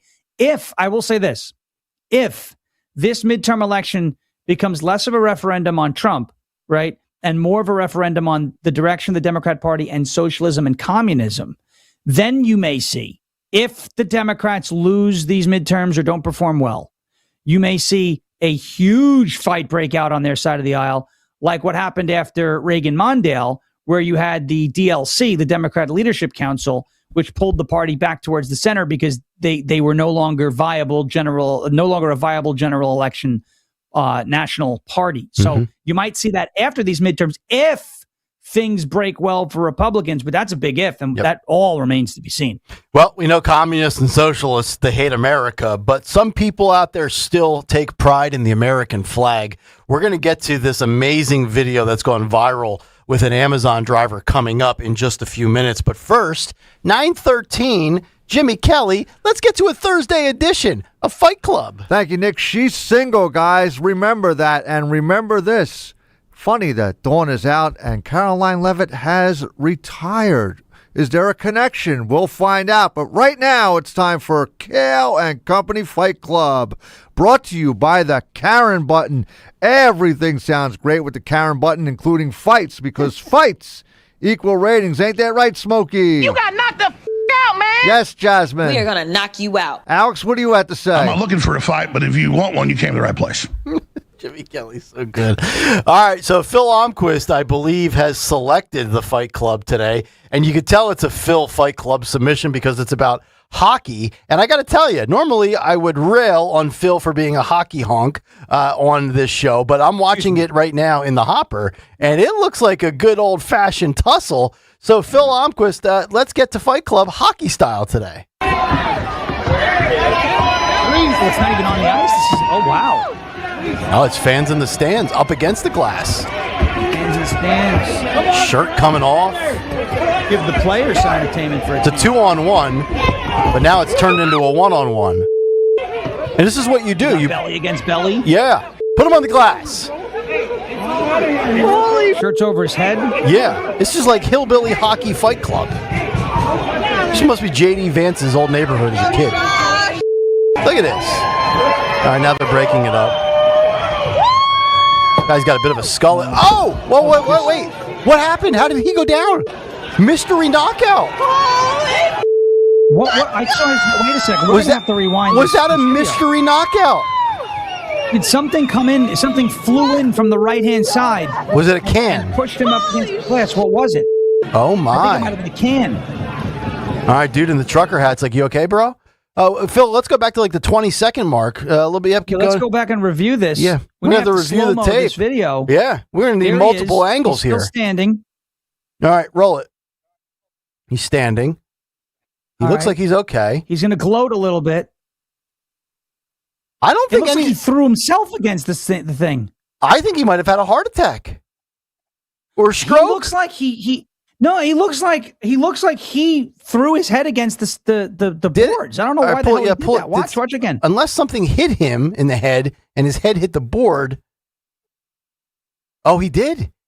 He did throw his head. Why did he knock himself out? He knocked himself out. Was that like one of those Cam Newton like poses where you dip your head down? Like what do they call it? The Dougie? The dab? The dab? Yeah. Did he try to dab himself? That's not the Dougie. Yeah. I'm 42 going on 80. Like he goes threw right himself down against the board. And he's got a beard like Jim the Anvil Neidhart back in the 80s. Oh my goodness. Gracious. We actually might have our first self KO of Fight Club. That's our self knockout. I thought maybe something hit him from the side and he bounced off. No, he throws himself. He looks like he does that to himself on purpose. I don't know why. I'm going to need further context. Phil, let's have your microphone up, and Jimmy, let's have it ready. Let's not turn this into like trying to land on the moon here just to hear from Phil speaking. Phil, where did you find this? And is this recent? Like, is this a minor league? I mean, it's August. Who's playing hockey? Well, obviously it probably isn't happening right now. And two, I have to give credit to Gary Stam. Oh, that's right. You did say that. That's yes, my fault. He actually was the one who sent this to me. So I had to play it because, one, I do like hockey. Sean likes hockey. You think there are no fans in this city. Right. So, yes. Well, but I don't know exactly. But to your point, I don't know where this happened. So what do you think? Do you think he knocked himself out? It sure looks like he knocked himself out. He was trying to, I don't know what he was trying to do, but he knocked himself out and went down quick. Maybe it was one of those things where he was trying to sometimes you slap yourself to kind of wake yourself. Maybe he might have been drunk. Right. And was Probably like was drunk. Like all excited, like I could do it. And he knocked himself out. That's what I'm going to say happened there. This might be I don't think he was trying to knock himself out. I think he was like pumped. It's kind of like you pound your chest. Yeah. Yep. But he like did this with and he knocked himself out. What a dummy. That's great though. I don't know if you ever see this on a Fight Club. This is a first. You know what? This is so good. I got to tell you, Phil. Can we let's re-rack it? Okay. And let's play it with the audio. If you're not on YouTube, well, that's a you problem. We're just gonna sit back and watch this. This is amazing. Roll it from the top. Give me the audio too. I want the full ambiance here. Yeah. See, he's actually losing the fight right now. but he's losing the fight. But he's going to end up being okay because it went from 2-on-1 to 1-on-1. Yeah, he's definitely losing the fight right now. And it's not a terrible. I mean, there's not a ton of ferocious punches. The guy has his shirt. Grappling. Right. You know, it's like the scene in Mighty Ducks 2 where they teach Kenny Wu how to fight, and you drop your gloves, you take your helmet off. See, now here, watch this now. Yeah. He puts his hands in the air like, yeah, look at me, like, I'm the man. That's right. Yeah. Oh. And then he goes down. Now, did he slip? I don't think so. Because It sure didn't he's look got like his it. hands up. He's like, yeah, I'm the best. I won. He's like acting like all cool. And he's running his head around like Ron DeSantis at a press conference. And then he bashes it against the thing, I think, to kind of like pound the chest. Mustard. Yeah. And he knocked himself out. That's what I think happened there. Now, there are a ton of cans, but those cans look like different flavored Red Bulls or White Claws or something. Yeah.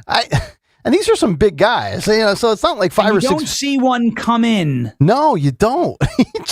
So he knocked himself out. The damnedest thing I've ever seen. I mean, on a scale of 1 to 10, the fight is like a 4. But the fight's not that good. No. It's just the self knockout is what makes the whole thing. I mean, he is laying there. I mean, he's dead to the world. He's out. Yeah. Yeah, he's like me at 2:30 in the afternoon when the alarm goes off for the nap. Yeah, I'm gone. I don't know if I have to get up and go back to work or not. That was him trying to gloat and showboat at the end of the fight and was like, yeah, and he knocked himself out. Dumb drunk ass. Look at him. That's what happened. Wow. Gary Stam. Yeah, knock-a-doodle-doo. Knock yourself out. Knock-a-doodle-doo. Wow. Yeah. All right. So there you go. That's a good one from Gary Stam. That's I like interesting. that. All right. The fight was not that good. No, the fight's actually terrible.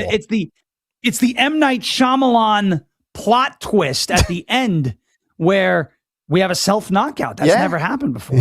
So that's, crazy. All right. We will come back, put the final touches on the cut sheet, including one of the nicest signs of patriotism, proof that, you know what, maybe we can once again be a proper society.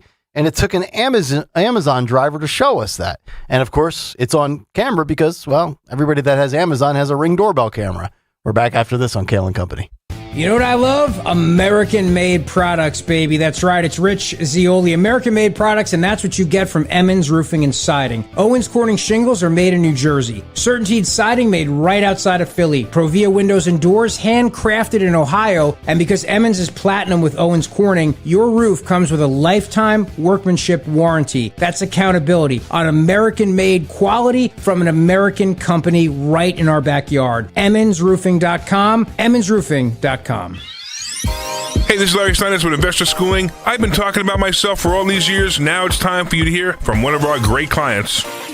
Investor Schooling lives up to the promises. Larry's a great teacher, teaches about the whole new approach to thinking about money. I've taken to heart many of the things that he's taught me, and my financial life has improved. Come to Investor Schooling, and you could be just like Charlie and change your financial life. Go to investorschooling.com. We will see you Thursday.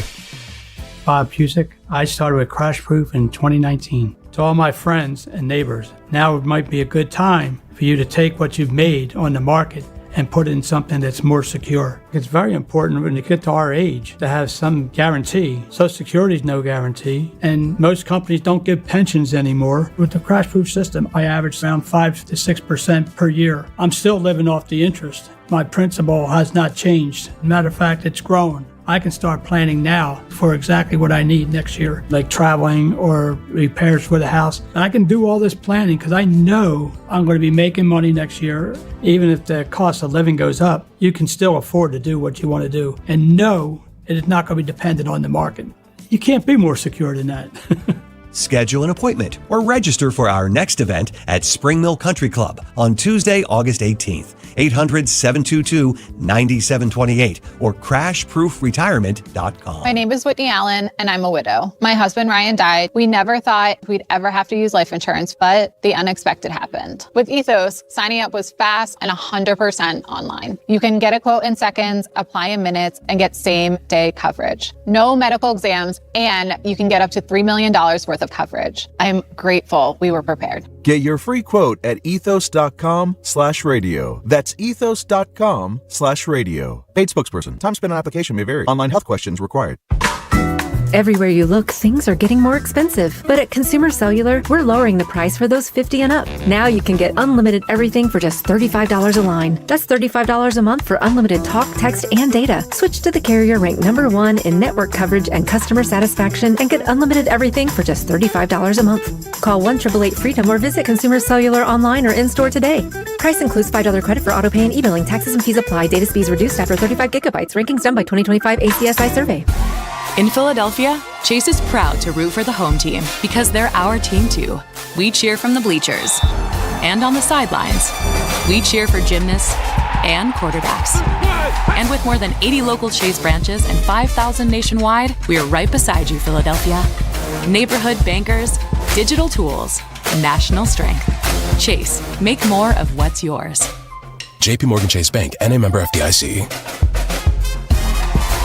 We all hear the radio ads about the IRS. They tell you to be afraid, to be scared, and they try to frighten you into calling. I'm not here to do that. Tax Relief Advocates is different. TRA is here to tell you that if you owe money to the IRS, whether it's $5,000, $50,000, or $500,000, we have a solution. It doesn't matter if you're sitting in your car, at work, or with your kids. No matter where you are, call now. 800-575-9834. Don't lose hope. TRA can eliminate or reduce what you owe to the IRS. Generous programs are now available that can give you a fresh start. Our passion is taxes and helping individuals fix their IRS problems. We have over 1,000 5-star reviews on Google and an A+ with the Better Business Bureau. You don't need to be afraid of the IRS any longer. End your tax nightmare today by visiting us online at TRA.com or call 800-575-9834. That's 800-575-9834. Tax Relief Advocates. Real solutions for real people. Don Stensland this morning at 10. Kayal and Company now on Talk Radio 1210 WPHT and the free Odyssey app.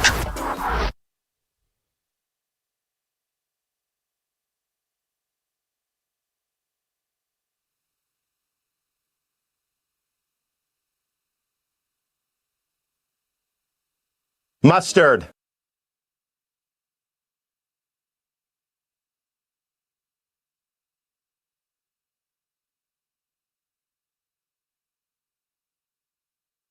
Mustard.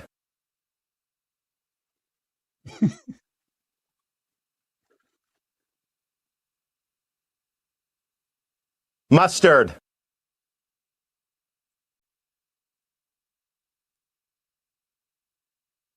Mustard.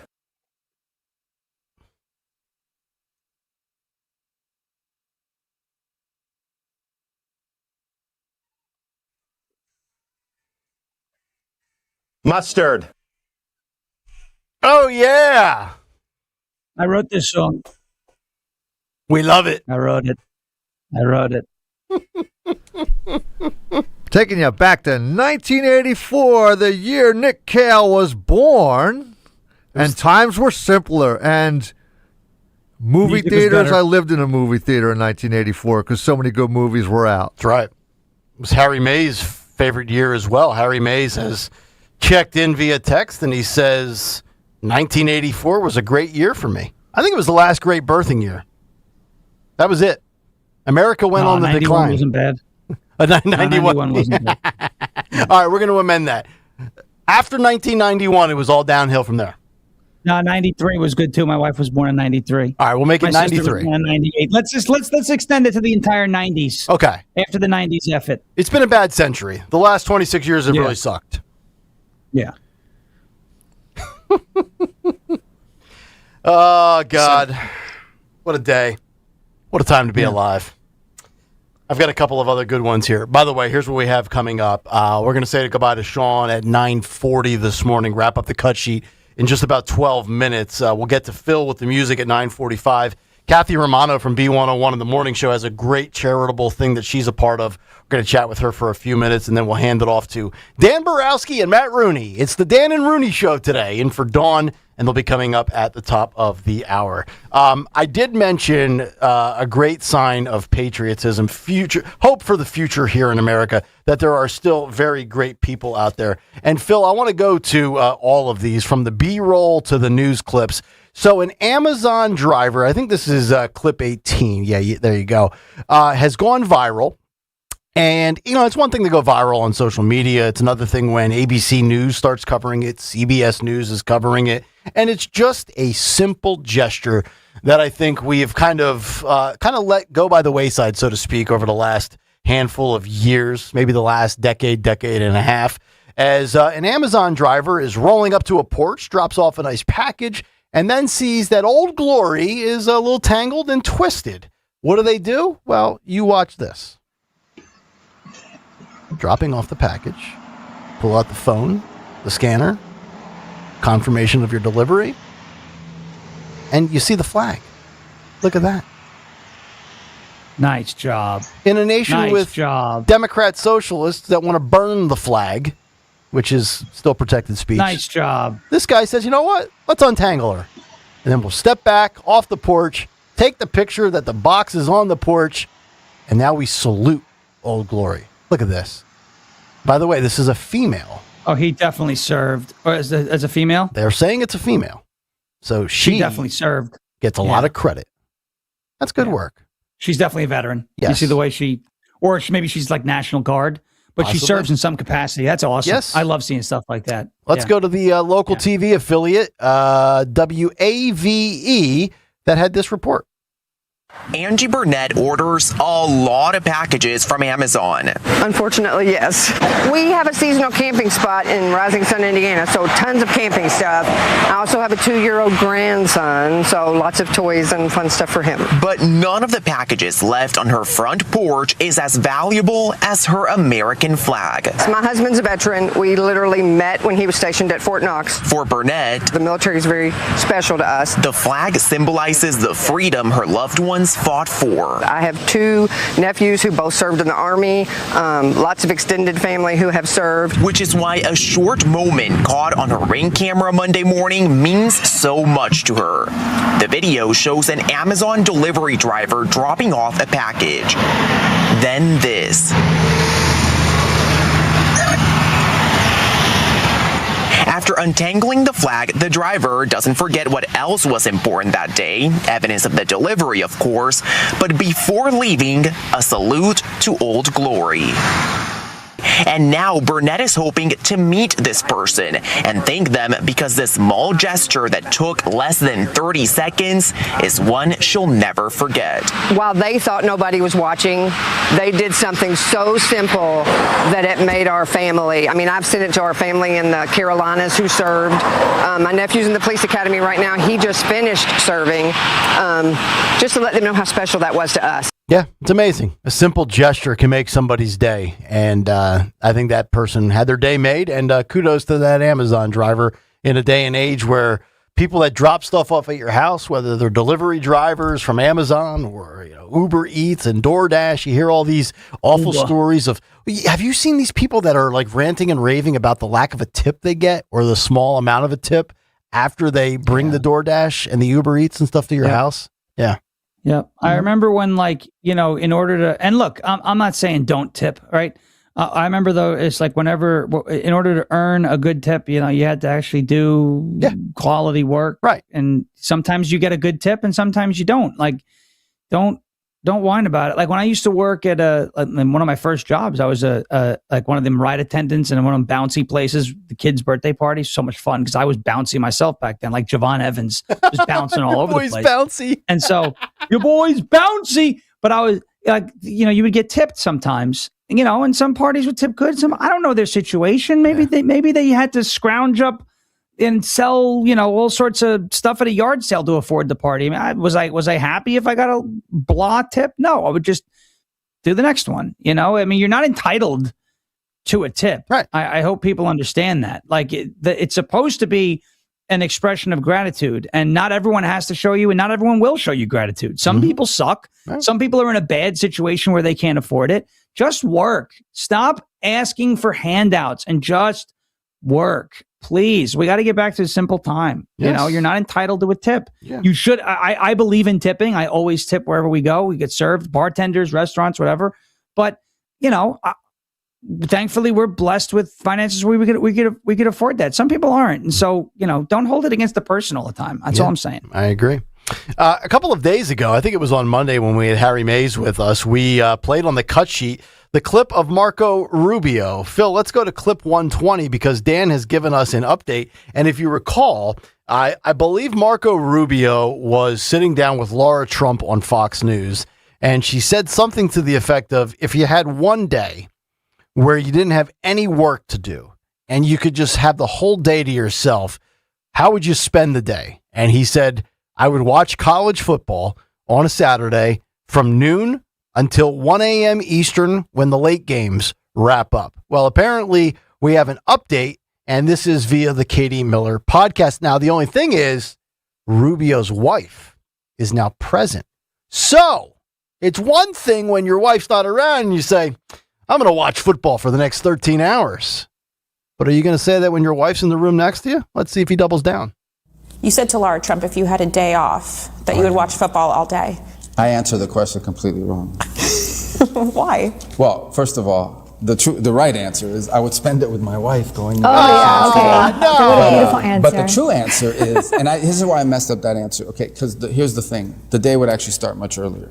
The greatest show on television today in America is College Game Day. Great show.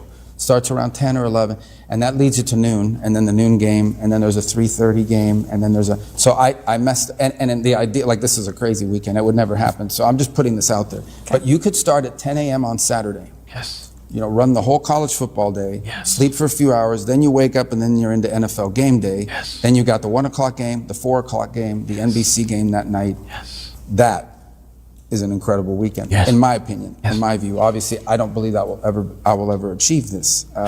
Certainly not in the next 2.5 years or what have you. But and your audience probably doesn't care anything about what I just said. Oh no, we do. That would be a crazy day. Oh no, we do, and you can achieve it. You can achieve it, Marco. Here's what you do: you say, "Honey, February through August, I'm yours." But when Labor Day weekend comes, you look your wife square in the eye. I've done this for 22 years now, okay? And I say, honey, it's back to football. I'll see you in February.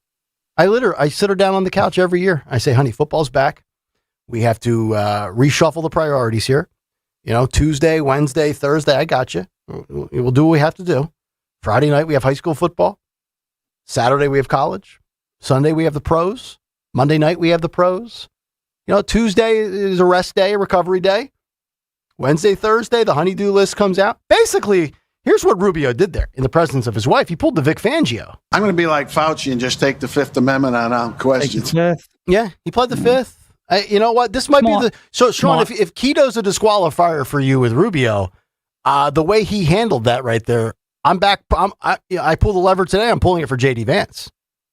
Just saying. I'm just saying. Unless Asha or Usha, whatever her name is, unless she's running the house. I would think JD, as an Ohio guy, a big Ohio State Buckeye fan, arguably the best team in college football right now. I think JD wants his Saturdays to himself as well.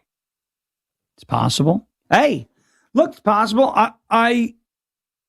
People are going to get mad at him because he talked about sports, and you're going to get all the folks who are like, it's bread and circus. Then don't watch. Karen, give him the give him the Karen. Yeah. Get the Karen voice out for that. Karen, here is. Hold on. I got to scroll through all the endless. Be upset that oh my gosh, you like sports? You like sports? It's like bread and circuses. Yeah, you're falling for a sire. Freaking football, okay? Yeah. You don't like sports? Don't watch them. The same people that flood their shorts when Trump's at UFC. Oh, it's so great, bro. He came out to Kid Rock, American Badass. Never done that before, by the way. All right, final one before we say goodbye to Sean Farish. So I thought this was... What was that? I said they're stupid people. They are stupid people. I agree. Totally agree. Speaking of Trump and sports, Pat McAfee of ESPN at the ESPN. What was the name? It wasn't the Hunger. It was the Patriot Games. The Patriot Games in Ohio. I pointed out McAfee as Trump is coming down the steps of Air Force One. And I know he's Pat McAfee and he doesn't give a rip, and that's what makes Pat McAfee, because Sean Farish, to channel our inner Mike Francesa, when Pat McAfee is Pat McAfee, he's a trailblazer. He's Walter Cronkite. But when he's not Pat McAfee, he's Wolf Blitzer or something to that effect. When Pat McAfee is Pat McAfee, he's Walter Cronkite, okay? But when Pat McAfee's not Pat McAfee, he's Anderson Cooper. But he had the hat on backwards. And I'm like, it's kind of, I think you got to turn your hat forward when you meet the president of the United States, even if you've met him 13 times before. Actually, that's not true. I had no hat on when I met him. That's true. And you were in the suit, right? Yeah. And you had the blue jacket with the red tie, correct? Yeah. I was trumping. I still remember that. So let's play 31 here, Phil, to wrap it up. As Jason Whitlock from The Blaze, Glenn Beck's company, says, Pat McAfee's Trump appearance shows how much leverage he has over ESPN and that ESPN is no longer a woke network. Let's roll this. Pat McAfee last night greeted President Trump at the airport, I believe in Ohio. They went somewhere in Ohio and celebrated the Patriot games. This is teenagers, 14 to 17, going through military drills, whatnot. It's some kind of competition. McAfee sat courtside, for lack of a better description, with President Trump. Is this some sort of surrender by ESPN to Donald Trump and MAGA, or is this Pat McAfee just going rogue again? Is this a smart play by McAfee and or ESPN? All right, you can stop it right there, Phil. I don't know what the play is, but I know the power. And Pat McAfee, I think ESPN needs him more than McAfee needs ESPN, right? Yes. Like, he's everywhere. He's doing a 3-hour ESPN talk show.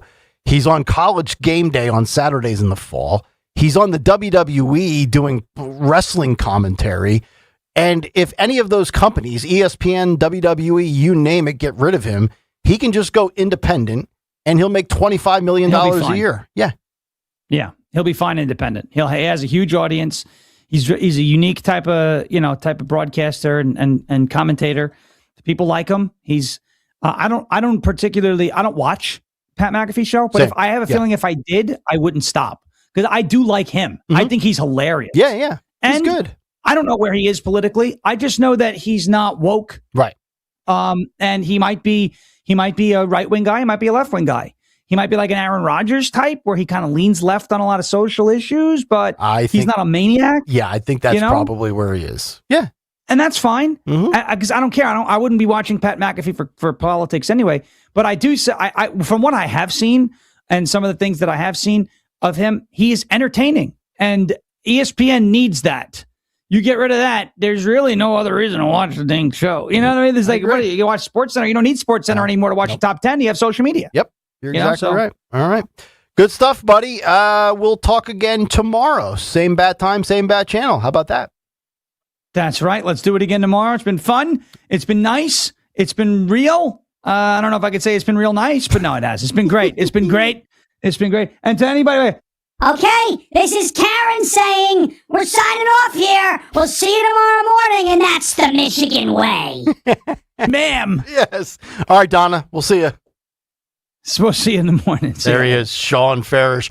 We'll come back. We'll get to Today in Music History, and then we're going to chat with Kathy Romano from the B101 Morning Show. Kathy's Clips, a great charitable cause, a hair donation drive for kids that need it. We'll speak to her on the other side. But first, let's speak about Piazza Auto Group, where you can get road trip ready this summer with a new certified or pre-owned vehicle from our friends at the Piazza Auto Group. Choose from the trusted brands you've heard us talk about, like Honda, Acura, Mazda, Hyundai, and Volkswagen, just to name a few.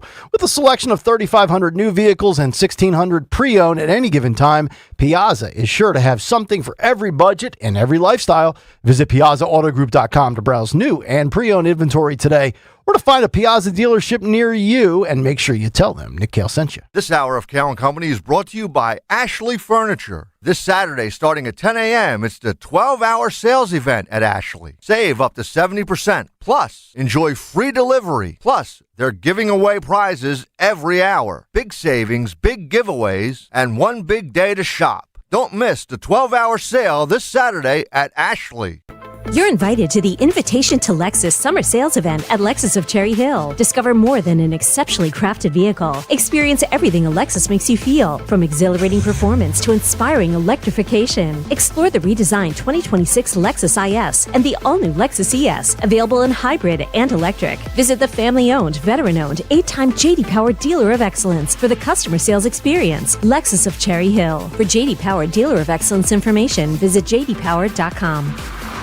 The Birds are back, and another championship run starts now. Don't just watch the season, be part of it. Hit the road with thousands of fellow fans and take over the opposing stadium. Fans of Philly has road trips available now for Nashville, Arizona, Chicago, London, and more. Every trip includes airfare, game tickets, and an exclusive pre-game party. Book your seat today with the official travel partner of 94 WIP and the Eagles Radio Network at fansofphilly.com. That's fans with a P.com. There's nothing simple about choosing an engagement ring. Most people don't know where to start. That's why they turn to Family & Company Jewelers on Route 70 in Marlton. JR will walk you through every step: diamonds, settings, styles, and how to choose what actually fits their budget and their partner. There's no pressure and no confusion, just straightforward guidance and a wide selection to compare with confidence. The goal is simple: leave knowing you made the right decision. Family & Company Jewelers in Marlton, New Jersey, South Jersey's diamond destination. Download to see if you qualify. Not all customers will qualify. Transfer fees may apply. No Albert subscription required. Albert is not a bank. Albert loans are issued by FinWise Bank, member FDIC. Not an actual client. Terms apply. Is there anything Albert, my AI financial assistant, can't do? Albert, can you create a financial plan just for me? Yes. I've reviewed your accounts, income, and spending. Here's your plan and a few suggestions. Great. Any savings I'm missing out on? I reorganized your budget and found an extra $500 this month. Would you like me to transfer that to your savings? Sure. Done. Oh, I'm thinking about moving. Can you get me more cash? Albert can get you a loan up to $10,000 fast. How does that sound? Sounds perfect. Looks like Albert really can do everything. Download the Albert app and use promo code EARN to try Genius, your AI financial assistant, and get up to $10,000. Just download the Albert app and use promo code EARN to try Genius and get up to $10,000. Promo code EARN. Jim Cipriotti at Retire Ready Financial Group doesn't need Google to know you're worried about retirement. Between inflation, rising taxes, and the uncertainty about Social Security, he understands. That's why he offers a complimentary retirement second opinion. It's a no-obligation meeting for you to talk about your concerns about retirement. You want to know if you're going to be okay? Let's find out. 610-894-7415 or go online, retirereadyfg.com. Insurance and annuities offered through James V. Cipriotti, NPN number 2083768. It's time to harvest more from your savings this summer. Open a First Harvest Credit Union 15-month share or IRA certificate and earn 4.25% annual percentage yield. Don't wait. This summer harvest savings rate special won't last forever. Explore all your saving options at firstharvestcu.com/certificates, including our growth savings and growth checking accounts, or visit a branch near you. Membership restrictions apply. Federally insured by NCUA. Summer's the season for fresh starts, and nothing transforms your home like a brand new kitchen. Since 1979, Kitchen Magic in Nazareth has been a family business built on quality and true craftsmanship. This summer, we're making it easier than ever. Save 40% on installation, plus flexible financing to fit any budget. 4 decades of local families have trusted us to get it right. Now it's your turn. Visit kitchenmagic.com and make this the summer your kitchen finally gets the upgrade it deserves. My name is Whitney Allen, and I'm a widow. My husband, Ryan, died. We never thought we'd ever have to use life insurance, but the unexpected happened. With Ethos, signing up was fast and 100% online. You can get a quote in seconds, apply in minutes, and get same-day coverage. No medical exams, and you can get up to $3 million worth of coverage. I'm grateful we were prepared. Get your free quote at ethos.com/radio. That's ethos.com/radio. Paid spokesperson. Time spent on application may vary. Online health questions required. Back to School season is here, and Dollar General has everything you need to start the school year strong. Don't forget to grab a pair of bright yellow sunglasses from the Yellow Glasses Project for just $2. Every purchase makes a difference, with 100% of proceeds helping support teachers, classrooms, and nonprofit organizations working to improve reading and literacy skills across the country. Stop by Dollar General today and shine bright with the Yellow Glasses Project, available now at Dollar General. The Yellow Glasses Project is a program of the Dollar General Literacy Foundation. TurnersvilleJeep.com, your South Jersey used car supercenter, wants you to save big this month on their enormous selection of quality pre-owned vehicles. Don't want to pay a lot? No problem. They have dozens of vehicles priced under $25,000. Don't have a down payment? No problem. They work with dozens of banks and will work hard to get you approved for the vehicle of your dreams. Just minutes from all bridges or online 24/7 at TurnersvilleJeep.com. Again, that's TurnersvilleJeep.com. Hey, Royers Ford, remember to tell your smart speaker to play 1210 WPHT. It is 9:48. Welcome back in. It's Kayal and Company as we wrap things up here on a Thursday morning. Coming up top of the hour, Matt Rooney, Dan Borowski. They'll be in for the Dawn Show. And we're going to chat with Kathy Romano in a moment for the Kathy's Clips hair donation drive for Wigs for Kids. Great cause. That's coming up in a moment. And it's great to have Kathy in here because we're going to tee up today in music history with Phil Almquist. And we're going to have somebody that's done music radio at the highest of levels. I don't know, maybe a score, a critique, 8.2 out of 10. One clip, everybody knows the rules. That's a stale pizza butt. But you know what? Let's just stop the rambling. Let's get down to business. Phil Almquist, what occurred today in music history? What happened on this day in music history? Music history on Kayal and Company. Today, August 13th, it's actually sponsored by Simply Hired. We celebrate the birthday of Ian Haugland from Europe. Singers include Whip It by Devo in 80, Hot in the City by Billy Idol in 82, and Guilty of Love by Whitesnake in 83. Adam Cool Leonard Skinner's debut in 73, Help by the Beatles in 65, and The Final Frontier by Iron Maiden in 2010. Also in 71, Pink Floyd played their very first Australian show. In 67, Fleetwood Mac made their live debut. In 65, Jefferson Airplane made theirs. In 52, the original version of Hound Dog was actually recorded by Big Mama Thornton. In 82, Fast Times at Ridgemont High premiered in the theaters. And in 2013, Metallica played in China for the very first time. But lastly, and this is for David in South Carolina, on this day in 88, The Cure's Robert Smith actually married his childhood sweetheart, Mary Poole. Still scrolling those big national job boards? You're doing it wrong. If you want a job in Philly, use a site from the city. Philly Hired connects you with local companies that actually know what a hoagie is. Find your next gig at phillyhired.com. Local jobs for local people. Don't be a jabroni. For Kayal and Company, I'm, of course, Phil Almquist. And pretty amazing. Pretty amazing. Yeah, Kathy Romano's in studio. 10 out of 10. Really? Yeah, that was great. You do not, just because we're allowing you to promote a charity doesn't mean you have to give it a 10. I thought that was more like a 7.4 today. You're personally. harsh. But that might be the share he gets on a Saturday night. He puts up like 8 shares. Wow. He does a weekly Saturday night music show on a talk radio station, and he gets an 8 share from 11 p.m. to 1 a.m. on a Saturday. So I was right. It's 10 out of 10. Mm-hmm. Okay. There you go. Good to have you in studio, Kathy. Hey, thanks for having me. Absolutely. So let's talk about it. We love charitable causes. We love children. Kathy's Clips hair donation drive for Wigs for Kids coming up Friday, August 28th from 6 to 10 a.m.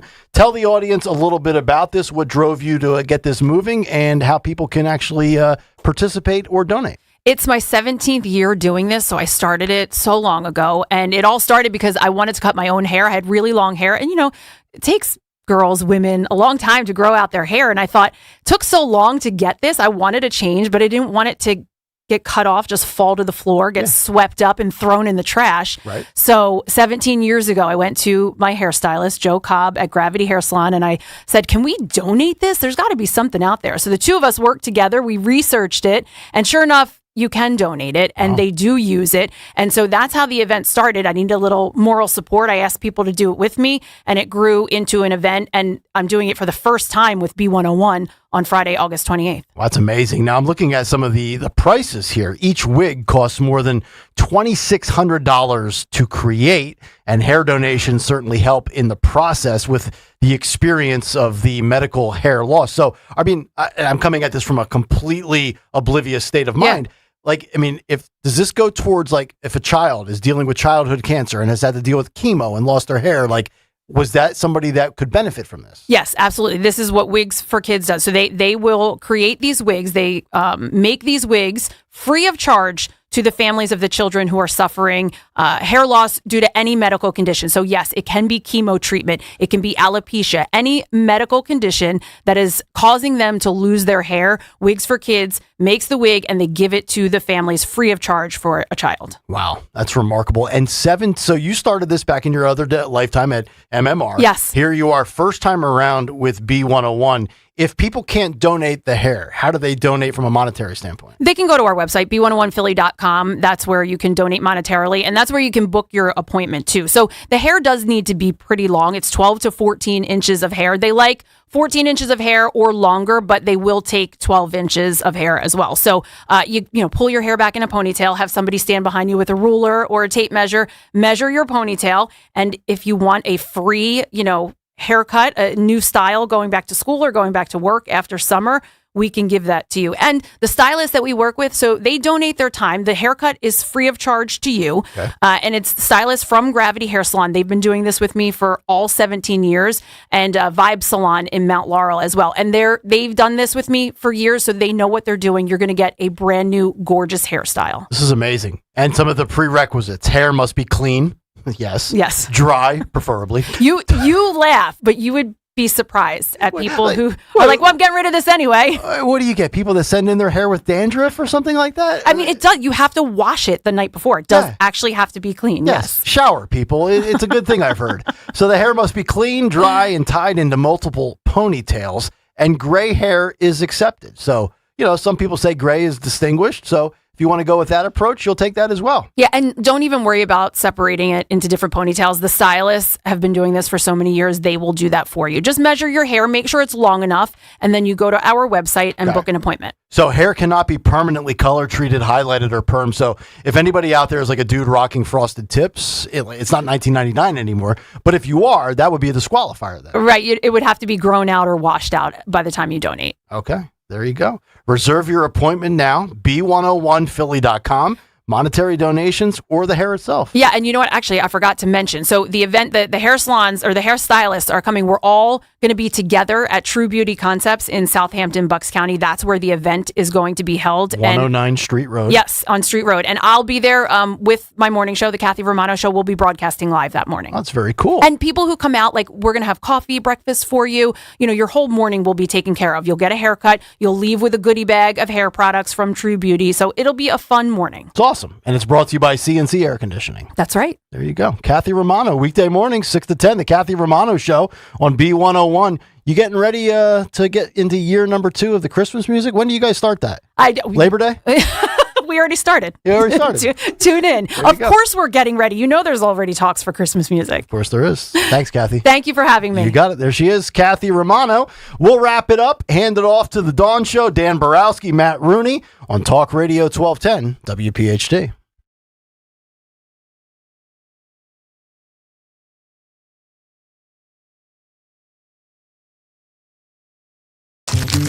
There's a reason that potato chips don't come in a clear bag. There's only 8 chips in this bag. That's why. It's only about 2/3 full. The rest is air. It's a lot like opening up your 401k at retirement. You get about 2/3 of it, and the rest goes to Uncle Sam. Jim Cipriotti at the Retire Ready Financial Group can help. His tax mapping process can help forecast what your tax bill will be in the future. And that way, you can build a strategy now to potentially decrease your tax bill in retirement. In other words, more for you and less for Uncle Sam. Call today for your complimentary retirement tax mapping report, 610-894-7415. That's 610-894-7415. Or find them online at retirereadyfg.com. And get Uncle Sam's greedy hands out of your retirement. Hey, you've had enough. With a complimentary tax mapping report from Jim Cipriotti. Investment advisory services offered through Retire Ready Wealth Management, a registered investment advisor. Insurance and annuities offered through James V. Cipriotti, Retire Ready Financial Group, LLC, NPN number 2083768. Every week on the Moth Podcast, you'll hear true stories that will intrigue you, inspire you, and make you laugh. He said, is there anything in your diet that might be spiking your blood sugar? I said, sometimes I eat pizza until